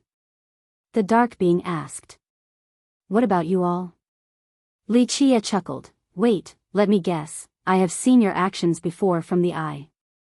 Your pursuit is very simple, just immortality, and you would do anything for this goal with wanton regard for the rest. Huh, same for you. The existence snorted. Isn't that your pursuit too? You have reigned the world for ages in the past with total authority, but that's only ephemeral in your eyes. You wish for immortality just like us. You're wrong there. My pursuit is not to become an immortal with everlasting life. I only want an answer. Li Qi smiled. An answer? It doesn't exist, no one can give it to you just like how no one gave one to us. However, the real answer is in your heart, immortality. An immortal touches my head and ties my hair, granting me everlasting life. Tell me what an immortal is then. Li Qi chuckled. We are immortals, and you will be one too. The existence said. You all are pseudo-immortals at best. Li Qi said flatly. Then who are the real immortals in your eyes then? The existence didn't become angry and spoke as if this was only a Tao discussion. Li Qi didn't respond. If your definition consists of everlasting life, then we are immortals, true immortals since we can't be destroyed. The existence said. Really now? You think you're indestructible? Li Qi chuckled. Try if you're skeptical. Even if you destroy me, I'll still be eternal as long as I have one strand of essence left. The existence spoke nonchalantly and with confidence after calming down. I will since I have plenty of patience. Li Qi smiled. So what if you can get everything you want from me? You'll become one of us, living for immortality. As you have said earlier, an immortal touches my head and ties my hair, granting me everlasting life. I'm the one teaching you how to become an immortal. The existence asserted. You sound quite confident.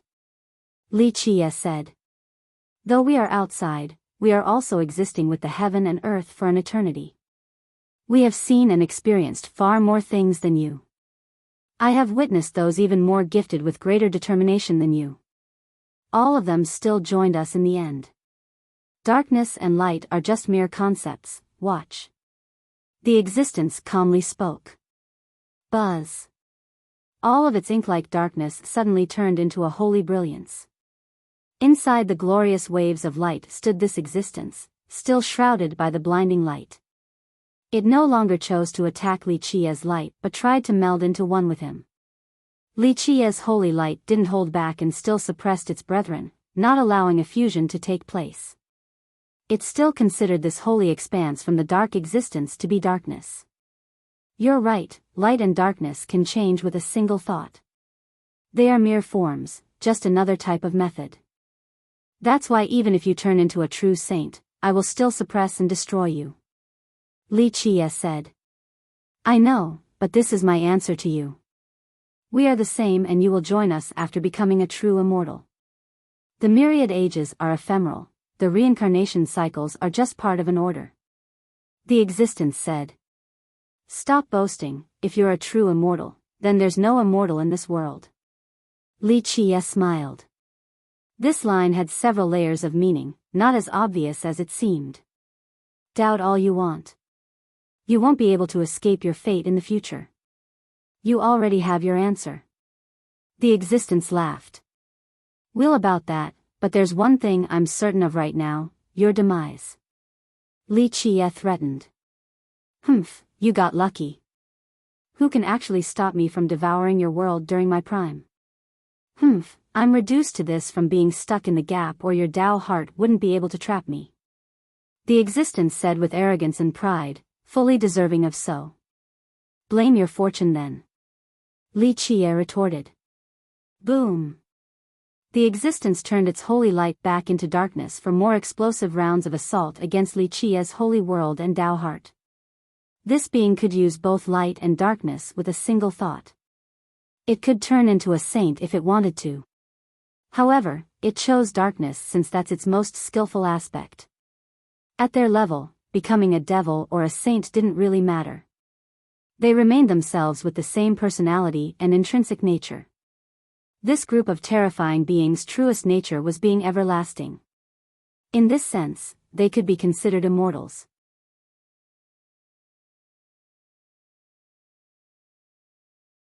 Chapter 27:13. Meanwhile, the actual Li Qie fell into a deep mountain and left behind a pit. After a single night, vines and trees started growing around it, culminating in a forest. He landed on a system named Immortal Devil with quite an origin. Its progenitor had the title of Everlasting Forefather. The guy was very magical and could certainly back up this bold title choice. Rumor has it that he was the only person in history with a masterly understanding of the samsara and the only one who will experience it. That's why he would return after each era with a different identity.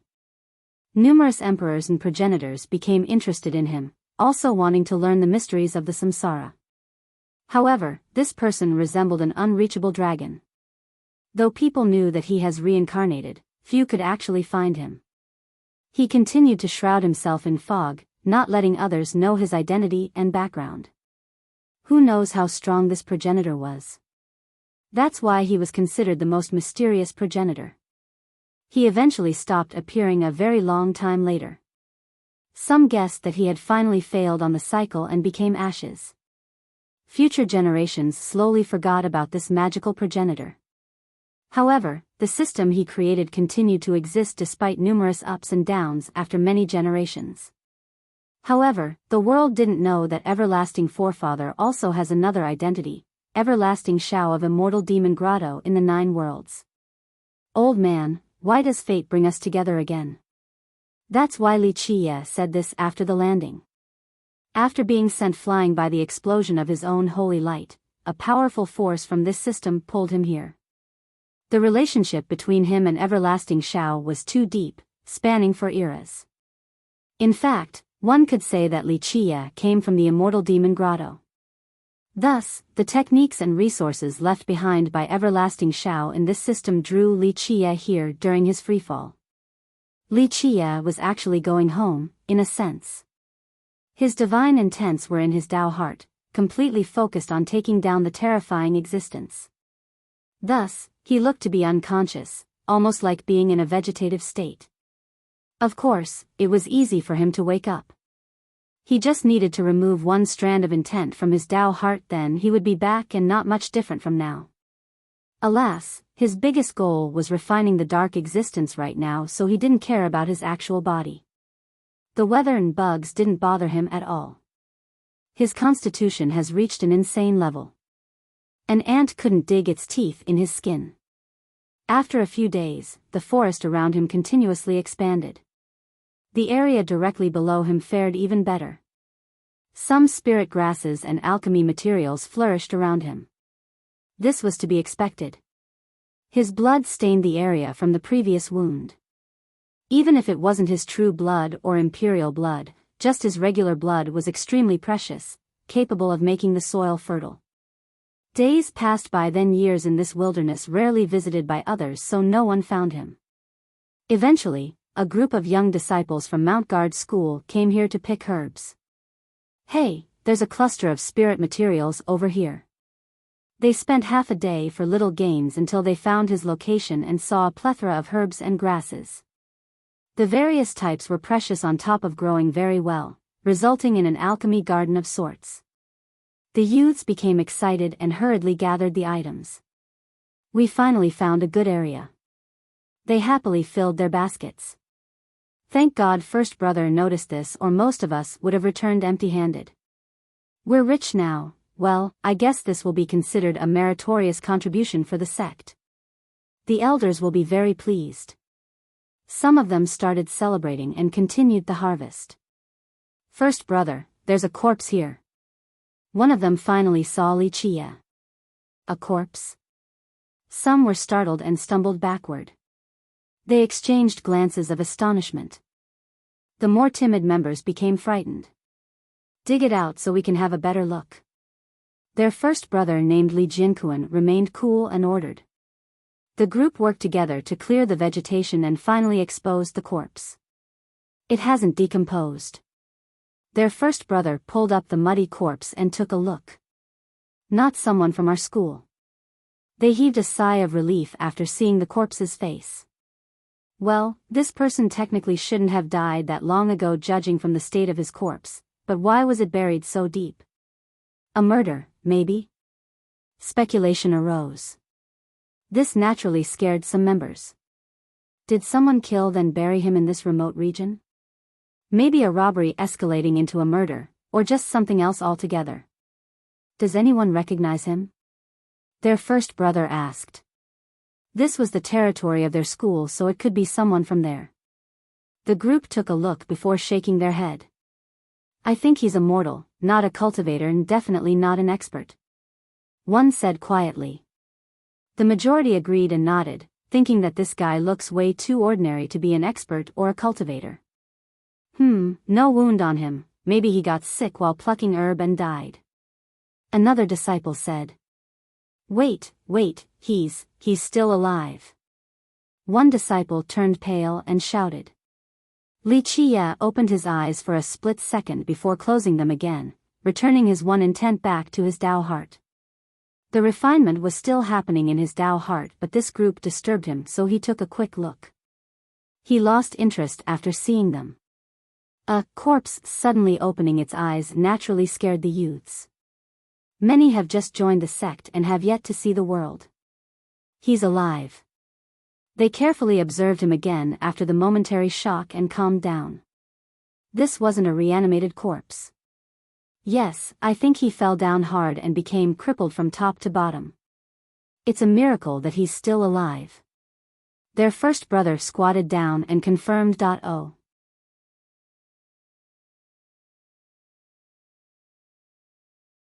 Chapter 27:14, Poor Guy. One member murmured after hearing the first brother's assessment. Right, he might have been here all alone for a long time now, maybe he has no family so no one looked for him. Another shook his head.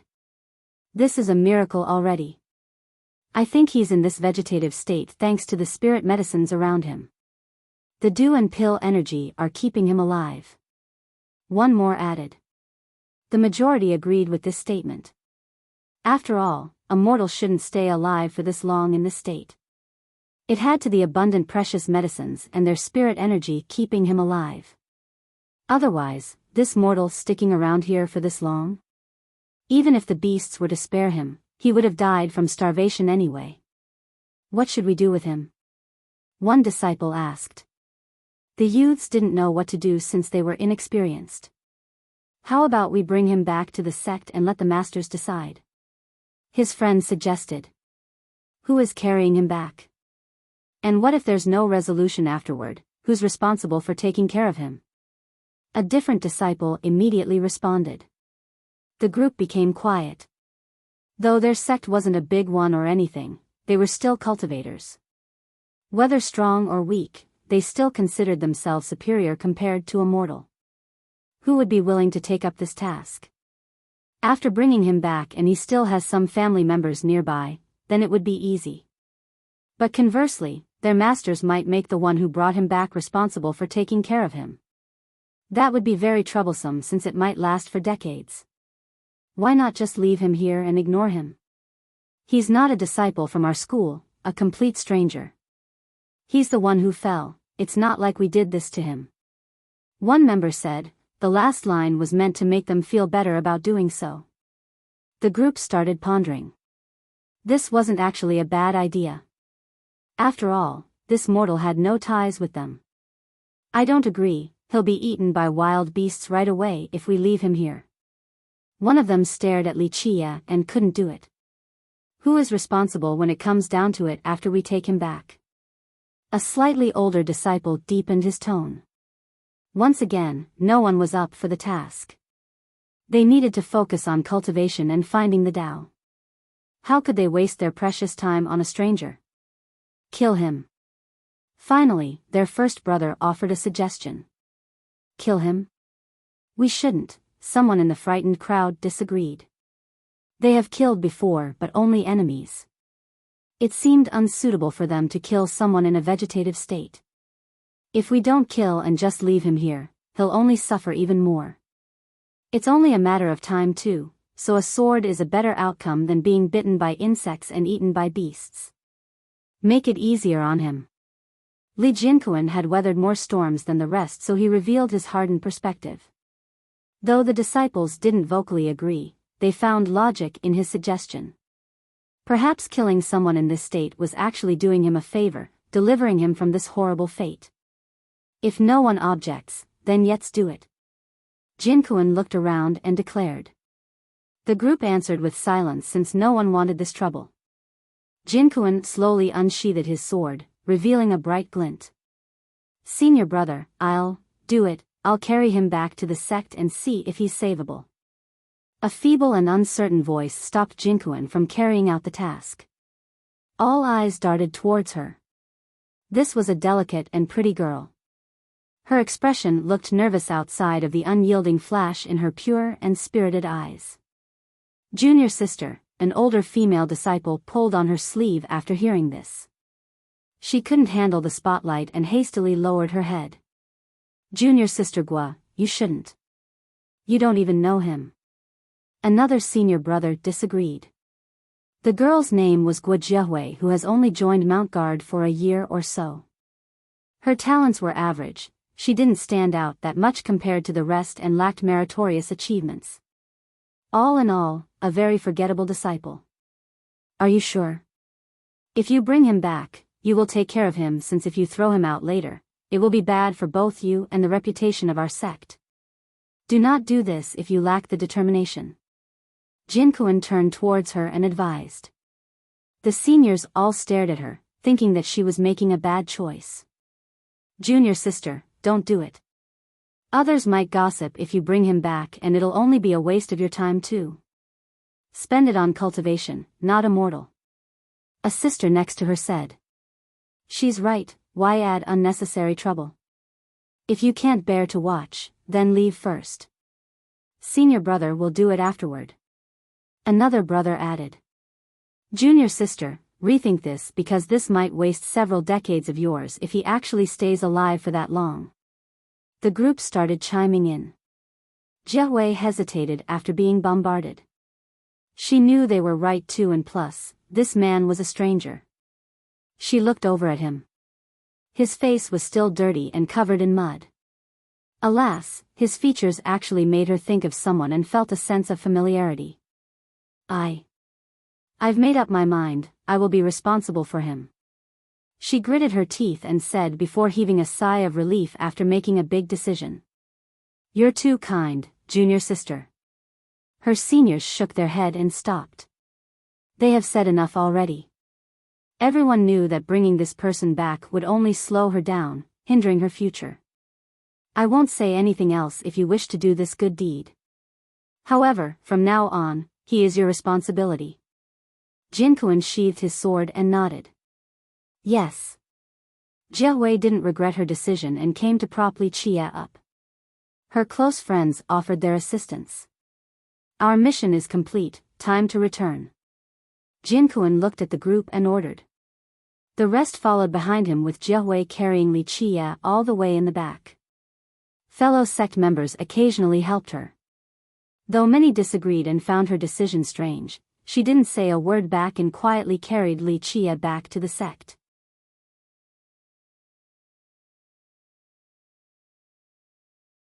Chapter 27:15. The group finally made it back to Mount Guard School and instantly reported to their seniors. The once famous sect has fallen into a third-rate one, far inferior versus its peers. It used to be an authority figure in all of three immortals, not just an immortal demon system. It also reigned over this system for a long period of time. Its name had an impressive history. As long as one was within the territory of the sect, they could always see a towering mountain reaching the sky. It looked to be the center of the world. It wasn't the tallest one in the system, but it looked like the imperious king of all mountains.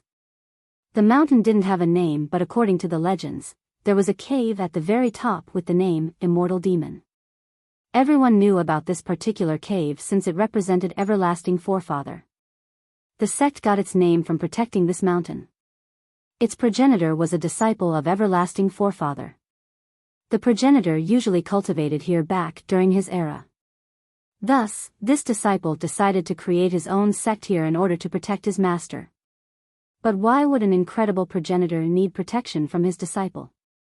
According to the rumors, Everlasting Forefather would come back again in this cave after each cycle. Thus, Mount Guard's greatest responsibility was to be there for that moment. When the progenitor was experiencing the various cycles, Mount Guard also stood at the height of its power, producing numerous everlasting and emperors. No one could touch them at that point. They served as guardians of their progenitor and defended the system as well. Unfortunately, the forefather eventually disappeared and his samsara cycles stopped. The sect gradually weakened afterward before falling off the cliff completely. The once strongest sect in Immortal Demon became a third-rate one. Nevertheless, the subsequent generations still protected this place. They would have official yearly ceremonies to worship the mountain and their progenitor. Though far from their golden age, the sect still had several thousand disciples, not too bad relative to their peers. The group handed the herbs to the sect in exchange for considerable contribution points. The seniors noticed their rich harvest and nodded approvingly. This trip was amazing for them, so each disciple became quite excited. Finally, Li Jianquan told the seniors about Guo Jiehui's decision to save Li Qie. One senior took a look and shook his head. There's no divine intent in there, so he can't be saved. He'll be a vegetable for the rest of his life. The group took this as fact now. Of course, this senior had a decent cultivation, but he couldn't see through Li Qie's real situation. In this last moment, some friends of Jiehui told her to change her mind. Alas, she chose to keep him here to take care of his needs. You need to take good care of him. Don't let others use this to criticize our sect and damage our reputation. The senior didn't stop her nor force her to throw this cripple away. I understand. Jiehui confirmed. Most didn't understand but still respected it. She then brought him back to her place. The once mighty sect had plenty of territories even to this day. Thus, many disciples had their own peak, the same for Jiehui. It wasn't a special location or anything, but she still had freedom here. The first thing she did was cleaning him up. At the start, she thought that he would be all skin and bones, but after taking him off his clothes, she saw his vigorous muscles. She naturally blushed due to her inexperience and was at a loss of what to do next. Alas, she couldn't ask anyone else for help. She awkwardly cleaned him from top to bottom before finding suitable clothing for him. Once finished, she took a good look and found that he was very ordinary looking, clearly immortal. However, for some strange reasons, perhaps due to her own feelings, she appreciated his appearance and thought that he was very pleasing to the eye. Just a little similar, not him. She quietly sighed and stroked his cheek. My older brother was ordinary too, but he was the best brother anyone can ask for. Her mood became dejected as she wept softly. She recalled her youth and her older brother, just another common-looking fella. As he escorted her to Mount Guard School to learn cultivation, he fell down a cliff along the way and died. Because of this, after seeing Li Qie's ordinary appearance, it sparked some deeply rooted emotions in her. That's why she made the decision to take care of this mortal. Though Li Chia wasn't her brother, she still took good care of him despite being busy with her own tasks and cultivation. She even made a wheelchair to take him out to the sun to enjoy the fresh air. Li Chia was aware of the events happening outside, but he chose to ignore them. All of his focus remained on refining the monstrosity within his Tao heart. Of course, he would have been perfectly fine due to his current power level even if she didn't bring him back to the sect, no different from another rock in the mountain. I failed 5 times today while reciting the mental chant. The senior brothers and sisters have done it, even the juniors too. I must be truly stupid. She sat next to him beneath the sun. Who knows if she was the one keeping him company or vice versa. She regularly told him the events going on in her life since she had few friends here at Mount Guard, both the good and bad. A man in a vegetative state was probably the best listener. She has grown accustomed to not getting a response because he hasn't batted an eye ever since he was brought back to Mount Guard. Alas, she didn't know that Li Chia heard every single word. He just didn't have time to care right now.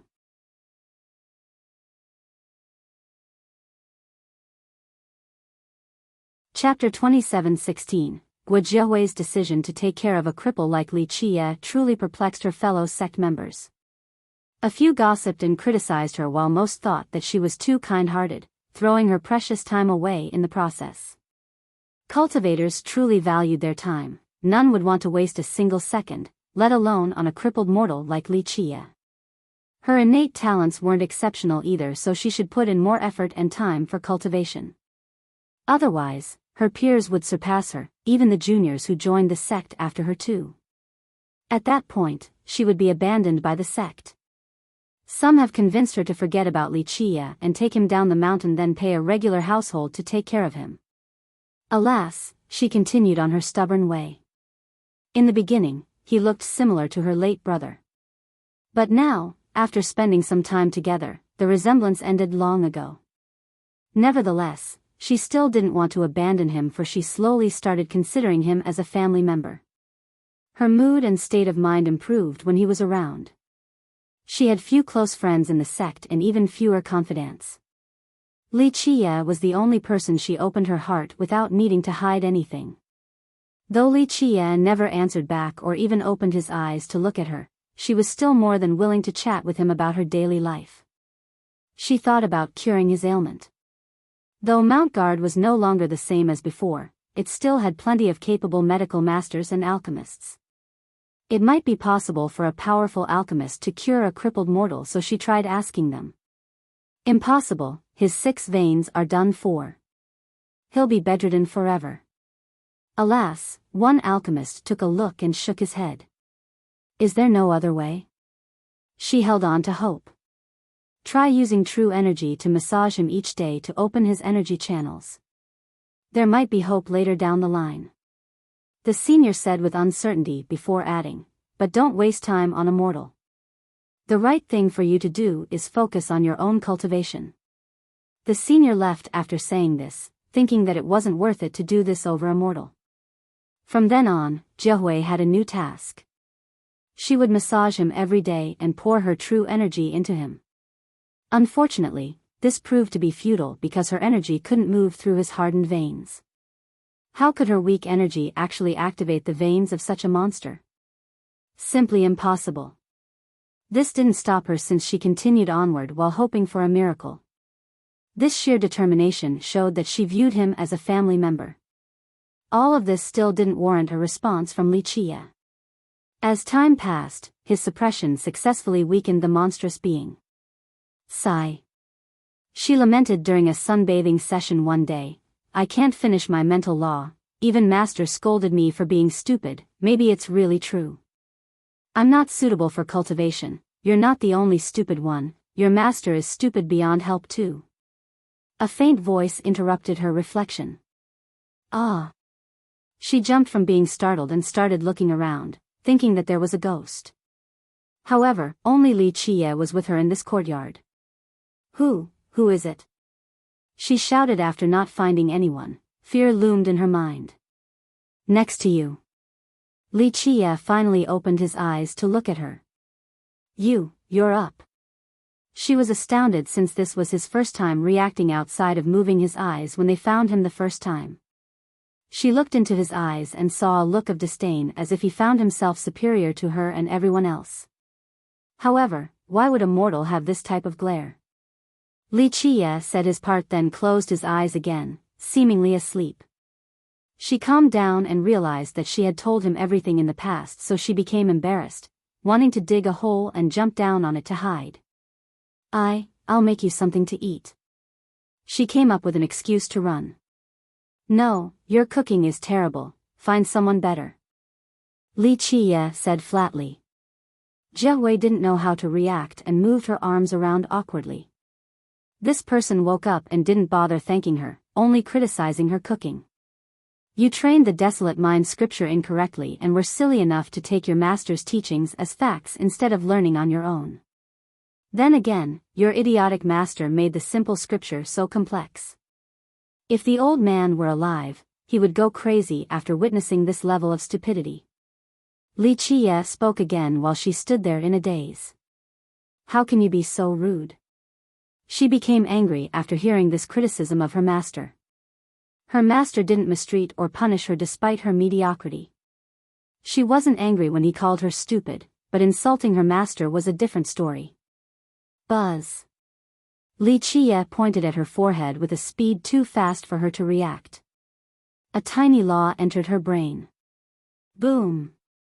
A complete version of the desolate mind scripture emerged with amazing profundity and transformations. She could hear the chants now. The difficult scripture suddenly couldn't be any simpler for her. She understood the mysteries right away. More importantly, she found her previous cultivation of the scripture to be full of mistakes and holes. The scripture fully drew her attention. This was her first time finding out the beautiful Grand Tao. It wasn't as dry and confusing as she thought.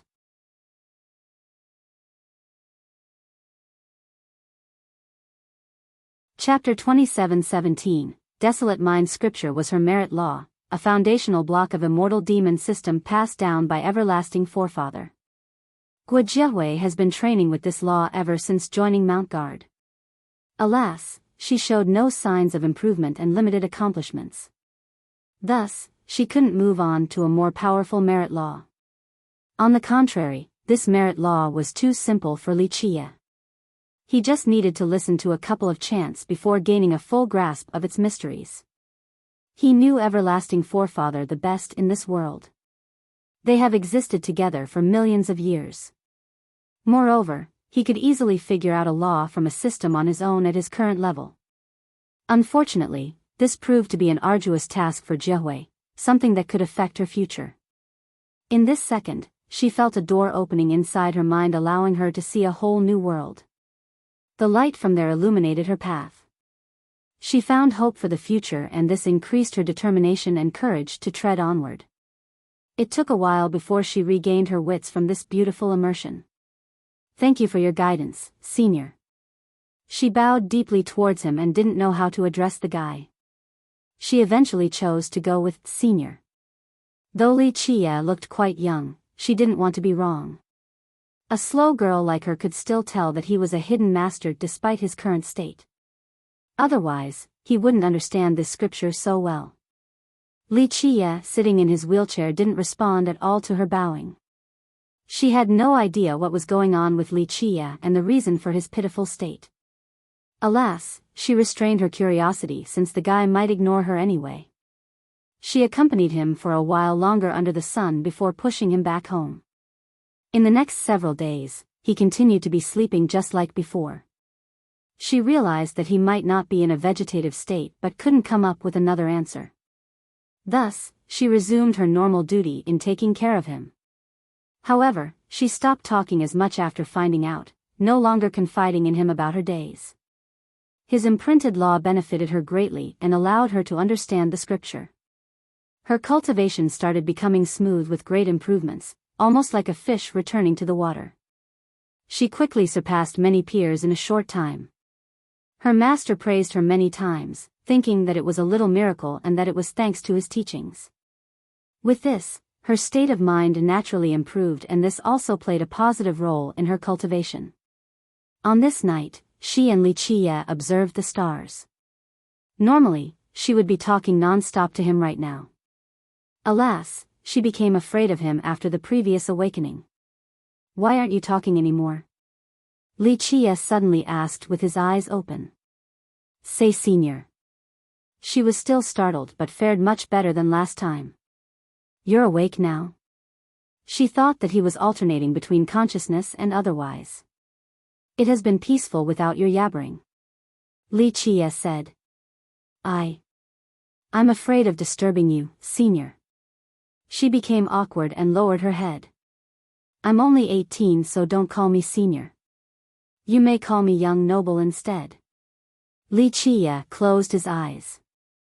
The girl wanted to chuckle but didn't dare to, her lips curled into a faint smile. "Yes, young noble." She nodded, finding herself to be very obedient before him for some unknown reason even though he couldn't move at all. Li Qie seemingly had a natural dominating affinity over other living beings. His words must be obeyed even though he didn't exert an imperious aura right now. This made Jiehui feel quite strange. This brief conversation relaxed her. She slowly got used to his style and became normal again, chatting with him while taking care of his daily essentials. She didn't mind a lack of response from him, thinking that he has entered a deep slumber once more. She didn't know when he would wake up again and wanted to help. Alas, she didn't know where to start. Even the reason for his need to sleep eluded her. Days passed on and the status quo remained the same between the two. Li Qie focused on refining the being in his Tao heart while she took care of him. Guo Jiehui brought home a senior sister today. The girl wore a red dress and was slightly older than Jiehui, also more noticeably gorgeous. "Young noble, this is my senior sister." Jiehui introduced the two. "Young noble." The girl bowed respectfully towards Li Qie. Alas, the cripple in the wheelchair didn't respond, still deep in his slumber. The girl seemed unsure and looked over towards Jiehui. The latter pulled her away and whispered, "Let's make something tasty." The two then became very busy in the kitchen. The older girl's name was Zhao Zhiding, Jiehui's best friend in Mount Guard. She joined the sect earlier and had the status of first sister. Jiehui didn't stand out in any way, so most peers didn't give her the time of day. Only Zhao Zhiding watched over her like a sister and helped her with various matters. They slowly became friends and sisters as a result. Zhiding had better talents, so her cultivation was also stronger than Jiehui. However, Jiehui improved by leaps and bounds in recent days and almost caught up with her. This made her very curious.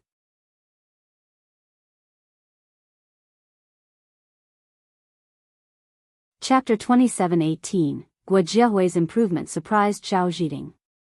The two of them were close enough so Jiehui's monumental transformation was very obvious. Because of this, Zhiding started asking her. Of course, Jiehui wouldn't divulge this sensitive information to outsiders. In the beginning, Jiehui remained prudent and skirted around the issue. Recently, Zhiding has reached a bottleneck, resulting in stagnation. Her peers started surpassing her, so this became a source of stress and vexation. Jiehui worried about her since they were close.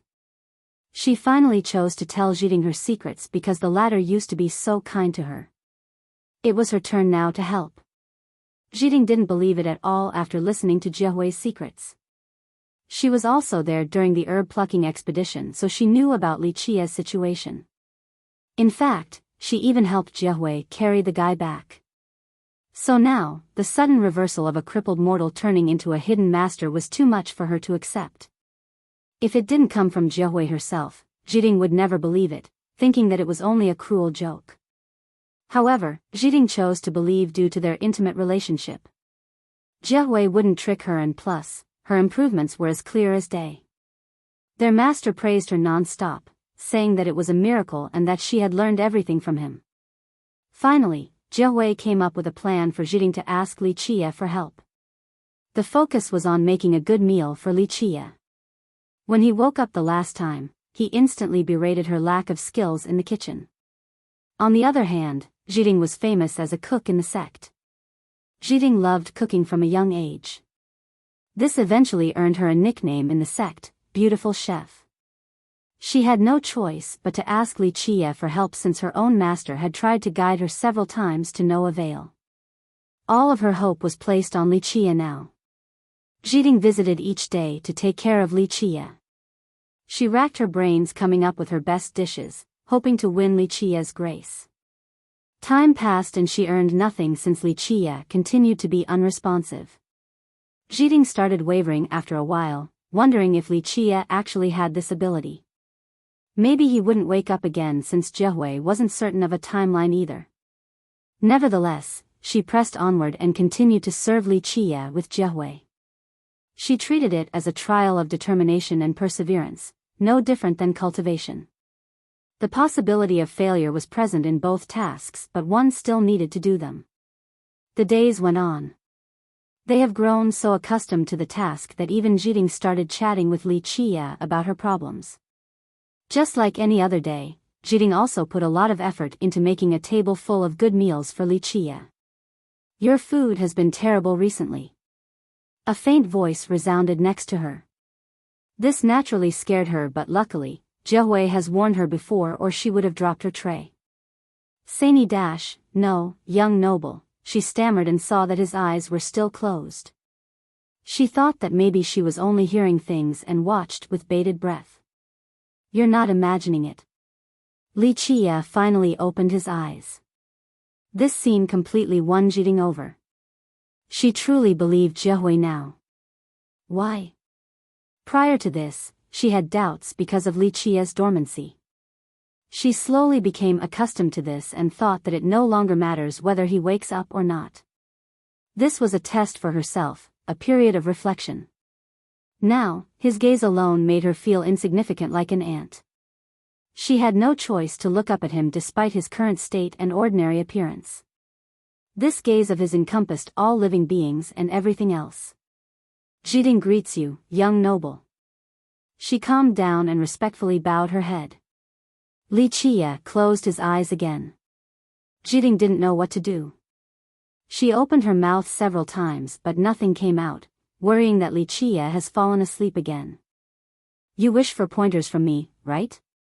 Li Chia broke her awkwardness while just sitting there, not bothering to open his eyes. "Why yes, young noble." She nodded her head repeatedly like a chicken pecking for grain. "I already have." Li Chia said. "You have?" She became frozen and carefully recalled her experience. Alas, this was his first time reacting to her. "I'm afraid I'm too foolish to understand." She eventually answered. "Are you persevering right now? That's the whole point of cultivation, riches after enough accumulation. Can't you tell that your mentality has changed versus how it was in the beginning?" He said flatly. She carefully thought it over and agreed.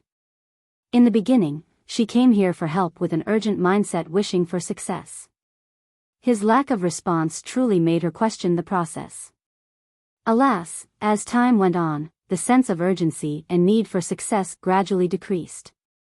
The process became a part of life instead. Her mental state calmed down by quite a bit.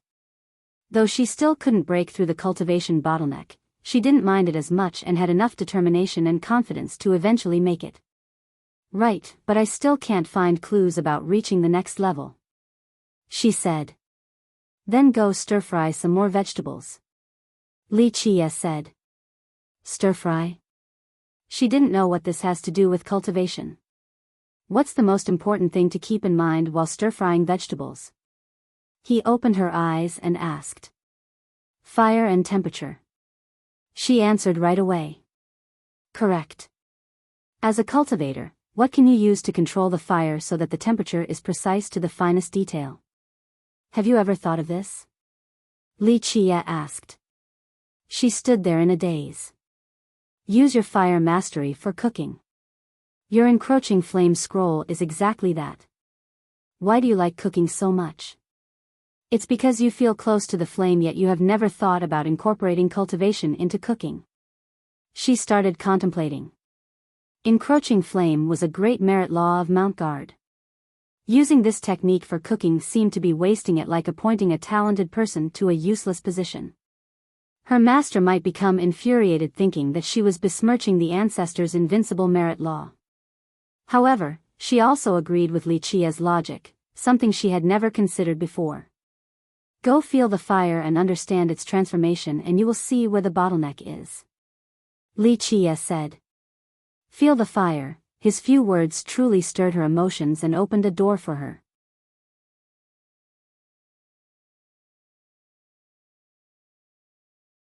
Chapter 27:19. Zhao Zhiding found Li Qia's line of thinking to be unprecedented. She has always taken cultivation step by step, relying on the methods passed down by her master. In fact, these methods have been passed down for generations as unending dogmas. Not only are you stupid, but your master is also idiotic beyond cure too. I can smell the rot of this teaching method from far away. So many years yet still adhering to old ideas, resulting in stagnation. The merit laws passed down by the ancestors are meant to be improved or changed by the new generations. Li Qia didn't hold back. Zhiding smiled wryly and didn't dare to respond. Commenting on one's master was considered extremely disrespectful in Mount Guard. Try and comprehend this with your heart and mind while abandoning dated beliefs. Li Qia shot out a tiny law into her brain. She became startled after finding out that this law pertained to fire mastery. Li Qia didn't teach her how to cultivate the encroaching flame scroll, only a few profundities regarding fire mastery. She looked conscientiously at it and became shaken. These methods of fire mastery perfectly fused with what she had learned in the past. It boosted her current abilities in such a smooth and flawless manner. Thank you, young noble. She bowed deeply towards him and didn't garner a response. Nevertheless, she was more than satisfied already. Jie Hui returned and found out a bit later. She became pleasantly surprised. Sure enough, Zhiding broke through the bottleneck that has been plaguing her in no time at all. Her cultivation soared at an unprecedented rate. Moreover, she seemed to understand everything from the flame-encroaching scroll. Today, she realized that the methods passed down by her master were inefficient and blind. Li Qia's guidance opened numerous illuminated paths for her. A feeling of elucidation made her think that one Tao could reach the myriad laws. She gained a deeper appreciation of his unfathomability, perhaps stronger than anyone else in Mount Guard. After all, her seniors didn't have a way to help her, while Li Qia's few words were more than enough. The duo resumed their duties in taking care of him, not knowing when he would wake up again. They also didn't dare to let anyone else know, since it was better to be prudent. First, others might have nefarious ideas towards him after finding out. Second, they didn't want to offend him. A master was always impossible to predict, so they wouldn't do anything without permission.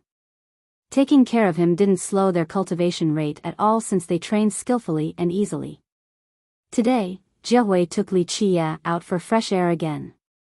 She gazed at the divine mountain for a long time, completely immersed. This mountain was visible in any location inside Mount Guard. It looked to be right in front of any spectator despite being very far away. Is reincarnation really possible? Jie Hui curiously wondered.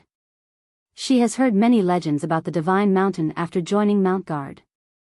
Plus, there were yearly ceremonies to worship everlasting forefather.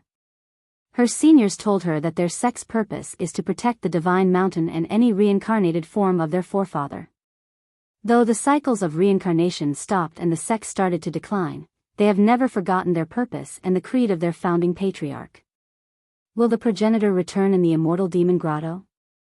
She rested her chin on her hands while ruminating and staring at the mountain.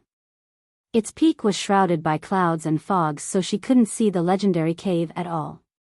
According to the legends, their forefather always returned inside that cave. The sages of Mount Guard would then greet him afterward.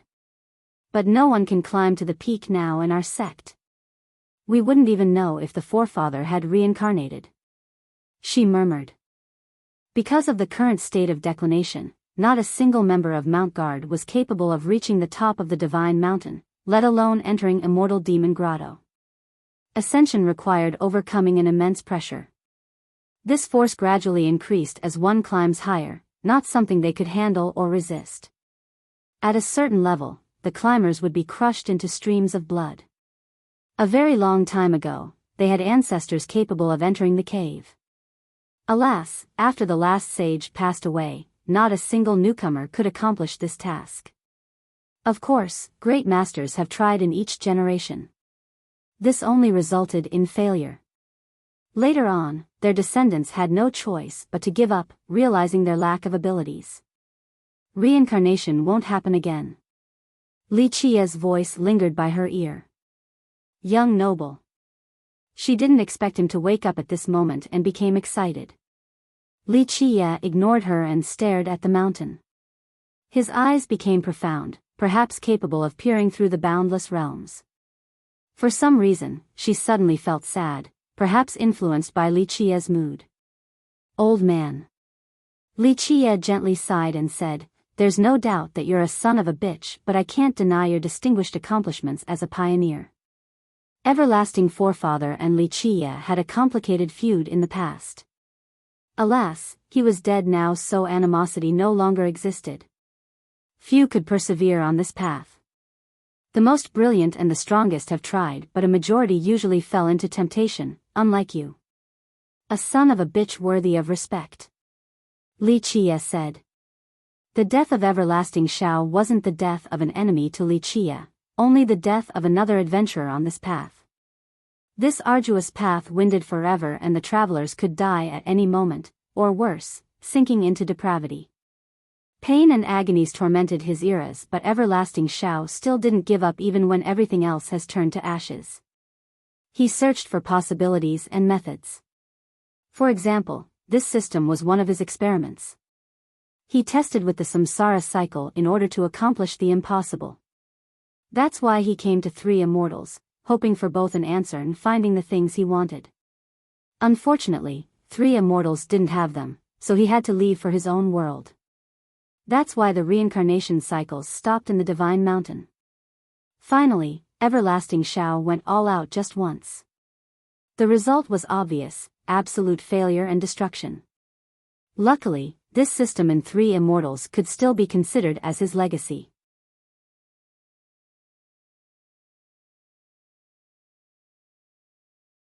Chapter 27:20, Go Climb It. Li Qia gave Jiehui a glance and commended. Climb it? She pointed at herself, then the mountain, before stammering, "Me? Going up the Divine Mountain?" "Yes, carry me up there." Li Qia slowly closed his eyes. Jiehui's vision darted back and forth between her and Li Qia, thinking that he might be joking despite his serious expression.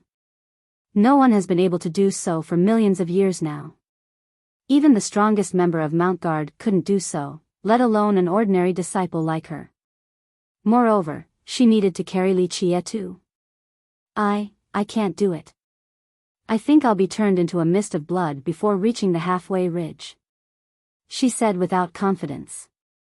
"That's why you have me on your back," Li Qia said insipidly. The girl didn't know what to do. This wasn't an issue of lacking confidence or having low self-esteem, just a matter of abilities and being realistic.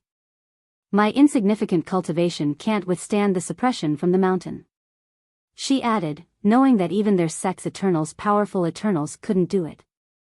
"That's irrelevant. What's important here is whether you have enough determination and will to do so.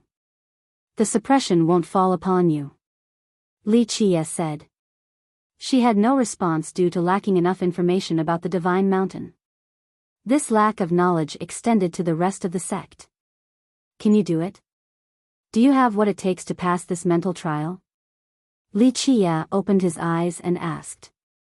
She has never thought about this matter before due to its impossible nature for an ordinary disciple like her. An attempt should be left for the seniors of the sect, so Li Qia's request completely caught her off guard. To live a boring life of adequacy or to risk it all for one shot? Your choice. Li Qia ended with this and closed his eyes. "Fine, I'll do it. I will climb the mountain." She took a deep breath and gritted her teeth after a long silence. Li Qia seemed to be asleep and didn't hear her answer. What? You want to climb up there? Jiding was shocked to hear Jiehui's decision. I'll be carrying the young noble. Jiehui has made up her mind and wouldn't listen to anyone. Jiding instinctively stared at the slumbering Li Qia, realizing that it was his idea. I'll go with you. She took a deep breath and nodded. She couldn't let Jiehui go by herself due to the arduous task. Jiehui shook her head and didn't say anything. Then I'll accompany you to the foot of the mountain. Jiding conceded. Jiehui agreed and went to report this to her master. Insanity. Such foolishness. Her master instantly scolded after hearing about her intent to climb the divine mountain on top of carrying a cripple. This was nothing short of being suicidal because he himself wouldn't be able to do it. Alas, Jiehui maintained her stance and her master couldn't stop her. There was no rule forbidding disciples from climbing up the mountain. The only deterrence in place was the fear of death. Don't you know that once you fail to resist the suppression, it will turn you into blood? Her master said with a grave tone. She quietly nodded and didn't tell him about Li Qia. Seeing his disciple as stubborn as a donkey prompted him to convene with several other elders. They eventually allowed her to do so in accordance with the sect's rules. The elders have agreed. Your life is in your own hand. Her master helplessly said, it's not too late to drop this. You have improved recently and showed great potential for a bright future, no need to throw your life away. He believed that there could only be one outcome, death for both her and Li Qia. It was fine for a crippled mortal to die, but a disciple like Jiehui dying would be such a waste. He had such high hopes for her recently too. Go back and prepare. In the end, all he could do was watch. Jiehui went back to gather some necessary items for climbing. She didn't know how long this would take, so she brought some dried rations and healing ointments. Though her master completely disagreed with her decision, he still brought her a bottle of medicine. Perhaps it could prove useful later. She set off with Li Qia on her back for the mountain after ample preparation. Numerous peers heard about this matter and became very confused. The whole thing seemed illogical. The task alone was impossible enough, but she wanted to bring a mortal too. So ignorant, she doesn't know her own limits. Some criticized her choice. Jiehui wasn't popular in the sect, but this climb of hers created quite a stir. Alas, very few actually cared about her well-being. Those close to her tried to dissuade her from being so crazy, but she maintained her decision. No one else could do anything about it. Only Jiding didn't try after finding out that it was Li Qia's choice. It would be a good test for Jiehui. Thus, Jiding also aided with the preparation process. She put more effort into helping Jiehui than she would for herself. She even gave Jiehui her weapons and treasures. Those close to her came to see her climb. Of course, plenty of disciples came to watch the fun too. She's insane, going up there with such meager power. One senior brother shook his head. Well, junior sister Gua is a weird one. First, taking care of a cripple for no reason, then climbing with him up the divine mountain? There must be something wrong with her mind. Another senior sister sneered. Shut up. Li Jianquan shouted, there's nothing wrong with saving him, junior sister Gua is just a kind person. He paused for a bit before continuing, those who dare to climb the mountain are full of determination. Few have the courage to even attempt this. He was the first brother of the sect and had a better vision compared to the others. No one else dared to say anything after this.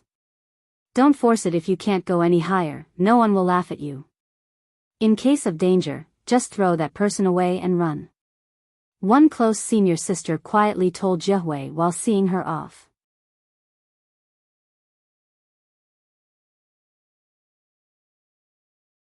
Chapter 27-21, Don't Say That.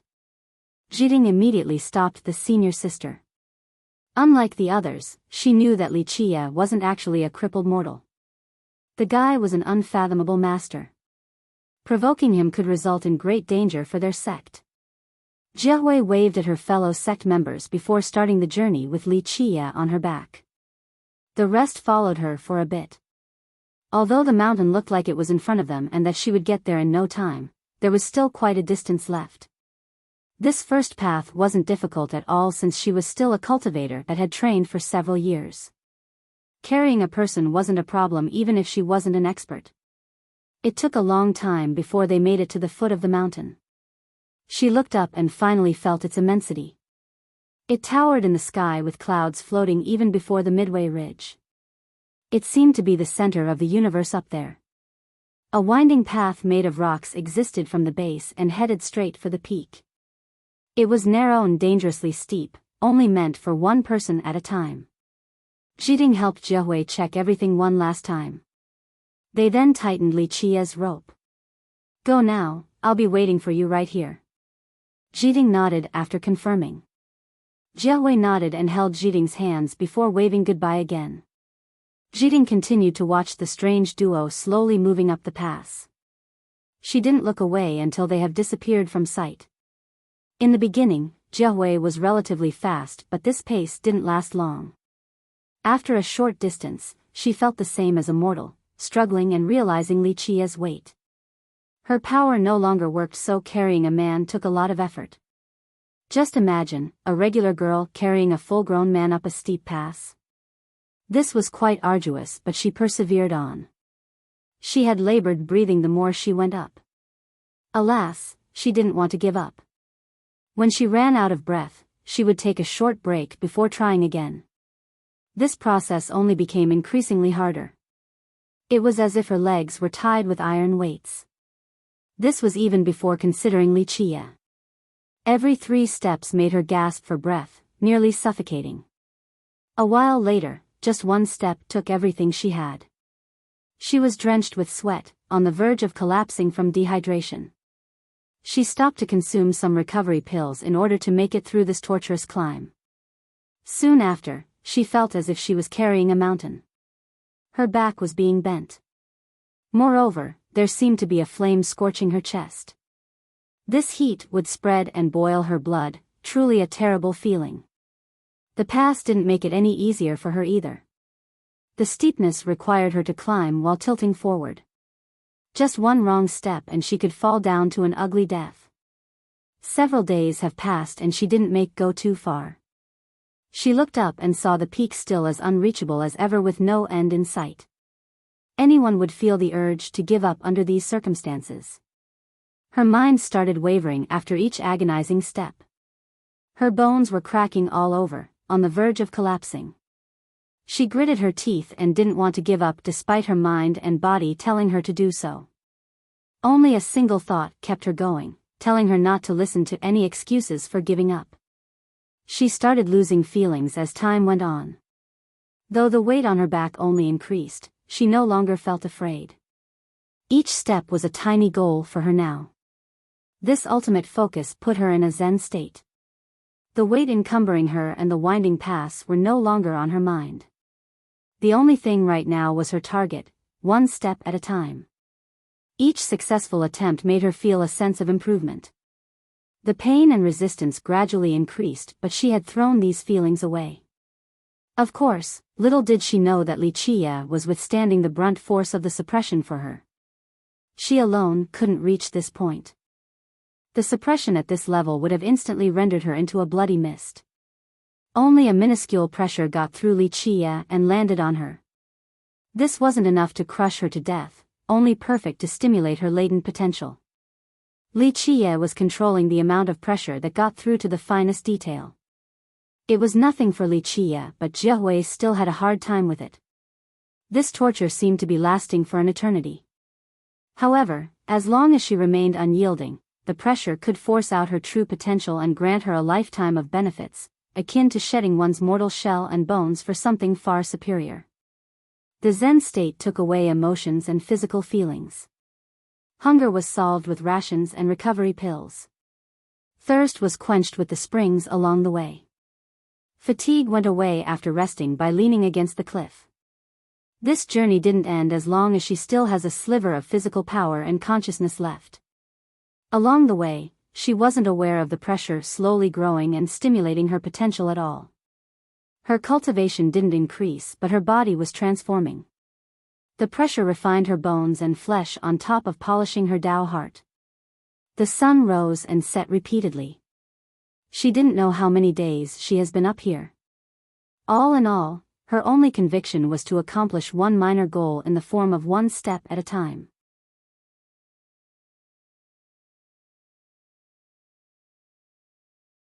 Chapter 27-22, The sun circled and the seasons changed. Guo continued to carry Li Qie towards the peak of the divine mountain, one step at a time. She exerted so much sweat and effort but was paid back with maturity, a transformation akin to a cocoon turning into a butterfly. She didn't even notice the cycle of the sun and moon. There was only a firm conviction in her mind, reaching the peak. This mindset of hers grew stronger the more she climbed. She experienced days and nights, violent gales that nearly threw her off, dangerous snow and ice layers nearly freezing her, or the hot sun above nearly roasting her.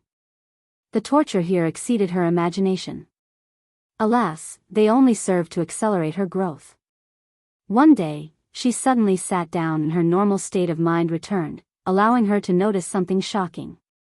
She was actually standing at the ridge of the mountain now. It seemed like an independent world. Her sect was nowhere to be found, the mountains and rivers over yonder were gone too.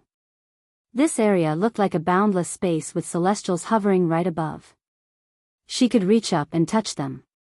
She found herself insignificant in comparison, almost like a speck of dust. The peak was still visible, hiding in the deepest and highest area of this space. The crossing meteors made the scene as beautiful as a painting. There were several planetary battleships floating far away from her. Just one of them could crush an entire system.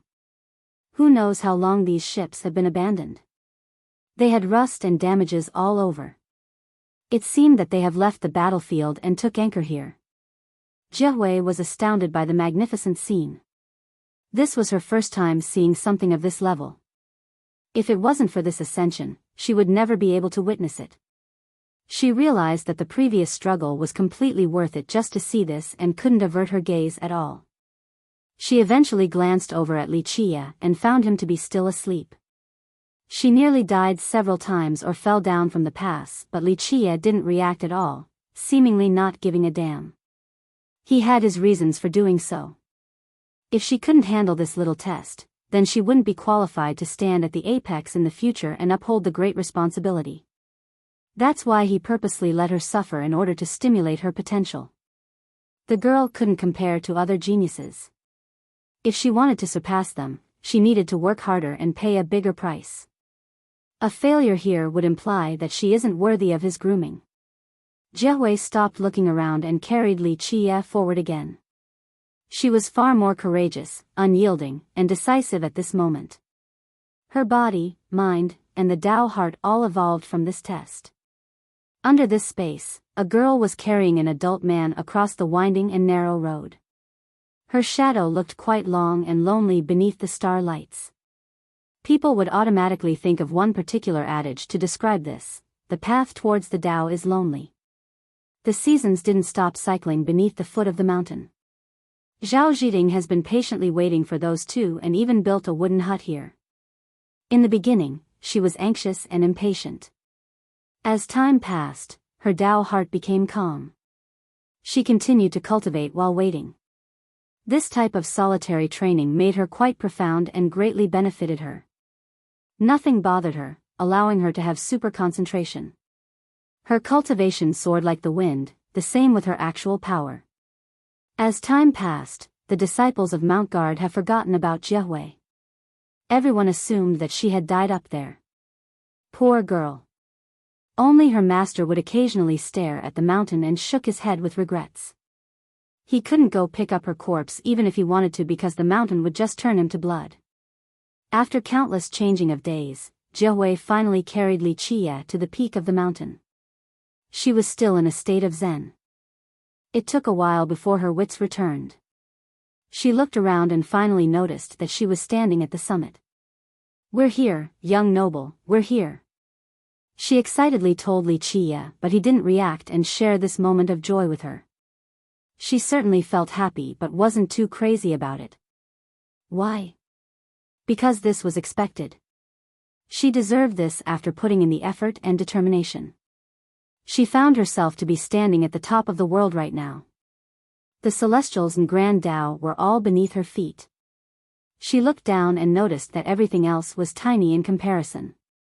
This was an unprecedented feeling, making her think that the arduous journey earlier was completely worth it.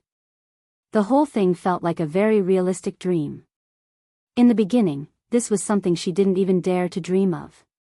Now, after the trials, she stood at the summit. She wanted to scream and celebrate, but she refrained from doing so. She gazed at the boundless space and eventually calmed down. She thought that she had matured, no longer the timid and cowardly girl from before. She took a deep breath and looked forward. There was a cave ahead, pitch black without any light. Immortal Demon Grotto. She knew exactly what it was.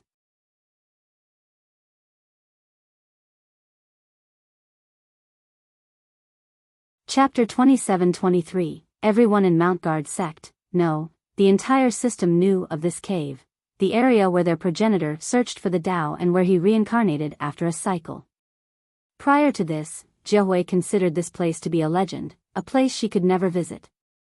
Today, this legendary location lay before her, causing her to palpitate. She regained her composure and slowly carried Li Qie towards the cave. Pop! A powerful force greeted her the moment she made it to the entrance, causing her to go flying and crashing into the ground. Lights suddenly emerged from the dark cave. These faint barriers seemed to have numerous Grand Tao circling around them. Though they were faint, the barriers seemed to be the toughest things in existence. Nothing could ever penetrate them. Jiahui realized that there was a seal here, meaning that not everyone had permission to enter. She didn't know what to do, for she lacks the strength to break it. No one in her sect could either. Suddenly, a hand reached out from behind her, Li Qie's hand. He touched the barrier, resulting in pulsing ripples. His hand exuded numerous runes that eventually fused with the barrier. Pop! A noise similar to a balloon popping came about and the barrier disappeared. Young noble. Jiahui was ecstatic to see him up because he has been slumbering the whole time. Li Qie didn't open his eyes nor answer. He withdrew his palm and went back to before. Jiahui was used to this state of his and carried him inside the cave. She was stunned after entering, thinking that this was the wrong place. The famous Immortal Demon Grotto looked just like an ordinary cave. There was no immortal energy and pulsing divine light, no merit laws carved all over the walls either. A cave similar to this one could be found everywhere in Mount Guard. Disciples of the sect would never believe that this was the legendary cave of their progenitor because of its unimpressive appearance. She calmed down and looked around only to see a person sitting in the corner. She became startled and took one step back. It was an old man sitting in a meditative pose. He wore a shabby robe and had no other ornaments. He had a stalwart stature, just him sitting there gave a mighty feeling like that of a great mountain. His beard draped down his chest, looking quite heroic. The opening of his eyes seemed capable of intimidating the world. There was no aura on him. Perhaps he had been dead for a long time now because of all the dust on his robe. If one wasn't attentive enough, they would think that he was just a statue in the corner. Who is this? Jiahui wondered. Could this be their progenitor, everlasting forefather? She shuddered after this. However, she knew this couldn't be the case because their forefather had stopped his reincarnation cycle long ago. The old sages would have found him here in the past. Thus, she became curious about this old man choosing this place to die. She came closer in order to have a better look at the old man. She wanted to find out if he was a wise sage from Mount Guard from the old generation. Boom! The old man opened his eyes without warning the moment she got close. The entire cave was illuminated by his gaze. Ah! She stumbled backward since she thought he was dead. His eyes looked like two suns capable of melting everything. In the next moment, they became profound and able to contain the 9 heavens and 10 earths while deriving 3,000 worlds. He was stately without trying to do so. Despite not having a powerful aura, his eyes belonged to a supreme above looking down on the rest. People couldn't help wanting to prostrate. She took a deep breath and looked straight at his eyes. She wouldn't have the courage to do so in the past. Her Tao heart would have wavered, forcing her to drop down on her knees. However, the previous experience has polished her Tao heart. At the very least, she could stare straight at him now. The old man then stood up, giving a sense of immensity as if he was shouldering the high heaven. All other living beings had to show their reverence at this sight. Jiehui took another few steps back since she could sense an unstoppable power. A single finger of his could annihilate her. He took a quick glance at her. This was more than enough for him to understand everything about her, from her background, cultivation, and foundation. However, when he looked over at Wuxia, he needed to focus his sight even more and releasing a dazzling light. His supreme aura intensified greatly. The gods and emperors would be suppressed before his presence. Jiehui couldn't withstand this pressure. Her legs became weak, on the verge of dropping to the ground. A hand touched her shoulder and instilled a warm sensation coursing through her entire body. It eradicated the pressure in entirety. "Play nice now, don't scare the little girl." Of course it was Wuxia. Young noble. Nothing else in the world gave her a sense of security like his voice. She could finally breathe easily now with the pressure gone. The old man tried to see through Wuxia with his heavenly gaze. Alas, he didn't see a single clue. The guy was clearly unfathomable. No one else could fully judge him. To the rest of the world, he was an untouchable existence. That's why he could tell that Wuxia was a terrifying being, not a person to be trifled with. The guy was at a far higher level than him. One would be hard-pressed to find someone stronger than the old man in this world. However, this youth was clearly above him. The worst part was that he knew nothing about this person. "Where are you from, Tao brother?" He took a deep breath and withdrew his gaze before bowing respectfully.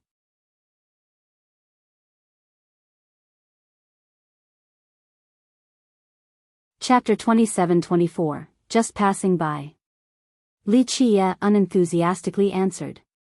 He let Jiehui put him down and he raised his hand. Buzz. Space suddenly rotated. One scene appeared after another as they moved around in space. No one felt that the cave was normal any longer. Both Jiehui and the old man felt that they were traveling through different dimensions. In reality, they didn't move at all. Other spatial realms were simply overlapping with the cave. Ramparts made of bronze appeared around them. This was an extremely powerful seal. Those who touched these walls would be rendered to ashes regardless of who they are. The old man was intimidated after seeing this seal. These spatial stacks resulting in this seal were definitely at the level of an immortal progenitor. However, one couldn't casually perform it. They needed to augment and refine it several times. Basically, great efforts and resources were essential. The strangest part was that he sensed a familiar presence in this seal, allowing him to know its creator, everlasting forefather. This astounded him because he has been cultivating here to learn the mysteries of the system along with its merit laws. One session lasted for numerous years, but he never found this spatial stacking and the seal. Clearly, the person who left it and the one who found it were both stronger than him. Buzz. Wuxia released more flashing Tao laws from his palm. They resembled a silkworm spitting out strings. Each law was profound on the same level as a supreme grand Tao. They coiled together and transformed to form a peerless Tao. The old man's eyes narrowed as he focused on deriving this grand Tao. Alas, his power level couldn't see through this law in such a short time. More importantly, this grand Tao wasn't just old. It seemed to have escaped the 5 elements in the samsara cycle, meaning that it wasn't subjected to the shackles of Tree Immortal's world. Maybe it didn't originate from here. However, the same presence of everlasting forefather could be detected too, even if only for a split second. However, this youth couldn't be everlasting forefather. But then, who the hell was he? The old man had plenty of questions, but he was certain about one thing: the youth had deep ties with a mortal demon system, maybe with the forefather as well. Otherwise, he wouldn't have been able to concoct this aura. The latter might not be the case, but the former was virtually guaranteed. The Grand Tao started turning into symbols that instantly imprinted themselves onto this area. They then melted and became one with space, seemingly making up for the previous incomplete parts. Clank. One could hear an unlocking noise from shackles. The numerous seals in this area were opening up to the old man's astonishment. Only everlasting forefather should have been able to do this. Even an immortal level progenitor would need a long time before breaking something of this level. However, Li Qie did it so effortlessly, as if he was the one who created it. This was simply unbelievable. He started looking at the youth again, thinking that maybe he was indeed the reincarnated forefather. Alas, this wasn't too plausible, because according to the rumors, the forefather would always reincarnate inside this cave. He has been here for who knows how long, but the forefather never happened before. But now, this guy came out of nowhere and knew the forefather's Grand Tao so well. Truly a shocking matter. The old man started thinking that maybe the reincarnation spot for the forefather had changed. Of course, these were only speculations. Rumble. The stacked space opened up a massive abyss that makes the old man shudder with fear. One could easily lose their way in there and never be able to get out. Boom. Li Qie reached into this abyss. This resulted in a blinding radiance, as if a world was being created there. Immortal lights gushed out along with ancient laws. Some living creatures might be wanting to leave this abyss. However, before these things could come out, immortal hymns started resounding. They resonated with the Grand Tao. Each hymn was giving birth to a peerless Tao. Boom! Li Qie finally pulled back, revealing a scripture in his hand. It exuded wondrous light, looking just like a pristine and primordial world. People couldn't look straight at it unless they were strong enough. The old man could see 2 words engraved on this scripture, made from mighty runes. However, these ancient characters definitely didn't belong to 3 immortals, nor any world for that matter, at least in the old man's knowledgeable mind. A heavenly scripture? Alas, this didn't stop him from knowing the value of the scripture due to an ancient legend. Several heavenly scriptures have appeared in 3 immortals before. Their origin remained unknown. As time passed, these scriptures disappeared from sight. People began to think that they didn't even exist in the first place, only mere fabrication.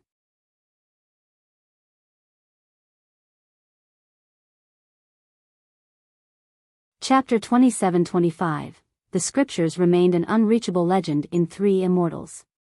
Alas, the real masters here have always coveted them, resulting in arduous searches. After reaching a certain power level, they could break the shackles of the Tao after obtaining a scripture. That's why numerous emperors and progenitors have searched for them. Only a very select few have been successful. The old man was absolutely sure that Li Qie was holding a highly prized heavenly scripture. His eyes became serious with a terrible and aggressive flash. It would be a lie to deny temptation when staring straight at a heavenly scripture. Not to mention ordinary experts or an eternal, even a progenitor would start palpitating. However, the old man looked away and instantly calmed down. He quickly dropped any idea about it. He would have gone for it if it was anyone else, even a progenitor. Unfortunately, he couldn't see through Li Qie at all. Intuition told him that if he were to try, his fate would be very miserable, probably turning into ashes. Meanwhile, Li Qie didn't bother batting an eye at the old man, as if he didn't care about a potential robbery, acting nonchalant the whole time. Vigilance wasn't necessary at all. Jiehui couldn't understand the gravity of the situation earlier. The dangerous and tense moment only lasted for a split second. A great battle nearly happened just now, with the result being the death of the old man because of greed. Old man, to actually leave something like this behind? Looks like you have predicted the future. Li Qie gently sighed while being slightly emotional. This was one of the 9 heavenly scriptures with the name Longevity Scripture in the present. It didn't have this name back during Everlasting Forefathers' epoch. Its name used to be Samsara. Now, it will have a new page and a new name after being in Wuxia's possession. This scripture has been passed down numerous eons. Everlasting Shao had it for a long time, then it was lost after his eon. Later on, he found it again and sealed it in this cave. Today, Wuxia took it out, thinking that the old man purposely left it here. He was slightly touched that the old man would leave behind something for him. He knew that the longevity scripture and longevity grass were a perfect pair. Having both would be very significant. Now, he had both the death coffin and death scripture.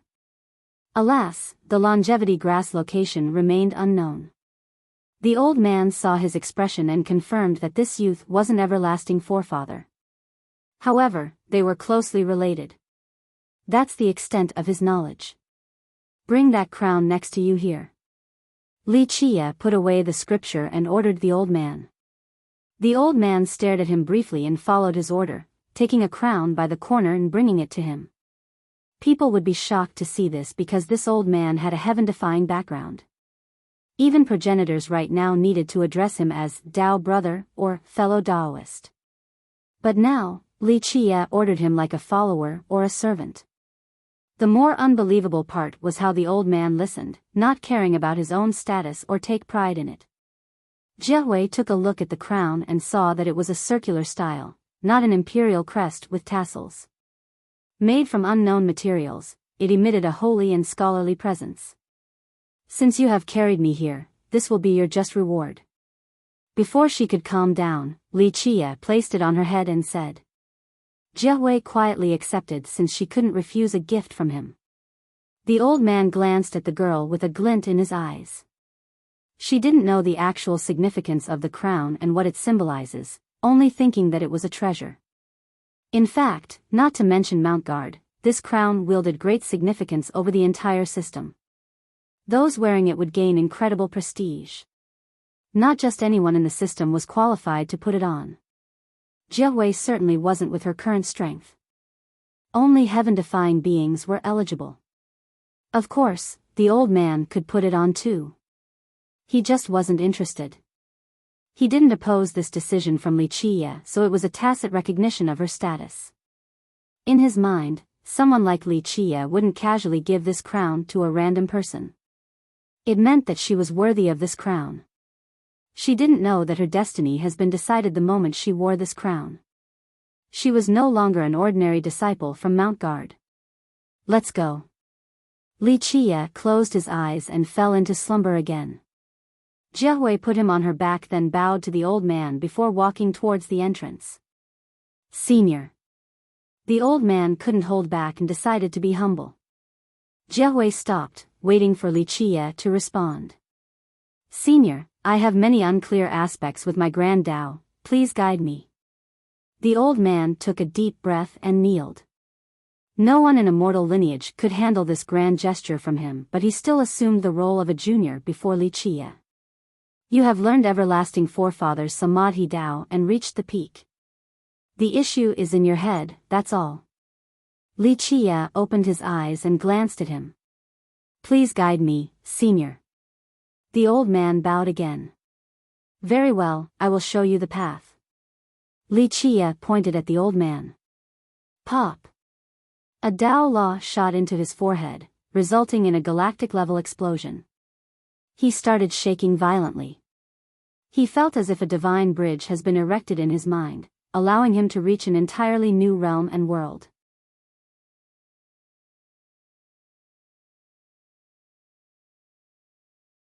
Chapter 27-26. The divine bridge spanned across his ocean of knowledge, seemingly crossing to the other shore. The shaken old man felt as if he could see the sun behind the clouds now, a chance to break through the Tao.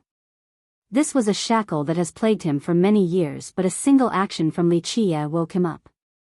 In all of the mortal demon system, no one else had a deeper understanding than him regarding everlasting forefathers Samadhi Dao. There was no doubt that Wuxia was far superior in both Dao comprehension and actual knowledge of the forefathers' Dao compared to him. This shouldn't be possible because few could exceed him in all of immortal lineage, let alone an ordinary-looking youth like Li Qia. Thank you, senior. The old man calmed down and bowed deeply. Li Qia had already closed his eyes and stopped moving. Jie Hui didn't say anything and quietly carried him down the mountain. The old man continued bowing towards the departing duo until they were gone. He then took a deep breath and returned to the corner of the cave, entering a statue-like state of meditation. The cave regained its peaceful state, the same as before since the ancient days. Spring left, then winter soon followed. Budding sprouts could be seen below the divine mountain. The fish and birds have left their caves and came out searching for food. There was a wooden hut at the foot of the mountain. Zhao Zhiding has been training here and had great improvements recently. Her peace of mind amplified her cultivation effectiveness. She seemed more mature and looked quite charming while concentrating. Every morning, she would look at the stone pass and wait for Jie Hui. The days passed and Jie Hui was nowhere to be found, like a stone thrown into the ocean. Nevertheless, Zhiding continued to wait. She was confident in Jie Hui's return because of Li Qia. Nothing would happen to Jie Hui when Li Qia was around, even during his slumbering state. Today, she also gazed at the past just like any other day, more so out of habit instead of optimism. However, she actually saw a figure walking down the winding path, one familiar yet not.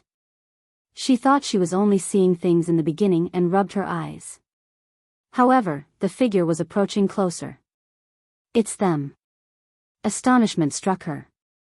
She knew that these two would eventually return, but seeing them in person still left her ecstatic. You're finally back. Once Zhiding calmed down, Jie Hui with Li Qia on her back were in front of her. You're really back, really back. Zhiding rushed over and hugged them deeply with tears pouring down. Senior sister. Jie Hui was moved and reciprocated the hug. There was someone who still waited for them after that arduous journey. Others probably have forgotten about them by now. That's why the two started crying. Enough, go take a bath now, the smell is unbearable. An insipid voice interrupted this emotional reunion. The two became startled and separated. Zhiding looked over and saw that Li Qia still sleeping. Jie Hui shook her head towards Zhiding. The young noble was too unpredictable in both his actions and thoughts. You have matured. Zhiding took a good look at Jie Hui. The latter felt like a completely different person, someone as tough as a mountain that had withstood the battering of the elements, who could face any problem without batting an eye. Indeed, the tortuous journey had polished and transformed Jie Hui. Meanwhile, Mount Guard School was as peaceful as always. Its disciples were training hard. It has been a long time since Jie Hui left. Very few disciples remembered her and her suicidal attempt at climbing the mountain. The seniors assumed that she had died up there. After all, elders like them couldn't go up there either, let alone an ordinary disciple. Today, many disciples were training in the training ground in front of the entrance. They saw two people coming from the distance and became startled. Isn't that senior sister Zhao? She's back from her cultivation session? Many disciples knew that she was cultivating at the base of the divine mountain. Wait, that's junior sister Gua. An older senior brother noticed that girl walking next to Zhao Zhiding and recognized her. You're right. His peers started shouting. They couldn't believe it and opened their eyes wide to take a better look. They saw Li Qia on her back as well. It was indeed Jie Hui. I can't believe it, someone actually came back alive from the divine mountain, the shocked disciples murmured.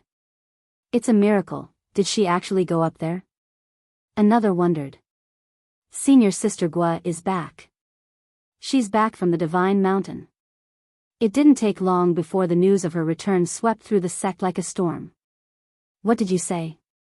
Back from the divine mountain? Even her master, the other elders, and the schoolmaster couldn't believe it. It's a miracle, schoolmaster Chen Weizheng was shaken. This regular disciple has done something none of them from the previous generation could. Zhao Zhiding and Jie Hui were quite busy after getting back to their place. Jie Hui needed to wash up in order to avoid being chastised by Li Qia again. Meanwhile, Zhao Zhiding was meticulously taking care of Li Qie. They didn't even have time to chat after finishing up their task due to a guest. Congratulations, junior sister. Li Jinquan bowed towards Jiehui for accomplishing this admirable task. Thank you, senior brother. Jiehui returned the courtesy in a calm manner. This new temperament of hers truly surprised Jinquan. The schoolmaster and the elders wish to see you, he told her. Jiehui and Zhiding glanced at each other and Zhiding nodded. I'll go see them then, Jiehui said. Push me there. Li Qie spoke. Jinquan was shocked and looked over. Back when they found them, Li Qie only flashed his eyes once. He didn't know that Li Qie could speak. Junior sister, what's going on? Jinquan didn't know what to say. He's our young noble. Jiehui and Zhiding prepared the wheelchair for him.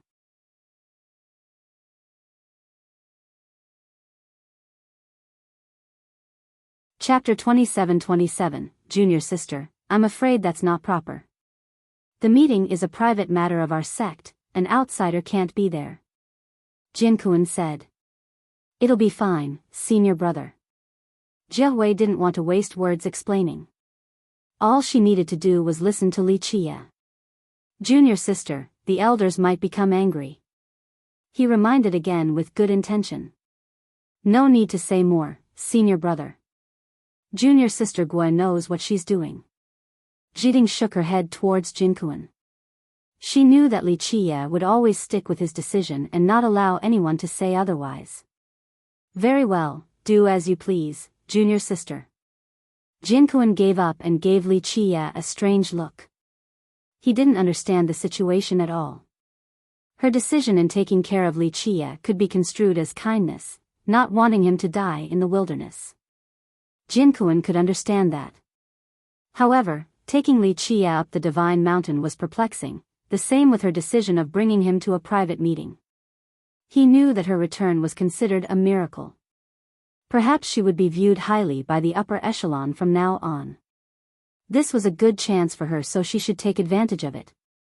Bringing this person along could make the seniors unhappy and she might lose this rare opportunity.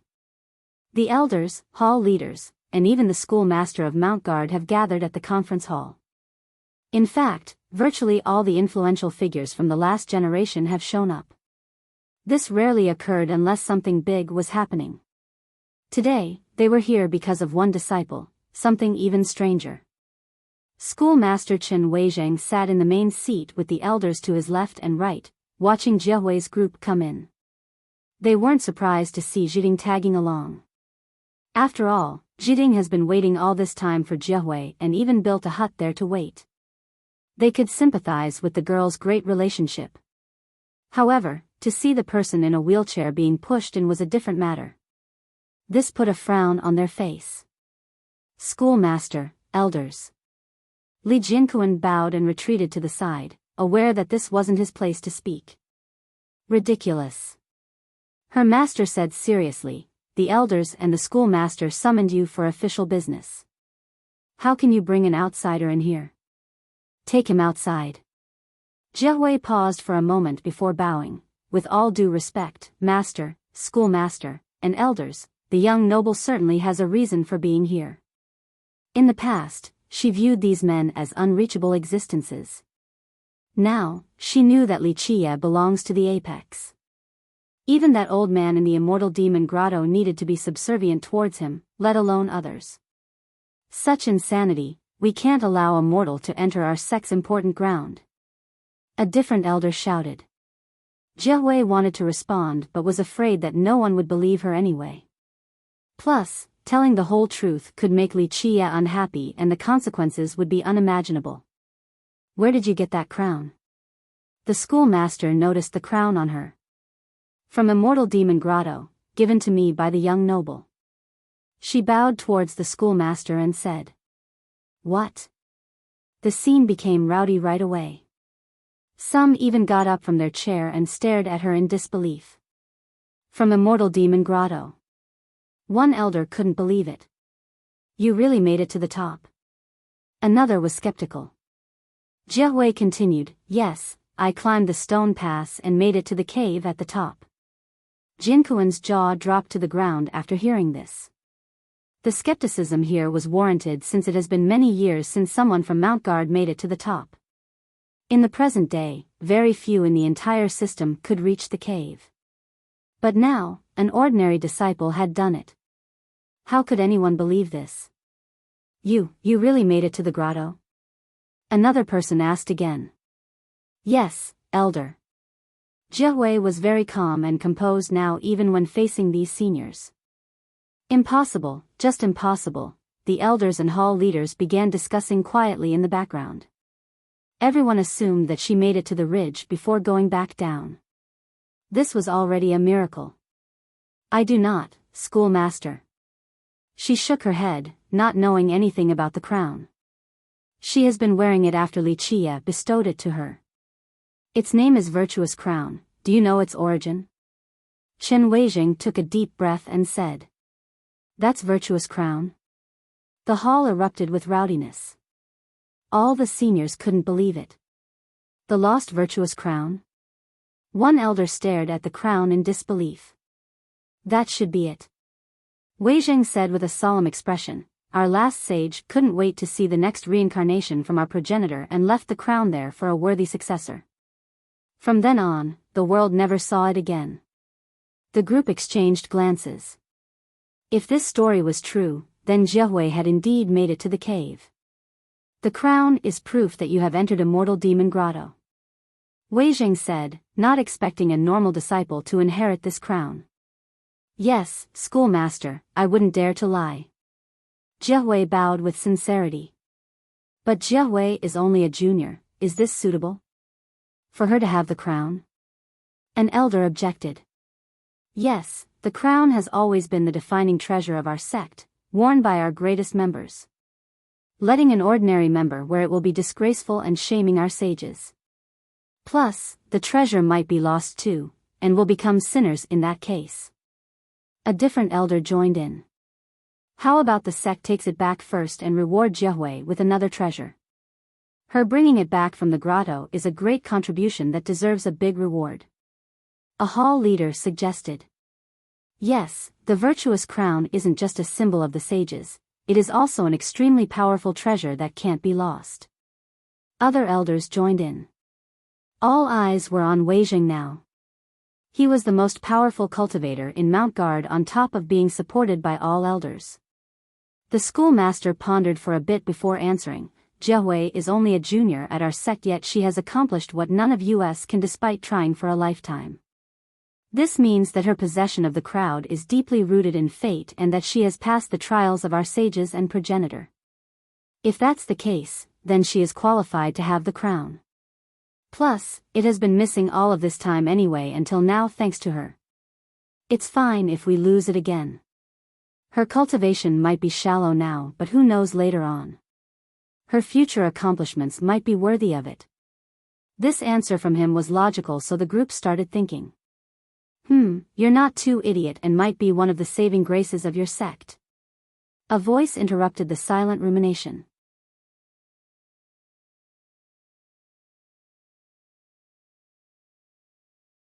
Chapter 27-28, expression changed around the room. This was the conference hall of Mount Guard and every important member was present today including the schoolmaster. To speak in such a disdainful manner was insulting, a blatant attack on their prestige. All eyes turned towards the source of the voice, Wuxia in his wheelchair. He has opened his eyes and lazily sat there, seemingly still drowsy. Don't be insolent, mortal. One elder had an aggressive glint in his eyes. You have something on your mind, friend? On the other hand, Chen Weijing remained calm while staring at Wuxia. Push me forward. Wuxia told Jie. She quietly pushed him towards the main position where Weijing resides. I must get involved and preside over the matters today. Stand aside. Wuxia ordered Weijing. You wish to take over? The schoolmaster's eyes turned cold but still managed to stay cool, a commendable display of patience. Take over what? This little authority is less significant than an ox's hair in my eyes. Li Chia said, it's just that you fools have thrown away your progenitor's reputation. Such a great lineage reduced to nothing from improper cultivation. The schoolmaster finally became offended since this wasn't a personal matter any longer. Li Chia had insulted their entire sect. Friend, watch your words. You're in Mount Guard right now. Wei Jing coldly uttered. Ignorant brat, you dare to run your mouth before us? Throw him down the mountain. The furious elder prior shouted. Junior sister, your friend is too unreasonable. Are you taking him down or do I have to do it myself? First brother Li Jinkuan stood up after receiving an order and spoke. Jia Wei hesitated and eventually shook her head, signaling Jinkuan to not be reckless. If you won't do it, excuse me then, I will have to throw him out myself. Jinkuan ignored this and roared. Having said that, he reached for Li Chia. Boom! He instantly got blown away and crashed into the ground before touching Li Chia. So you're an expert, let's see how tough you are. The furious ancestor lunged for Li Chia as well. Boom! The result was exactly the same as before, him meeting the ground. Who are you? The other elders were astonished to see this because Li Chia didn't move a single finger. Not giving up? All come together, I'll beat you into submission. Li Chia said flatly. The hall leaders and elders were annoyed at his arrogant demeanor. Their sect has indeed fallen, but to be looked down in this manner was too much to take, especially when it came from a cripple in a wheelchair. How could all of them not match up to a single mortal? Fine, we'll see if you can back it up. All elders and hall leaders were in a blind rage and attacked at the same time. They simply didn't believe that he alone could be stronger than all of them together. They used their strongest techniques in order to press down to the ground. Boom! Li Chia retaliated with a finger flick. The hall nearly exploded as all of the combatants were repelled and fell flat to the ground. He then tapped the arm of his wheelchair ever so slightly before they got up, issuing loud bangs. The ones trying to get up fell face first to the ground again, smashing against the hard concrete so blood splattered everywhere. The only person who didn't take action was Chen Weizheng, who stood there with his mouth agape in disbelief. Jia Wei wished to say something, but this was a matter above her station. Meanwhile, Zhiding was shocked too, despite being mentally prepared. She knew that Li Chia was unfathomable, but not to this insane extent. In her mind, the elders here were powerful characters, the toughest members of Mount Guard. However, Li Chia just needed to move his finger so slightly to suppress all of them without facing real resistance. Li Jinkuan became frozen as well. He thought that Li Chia was only a crippled mortal the first time they met. He even wanted to kill the guy. Now, he realized that Li Chia wasn't a mortal at all, just a master who couldn't move for some reason. This made him drenched in cold sweat.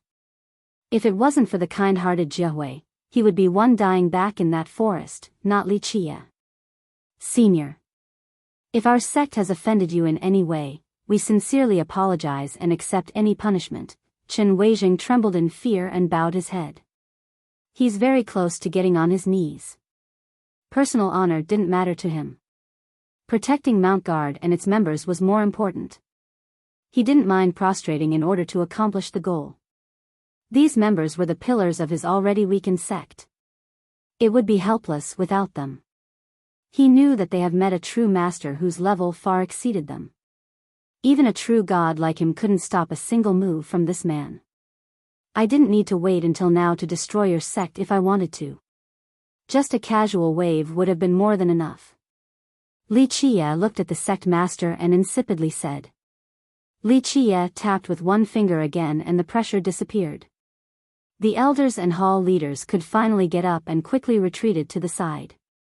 They shuddered while looking at Li Chia now. Even a fool could see his incredible abilities. Who knows if their sect could survive the disaster today? Inflexible fools.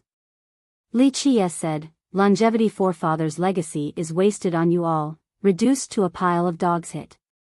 None of them dared to retort this time around. May I ask for your name, senior? From which great land do you hail? Wei Zheng tried to make peace. What great land? From now on, I am a disciple of Mount Guard and will take charge of this place. Li Qie looked at him and coldly said. Everyone was caught off guard by this development. Such a powerful cultivator joined their sect just like that? A regular disciple that could easily suppress the elders and hall leaders? Their sect was tiny, but they had a process in accepting disciples. Everyone needed to pass an examination before joining. But now, Li Qie's claim to be a disciple left them speechless.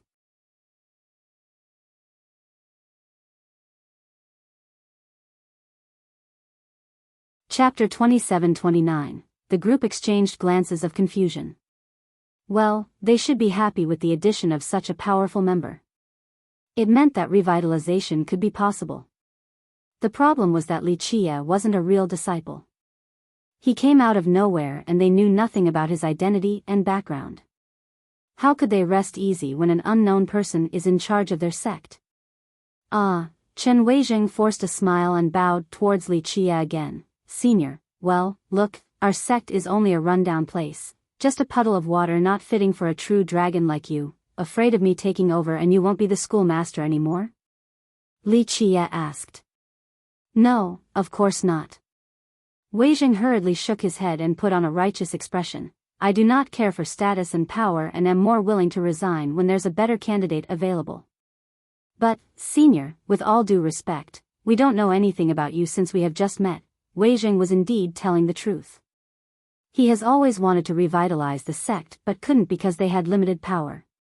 He was the strongest in the sect as a true god. This was insignificant in a mortal demon system. Meanwhile, the young generation had limited potential as well and probably couldn't surpass the previous due to the deteriorating condition of the sect. Even if some supreme geniuses were born in their territory, they might not want to join Mount Guard anyway since there were better choices available, such as 8 Trigram's kingdom. If, say, Mount Guard could produce someone stronger and more capable than him, he would be more than happy to pass on the leadership. However, they knew nothing about an outsider like Li Qie. Who knows what plans he would have for Mount Guard? Don't be idiotic. Li Qie replied, what is there in this rundown place for me to scheme? Only trash is left now, so I am sitting here today to teach you worthless descendants in your progenitor's stead. The group couldn't even get angry after being called trash because this existence was too strong. The exceptional qualities and achievements that they once took relative pride in were nothing in front of him. Senior, are you saying that you're an ancestor of our system, a sage of our sect? Wei Zheng was very quick-witted. Curiosity killed the cat. Li Qie gave him the side eye. Wei Zheng shuddered, feeling that he was an ant standing before a massive behemoth from the primordial age. Not to mention him, even the entire sect wouldn't be enough to fill this beast's appetite.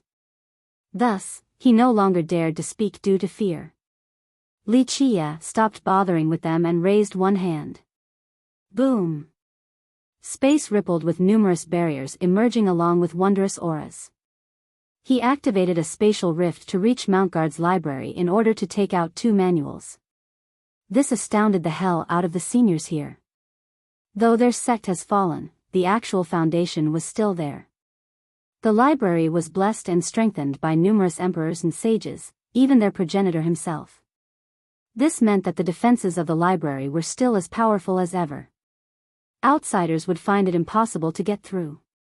However, Li Qie just needed to stretch his hand. Not only did he cross through space, he easily got through the barriers and took out various manuals. This heavily guarded trove of information became his personal bookshelf.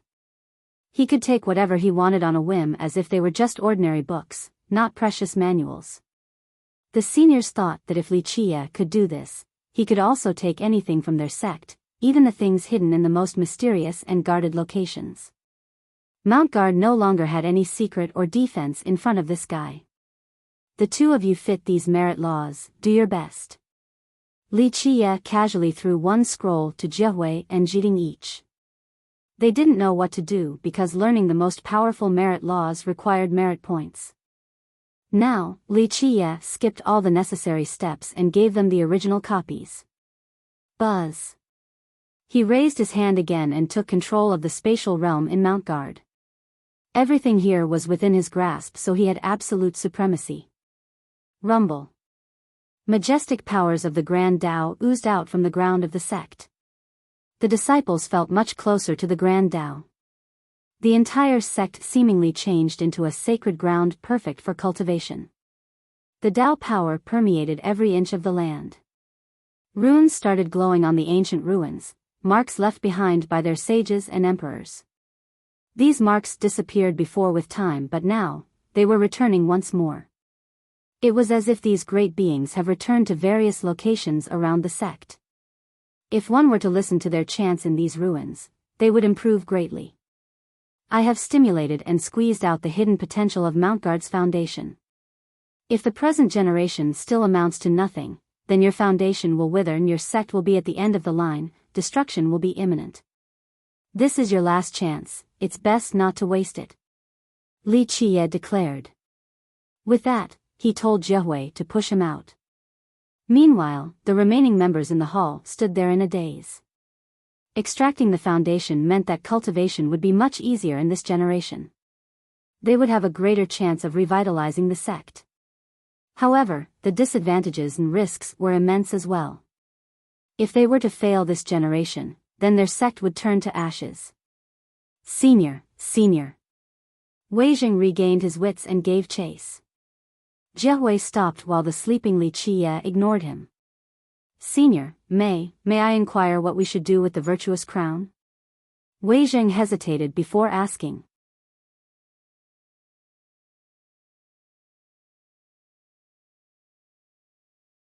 Chapter 2730, Senior, according to the rules of Immortal Demon System, the emergence of a crown master should be announced to all the other lineages. What do you think we should do? Chen Weijing stammered, beginning to treat Li Qiye as an ally. This matter was quite a headache. Back during their prime, the issue of the crown and any sage was their own. However, after their decline, other powerful lineages in the system interfered in order to gain more clout. Do as you please. Li Qiye answered and let Jiehui push him away. Jiding also followed. Wei Jing respectfully saw them off and began to ponder. The elders and hall leaders crowded him and said, "What now, schoolmaster? What are our options?" They didn't have a clear direction because of the unexpected development. This insane master came out of nowhere and wanted to take over their sect. Any idea? Wei Jing looked at them and asked back. The group exchanged glances and no one stepped up to speak. Be forceful against Li Qiye? That's impossible. What the hell could they use against him? That's just not realistic. What about a softer approach with schemes? None either. How about this? We report this to 8 trigrams and ask for help? One senior said, they have always considered themselves to be the leader of the system, so they won't sit idly by. No, absolutely not. An older elder replied before Wei Jing could, they have ulterior motives. Inviting them is easy, asking them to leave is impossible, akin to replacing a tiger with a wolf. We're still the orthodox branch of the system. If we ask 8 trigrams for help, it'll give them an excuse, legitimizing any takeover here. A different elder disagreed as well. They were still part of Everlasting Forefathers' main branch. Other great powers didn't have this status and truly craved it. Yes, that's not an option.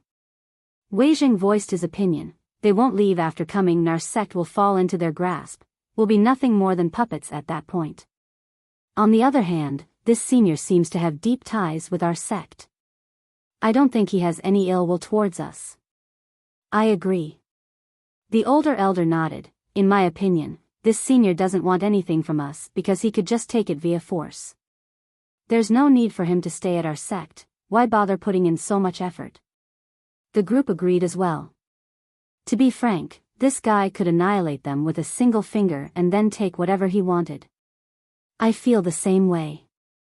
His power level is far beyond our imagination. If he wants something, it's pretty much in his pocket already. Another elder chimed in. The group became quiet, not too content with this grim reality. Their library had great defensive barriers, but he still took the scrolls without any difficulty. No one here could stop someone as strong as him, so there was no need for him to scheme. What does he want then? Another member was confused. Li Qiye's intention remained a mystery. Why did he care about an insignificant sect like theirs? Someone like him should be at the level of a true emperor. He didn't need to hang around in this tiny pond. Alas, he specifically chose to do so and confused all the members here. The senior told us already, he's here to revitalize our sect and to make up for its unworthy descendants. He's taking over because he has deep ties with our progenitor. Wei Zheng solemnly said. How valid is this? Another hall leader asked. After all, letting an unknown person take over one's sect was indeed nerve-wracking. Skepticisms and doubts were warranted. Just think about it. Wei Zheng said seriously, don't forget, our library has been blessed by the progenitor before and our foundation has been built by the blood and sweat of the sages. However, this senior activated the foundation, then took the scrolls without facing a single ounce of resistance. So, he should have been attacked if he didn't have anything to do with the progenitor. Isn't that the biggest proof? The group nodded in agreement after hearing this insightful breakdown. I feel the same way.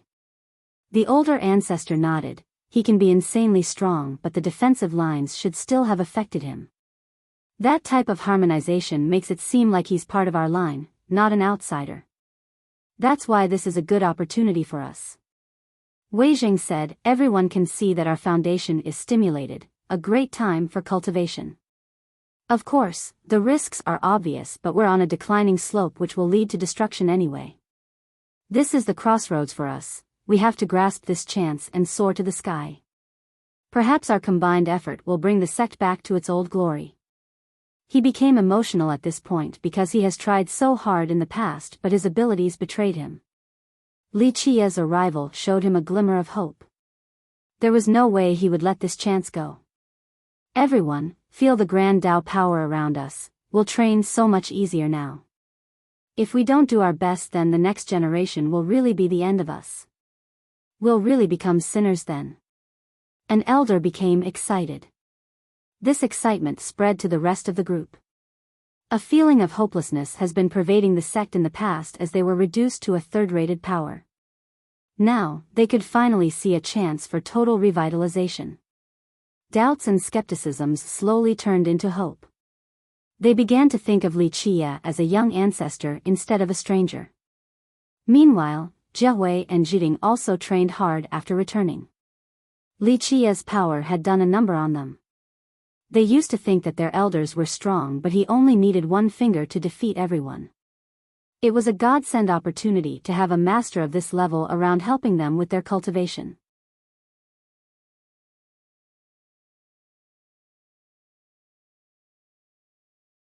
Chapter 27:31. Jiding and Jiahui appreciated the scrolls given to them by Li Qiye, so they put in even more effort. Ordinary disciples like them didn't have the chance to obtain this level of merit laws, let alone training with them. They were passed down by the progenitor, so only elders and up were eligible to use them. This was all thanks to Li Qiye, so they didn't take the opportunity for granted. Li Qiye guided them occasionally, so this made the process even smoother. Willing students and a good teacher, a recipe for success. They absorbed his teaching like sponges and fully exerted their hidden potential. Jiding was the more talented between the two. Moreover, she joined the sect earlier, so her cultivation was considerably stronger as well. However, after the polishment on the Divine Mountain, Jiahui obtained a higher limit on top of a firmer Dao heart. Thus, she had more potential than the former. All in all, the two sisters trained their heart out during this period. They competed while still offering each other full support, so they improved like the wind. A friendship like this was rare, and this experience only served to strengthen it. The truth was that Mount Guard had nothing worthy of entering Li Qiye's sight. However, he was willing to stay for one simple reason: longevity forefather. The guy no longer had a lineage in the Nine Worlds, so this was Li Qiye's way of remembrance on top of ending this karmic string. Another person came to the courtyard to learn along with the two girls, Li Jianquan. He knew that they were improving so quickly because of Li Qia. This naturally tempted him because he wanted to have some achievements as well as the first brother of Mount Guard. Alas, his current strength and situation right now made it hard to accomplish anything. Thus, he asked the two for a favor. They had a good impression of him, so they let him come to ask Li Qia for help. Jinquan woke up very early this morning to take a clean shower and came in an official and respectful manner to see Li Qia. This junior was blind to not see Mount Tai. Please forgive me, senior. Jinquan got on his knees and apologized with sincerity. My cultivation has stagnated and is full of flaws. Please give me a pointer or two. He kowtowed fully, but Li Qia remained asleep. Nevertheless, the youth continued to kneel there. He knew that earning the guidance of a master wasn't easy. One must have a sincere heart. Alas, Li Qia still didn't respond. The two girls were used to this, so they asked Jinquan to leave. This failure didn't deter him. He returned each day to greet Li Qia with a kowtow while reporting his current cultivation status in full details. Of course, this was unnecessary because Li Qia could see everything about him. Jinquan persevered for many days and Li Qia still didn't wake up. This process went on for a while until it became a habit. Each day before training, Jinquan would come to see Li Qia first for a report. Idiot. He finally got a long-awaited response one morning. Senior. Jinquan reacted as if this was the pleasant voice of a beautiful fairy. He showed full reverence and asked, Please excuse my impudence. I am confused with my Tao, please show me the way, senior. Your soaring immortal sword art is trained horribly, the fault of both your master's teaching and your shitty comprehension. Li Qia spoke without opening his eyes. Leave, don't bother me anymore. Having said that, he flicked his finger and drilled a Tao law into the youth's brain. Boom! Waves erupted in Jinquan's mind, nearly flipping his ocean of knowledge over. Clank! Clank! He could hear the sounds of the swords echoing. The laws turned into divine swords that started dancing in accordance with the variations of the soaring immortal sword art. These images truly embarrassed the youth. He realized that what he had learned in the past was a spectacle too horrible to endure. It had countless flaws from being incorrectly trained. As the saying goes, a tiny discrepancy can lead to a huge mistake. He found himself enlightened while slowly digesting this sword art and became a fan of one more saying. A single conversation across the table with a wise man is worth more than 10 years of reading. I'm truly grateful for your guidance, senior. He performed 9 full kowtows afterward. Li Qia, of course, didn't react to this gesture. Jinquan didn't dare to be greedy. Just this one sword art alone was enough for a lifetime, so he left. It didn't take long before a group of people started kneeling in the courtyard, all of the elders led by the schoolmaster himself. It turned out that after being taught by Li Qia, Li Jinquan's soaring immortal sword art became more profound than his master's version. After his master found out the details and carefully mused the new variations, the guy became red with embarrassment. He thought that he was hampering his own students' progress by teaching such a crappy version of this sword law. Thus, he also benefited from the new version and quickly reported this to the schoolmaster. It was Chen Weijing's turn to be shocked, and he summoned the elders again for this once-in-a-million-year opportunity. A wise master was staying in their sect, so it was time to seek help. That's why all of them were kneeling in Li Qia's place, wanting his guidance. When Jiawei and Jiding opened the gate early in the morning and saw the group kneeling there, they naturally became startled. Of course, they didn't dare to say anything either and only stood quietly to the side. Li Qia wasn't moved by this sight at all. Chen Weizheng held his breath and kneeled soundlessly with the rest, awaiting for Li Qia's approval. Days passed by without any result. They showed their sincerity by continuing to kneel in the same spot. The sun changed to the moon and vice versa numerous times. One day, Li Qia finally opened his eyes. Ancestor, please help us. Chen Weizheng beseeched along with the elders.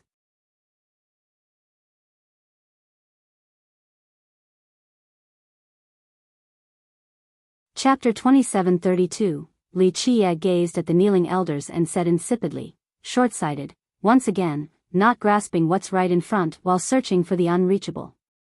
Moundguard's Dao land is fully activated now and brimming with power. The legacies of the sages and emperors have mantras and runes everywhere. Go and listen to them, then you'll get what you deserve. Must I teach a bunch of old men step by step? Do I have to find a suitable merit law for each of you? Go search for your own grand Dao. Come back with actual questions if necessary, don't think about getting something for nothing. Li Qie was not impressed with the group. The elders exchanged glances and thought about it. They then nodded in agreement. Chen Weizheng carefully mused about this and felt the same way. This was indeed the best chance to train hard after everything in their sect has awakened. Thank you for your guidance, ancestor. Weizheng bowed first, then the rest followed suit. Though Li Qie didn't teach them, he had indeed pointed them on the correct path. They suddenly had a clear goal in mind. Chen Weizheng, stay. Li Qie said as the group was leaving. Weizheng was surprised and obeyed. The other elders became envious but still left in a respectful manner. Weizheng became excited, not expecting to have the honor of having a solo audience with Li Qie. You're the master of Moundguard, possessing the highest cultivation and talents. Li Qie said. I'm not worthy of your praise, ancestor. Weizheng bowed with his arms down straight. Don't be happy so soon. Li Qie said flatly, this means that you're responsible for Dao instruction and revitalization. The man was knocked back to reality and put on a bitter expression. His heart wanted to do all of that, but his abilities were limited. Today, I shall teach you the Dao, hoping that you will be able to uphold these responsibilities. Li Qie ended this with a finger flick. Buzz. Several Dao laws drilled into Weizheng's mind. Boom. Several Dao chapters opened inside and created numerous waves.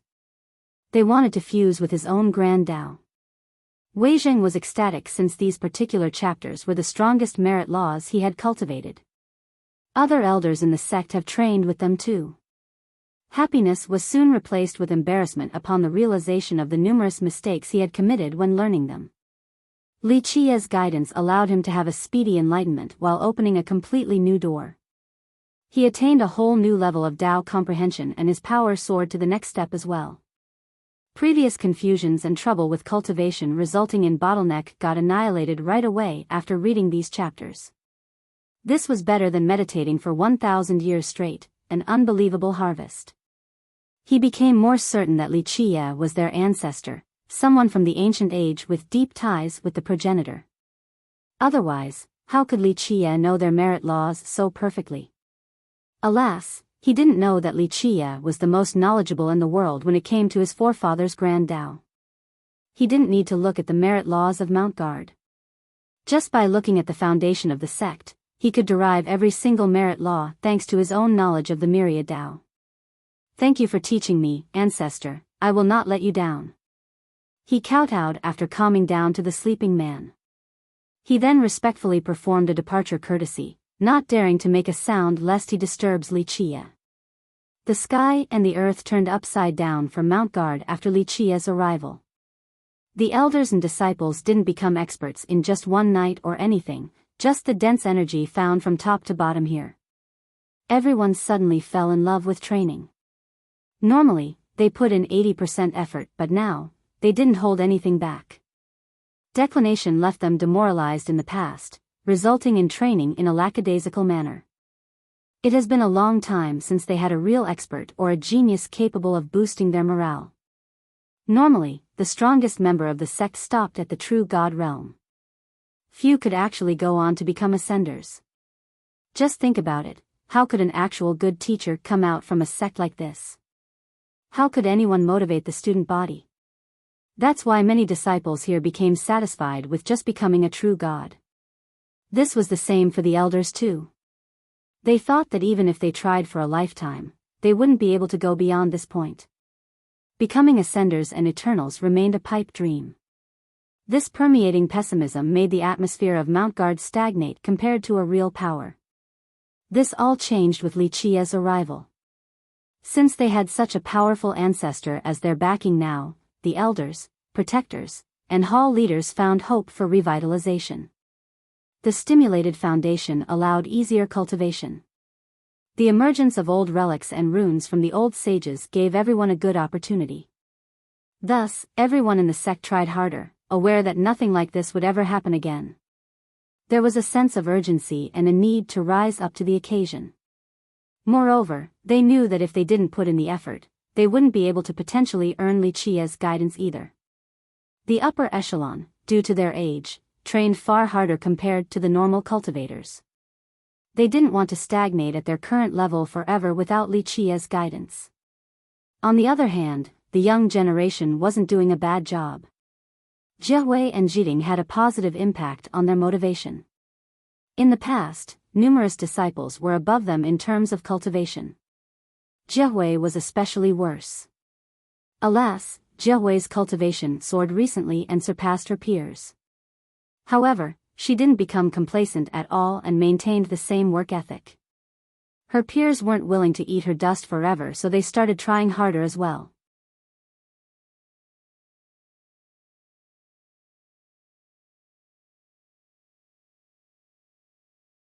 Chapter 2733. Time flew by while everyone was immersed in cultivation. It has been half a year since Li Qia's arrival. The entire sect has improved by leaps and bounds. For a few people, this period was equivalent to a 10-year-long session in the past, perhaps even longer.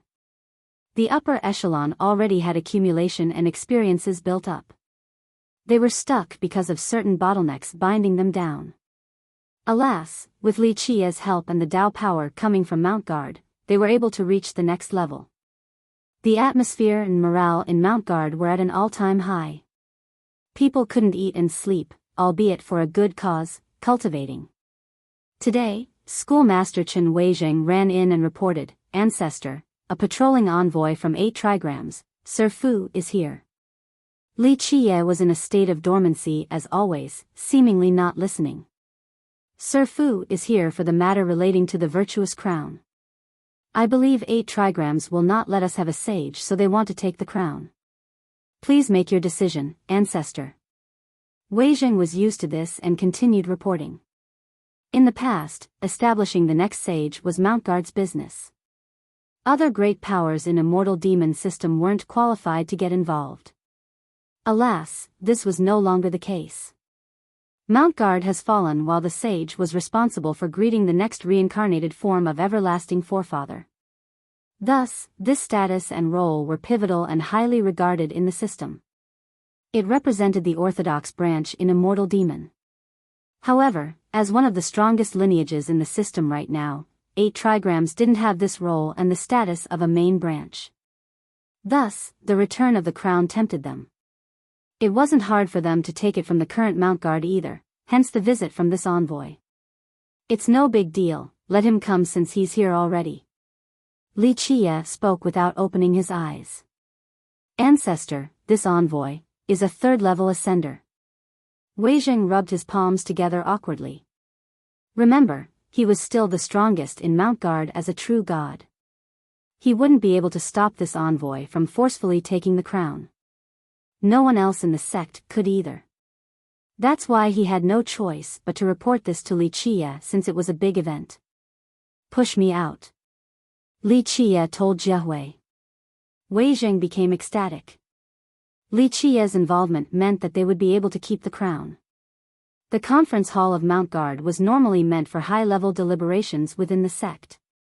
Today, it was taken by a guest from 8 trigrams, an envoy whose responsibility was to patrol the various sects with the name, Fu Kuan. 8 trigrams immediately sent him here after receiving news about the crown. He brought along an elite group as well, making the kingdom's intention as clear as day. They clearly didn't want the next sage appointed to be from Mount Guard.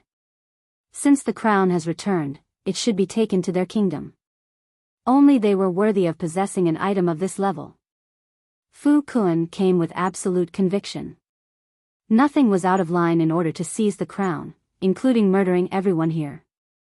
An envoy wasn't that prestigious of a position, but it was very influential. Moreover, a third-level ascender like him shouldn't have any problem dealing with this tiny sect. One could easily see the disparity in power from this. The kingdom could casually send out any envoy and that would still be enough to sweep through Mount Guard. The kingdom itself was a behemoth in comparison. Fu Kun sat in the main position that was meant for the schoolmaster. Of course, he didn't really give a damn since he could do whatever he wanted here. Around him were masters in uniforms with an aggressive aura. These were clearly battle-hardened combatants. This elite group used to be responsible for wiping out traitors in the kingdom. Fu Kun sat there in an imperious manner, acting as if this was his own home. The dove has taken over the magpie's nest. The members of Mount Guard's upper echelon were obviously unhappy with his attitude. Alas, they weren't in a position to say anything. 8 trigrams could easily wipe them out. At this time, Wei Jing came in with Jiehui and Li Qia. The older members heaved a sigh of relief and celebrated inside. Their schoolmaster has successfully invited their ancestor to join this mess. The crown would never leave Mount Guard now. Fu Kun watched the trio and narrowed his eyes. He coldly uttered, "Schoolmaster Chen, what do you think you're doing bringing this cripple here?" He didn't try to hide his feeling of superiority and lorded over Mount Guard's schoolmaster. "Envoy, this is our ancestor." Wei Jing restrained himself, thinking that this was his own fault for being weak. "Ancestor?" Fu Kun glared at Li Qia and took a good look at him, finding that this was only a wheelchair-bound cripple. "Schoolmaster Chen, this nonsense can't trick me. Your sect announced that a reclusive ancestor of yours has returned and brought back the virtuous crown. That's why you will establish a new generation sage." Fu Kun said. "Envoy, that sounds about right." Wei Jing replied. "I'm afraid that this deceitful attempt won't go as you plan when I'm around." "That's your new sage?" A little girl still wet behind the ears daring to call herself a sage. "Know your limits." Fu Kun snorted and looked over at Jiehui. To be exact, the crown on her head. That's the mythical virtuous crown? He has never seen the crown before, only thinking that it was his now. "Yes, envoy." Wei Jing knew of his malicious intent. He would have told Jiehui to hide if Li Qia didn't come along. "Humph, Schoolmaster Chen, your sect's action can be considered as lying to the people and disrupting the peace of immortal demon system, a serious offense." Fu Kun declared, "Hand over the virtuous crown in order to redeem your sect or face heavy punishments." "Envoy, establishing the next stage is Mount Guard's responsibility and internal matter. We only need to report this to fellow sects, no need for anyone else to get involved." Wei Jing answered in a proper manner. This was indeed the case. No other sects were qualified to interfere with the sage appointment, not even the Longevity Hall. "Schoolmaster Chen, watch what you're saying." Fu Kun retorted, "The times have changed, your fallen sect has lost the qualification to hold the crown or establish a sage. To do so is merely insulting the title of sage." His eyes became fierce with a cold glint. "Be smart and hand over the crown, don't make this mistake." Wei Jing took a deep breath and put on a solemn expression. "Envoy, for millions of years now, the crown has always belonged to Mount Guard. The sage must also be from Mount Guard, no one can change this fact."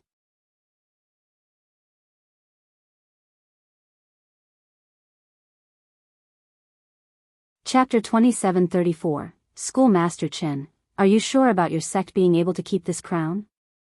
Fu Kun's murderous intent escalated. Fu Kun's blatant threat changed the elder's expression. "Envoy Fu, the virtuous crown is our defining inheritance. The sage is also our glory." Wei Jing took a deep breath and reminded, "The great progenitor has made these rules. We're also the ones to greet him after each reincarnation cycle. This has been unchanging for millions and millions of years in immortal demon system, for it is the will of the progenitor." Wei Jing reminded Fu Kun that Mount Guard was law-abiding and had the proper status to do this. "Huh, Schoolmaster Chen, don't wave a chicken feather as a token of authority." Fu Kun sneered, "Your fallen sect is no longer qualified to inherit the crown or establish the next sage. It is time for you to lay low since rules are dead while people are living. They will be changed when no longer suitable. Do you wish to be lawless, envoy? Wei Jing's tone became serious, even going as far as changing the will of the progenitor. Are you not afraid of backlash from the rest of the lineages in a mortal demon system? You overestimate the gravity of the situation. Fu Kun smiled. The world doesn't dare to criticize my kingdom. It is the greatest lineage in a mortal demon now with full authority. We are the new orthodox branch and should inherit the various wills of the progenitor. And what about Everlasting Hall? Where do you think they stand, envoy? Wei Jing said. Fu Kun became frozen after hearing this, his expression changed. 8 trigrams was indeed the greatest kingdom in a mortal demon and had plenty of military potentials. Alas, there was still one lineage they were wary of, Longevity Hall. Longevity Hall was the strongest and most mysterious lineage, the one truly possessing the reins of the system. The forefather was an elusive figure during his era, especially after many generations of reincarnations. People simply didn't know of his location. He allowed Longevity Hall to reign a mortal demon and become his representatives. In other words, their orders were his orders. They maintained this supreme status for a long period of time. However, when the forefather stopped reincarnating, the hall also stopped caring about mundane matters and the external world. Nevertheless, it still had a pivotal status in the system and was still as strong as ever. As the hall became more and more aloof about politics, 8 trigrams took advantage of this and rose up. More often than not, they claimed to be the orthodox branch with full authority over the system. Of course, many great powers didn't recognize this claim of theirs. One couldn't refute their power, but if they wanted the status of the main branch, they must gain the consent of Everlasting Hall. Either that, or the destruction of the hall. All along, the kingdom remained wary of this mysterious power. This was another reason why they wanted the virtuous crown. With it came the appointment of the next sage, meaning that they would be one step closer to being the orthodox branch, or at least further legitimizing the claim. With that, maybe they would be able to challenge the hall's status in the system. Fu Kun assumed a cool expression again and threatened, "Schoolmaster Qin, I won't waste words with you any longer, so be smart now and reap the benefits. Otherwise, don't blame me for what's about to come. You will become the sinner of Mount Guard when it turns to ashes for making a terrible decision." He had tried numerous persuasive methods by this point, both hard and soft. It was time for him to take the virtuous crown away and bring it back to his kingdom. "Envoy Fu, you wish to take it by force?" Wei Jing knew that this was coming but still became furious. By force? Fu Kun sneered and looked at the elders with disdain before staring at Wei Jing again. "Schoolmaster, only taking it will be showing mercy. If you even dare to try and resist, we'll massacre all of you. You take us as cowards?" An elder could no longer stay calm. Fu Kun continued, "I alone can take 10 and sweep through your sect. Come, try if you dare, see if you can handle one punch." "You!" This elder actually wanted to rush out, but the others held him back. The elders from Mount Guard had an ugly grimace, infuriated by the contempt. Just a bunch of ants. Fu Kun ignored them and slowly raised his hand towards the schoolmaster. "Be obedient and hand the crown over or face destruction." Mount Guard coexists with the virtuous crown. There is no separating the two. Wei Jing's color changed from red to white before powerfully replying. "Fine, I'll see who from your sect will be able to stop me." Fu Kun snorted, ready to kill. He strutted forward and reached for the crown on top of Jiehui's head. Wei Jing tried to stop him, but it was too late. The former was only a true god while the other was a third-level ascender. He was inferior in both power and speed. Bam! Fu Kun's hand was pushed backward. He staggered one step back before staring straight at Li Qie. This cripple only flicked his finger and managed to stop him. "Who are you?" Fu Kun shouted. Li Qie didn't respond at all, not even bothering to open his eyes and look at him. This infuriated Fu Kun, being treated in this manner by a youth in this tiny sect. Can't hide for much longer, let's see what you got. Men, cut him to pieces. He murderously threatened and gave the command. Clank. The elites standing to his sides unsheathed their blades. The group was versed in containment and takedown. They didn't hold anything back and unleashed waves of saber energy towards Li Qie. The snow-white flashes drowned him out, on the verge of mincing him to pieces upon contact. Alas, Li Qie was still sleeping in his wheelchair to the horror of the elders. Watch out! One of them shouted in astonishment.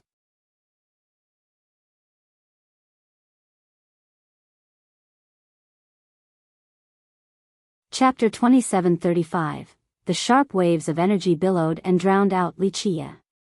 A gruesome outcome seemed inevitable. The elders and schoolmaster of Mount Guard were scared out of their mind.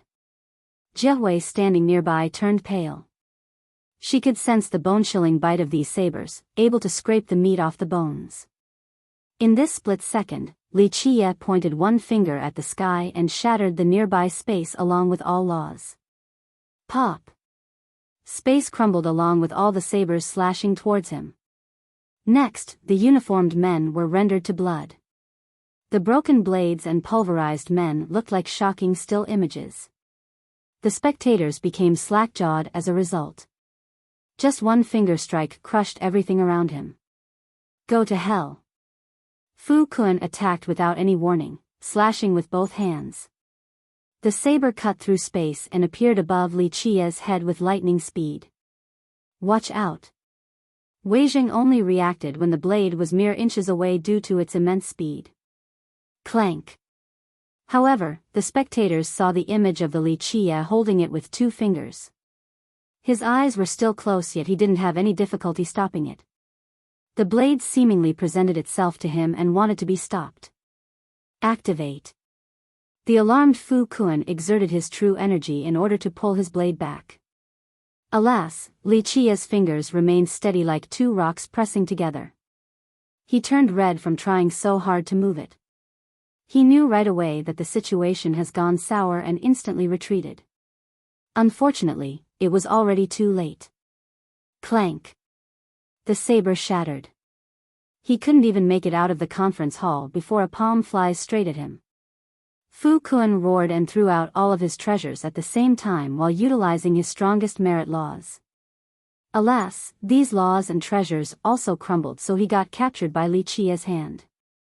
Fu Kun felt so small after being captured, even though Li Qie looked like a cripple in that wheelchair. This man had more semblance to a sleeping behemoth from the primordial age. Its awakening could make the realms tremble. Li Qie finally opened his eyes and Fu Kun felt a ripple in space. The opening of his eyes meant daylight, while their closing brought darkness to the world. Strangely enough, the darkness, in this case, wouldn't be that scary.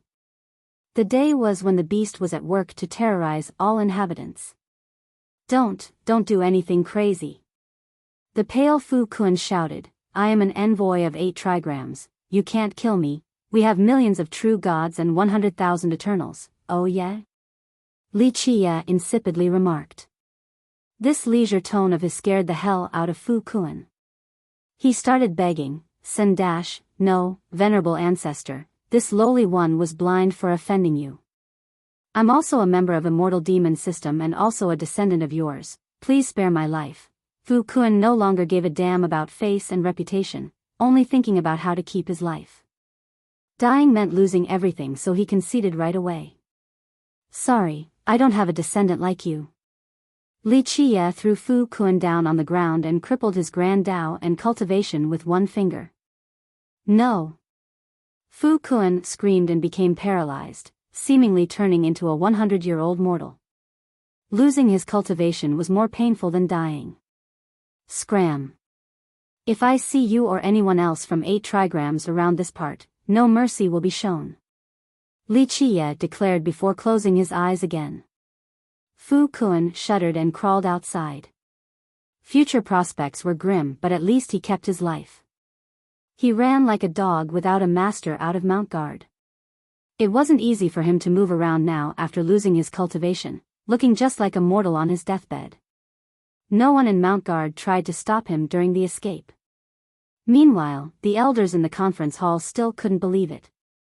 They knew Li Qie was strong, but he astounded them again. A third-level ascender still felt like an insect before him. Jiehui pushed Li Qie out of the hall while the rest stood there looking silly. That was dangerous. One elder regained his wits and was drenched in sweat. They glanced at each other while recalling how they offended Li Qie back then. If Li Qie didn't show mercy, all of them along with Mount Guard would have been obliterated. Everyone, we need to try harder to live up to the ancestors' expectations. We can't let him down. Wei Zheng concluded. Schoolmaster, don't worry, we'll muster up more courage to face anything for the sake of reviving the sect. A few of them guaranteed. Wei Zheng nodded and looked at the blood spots on the ground. Get someone to clean this. As he was leaving, he felt an unprecedented excitement. If their sect couldn't rise up under Li Qie's protection, then it really deserves whatever fate awaits it. Li Qie's divine intents were still occupied with refining that monstrous existence. The guy wasn't even at his peak state yet. Fully destroying him remained an arduous task despite the help of the primordial wills. Keep in mind that these wills were insanely strong. Progenitors couldn't handle their destructive power and would be rendered to ashes in no time. Yet, this existence was holding on strong. Of course, Li Qie wasn't in a hurry either. He had plenty of time to destroy the guy and take everything from him. That would be quite a harvest. Moreover, this process gave Li Qie a deeper understanding of these existences. This was only the beginning. The future was full of challenges. Numerous monsters were still looking down on the helpless inhabitants of the realms. He needed to know everything about his enemies before the final battle in order to come out victorious. Inside his Dao heart, the existence didn't sit there awaiting death. He launched several resistances in order to stop the suppression. Unfortunately, Li Qie's Dao heart and primordial wills proved to be an unbreakable prison.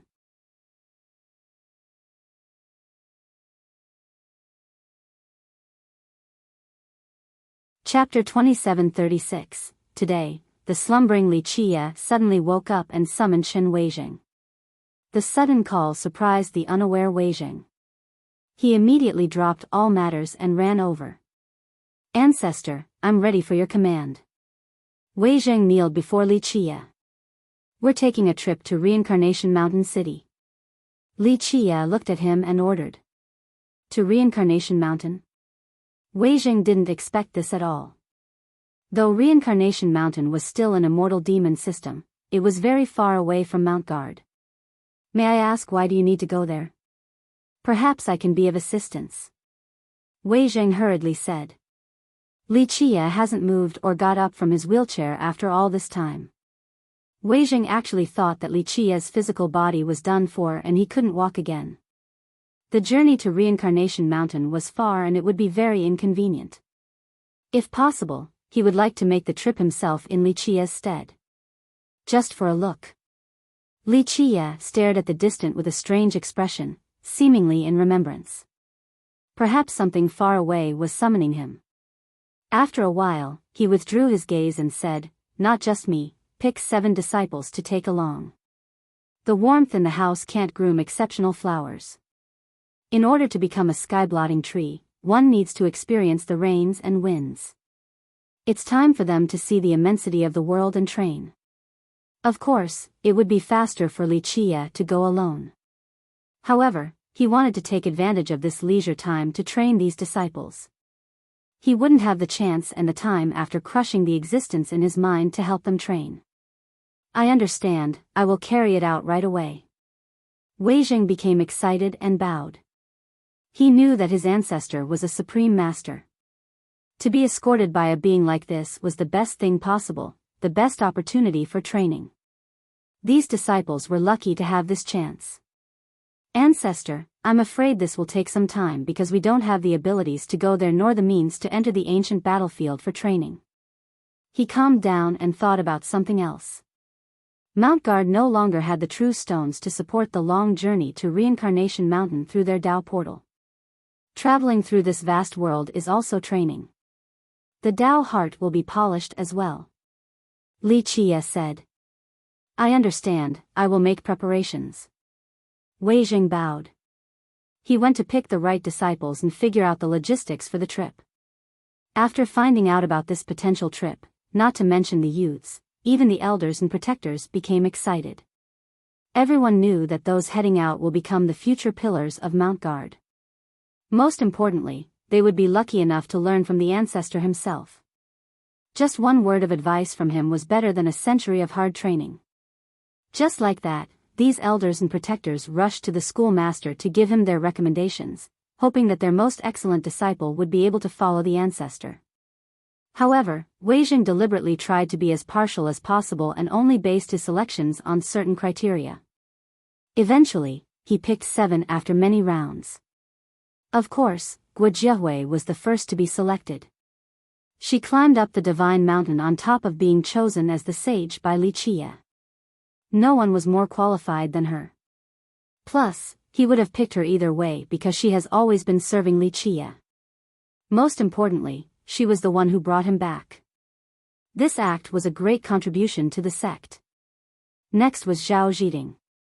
She wasn't the most exceptional disciple either in the sect, but her cultivation had improved tremendously, surpassing many peers in the process. Thus, she had boundless potential on top of always being with Li Qie and Jiehui. She deserved a spot on the roster. The third was their first brother, Li Jianquan. This choice was obvious because he had the best talents and cultivation among the young generation. He was more mature and deliberate with his actions as well.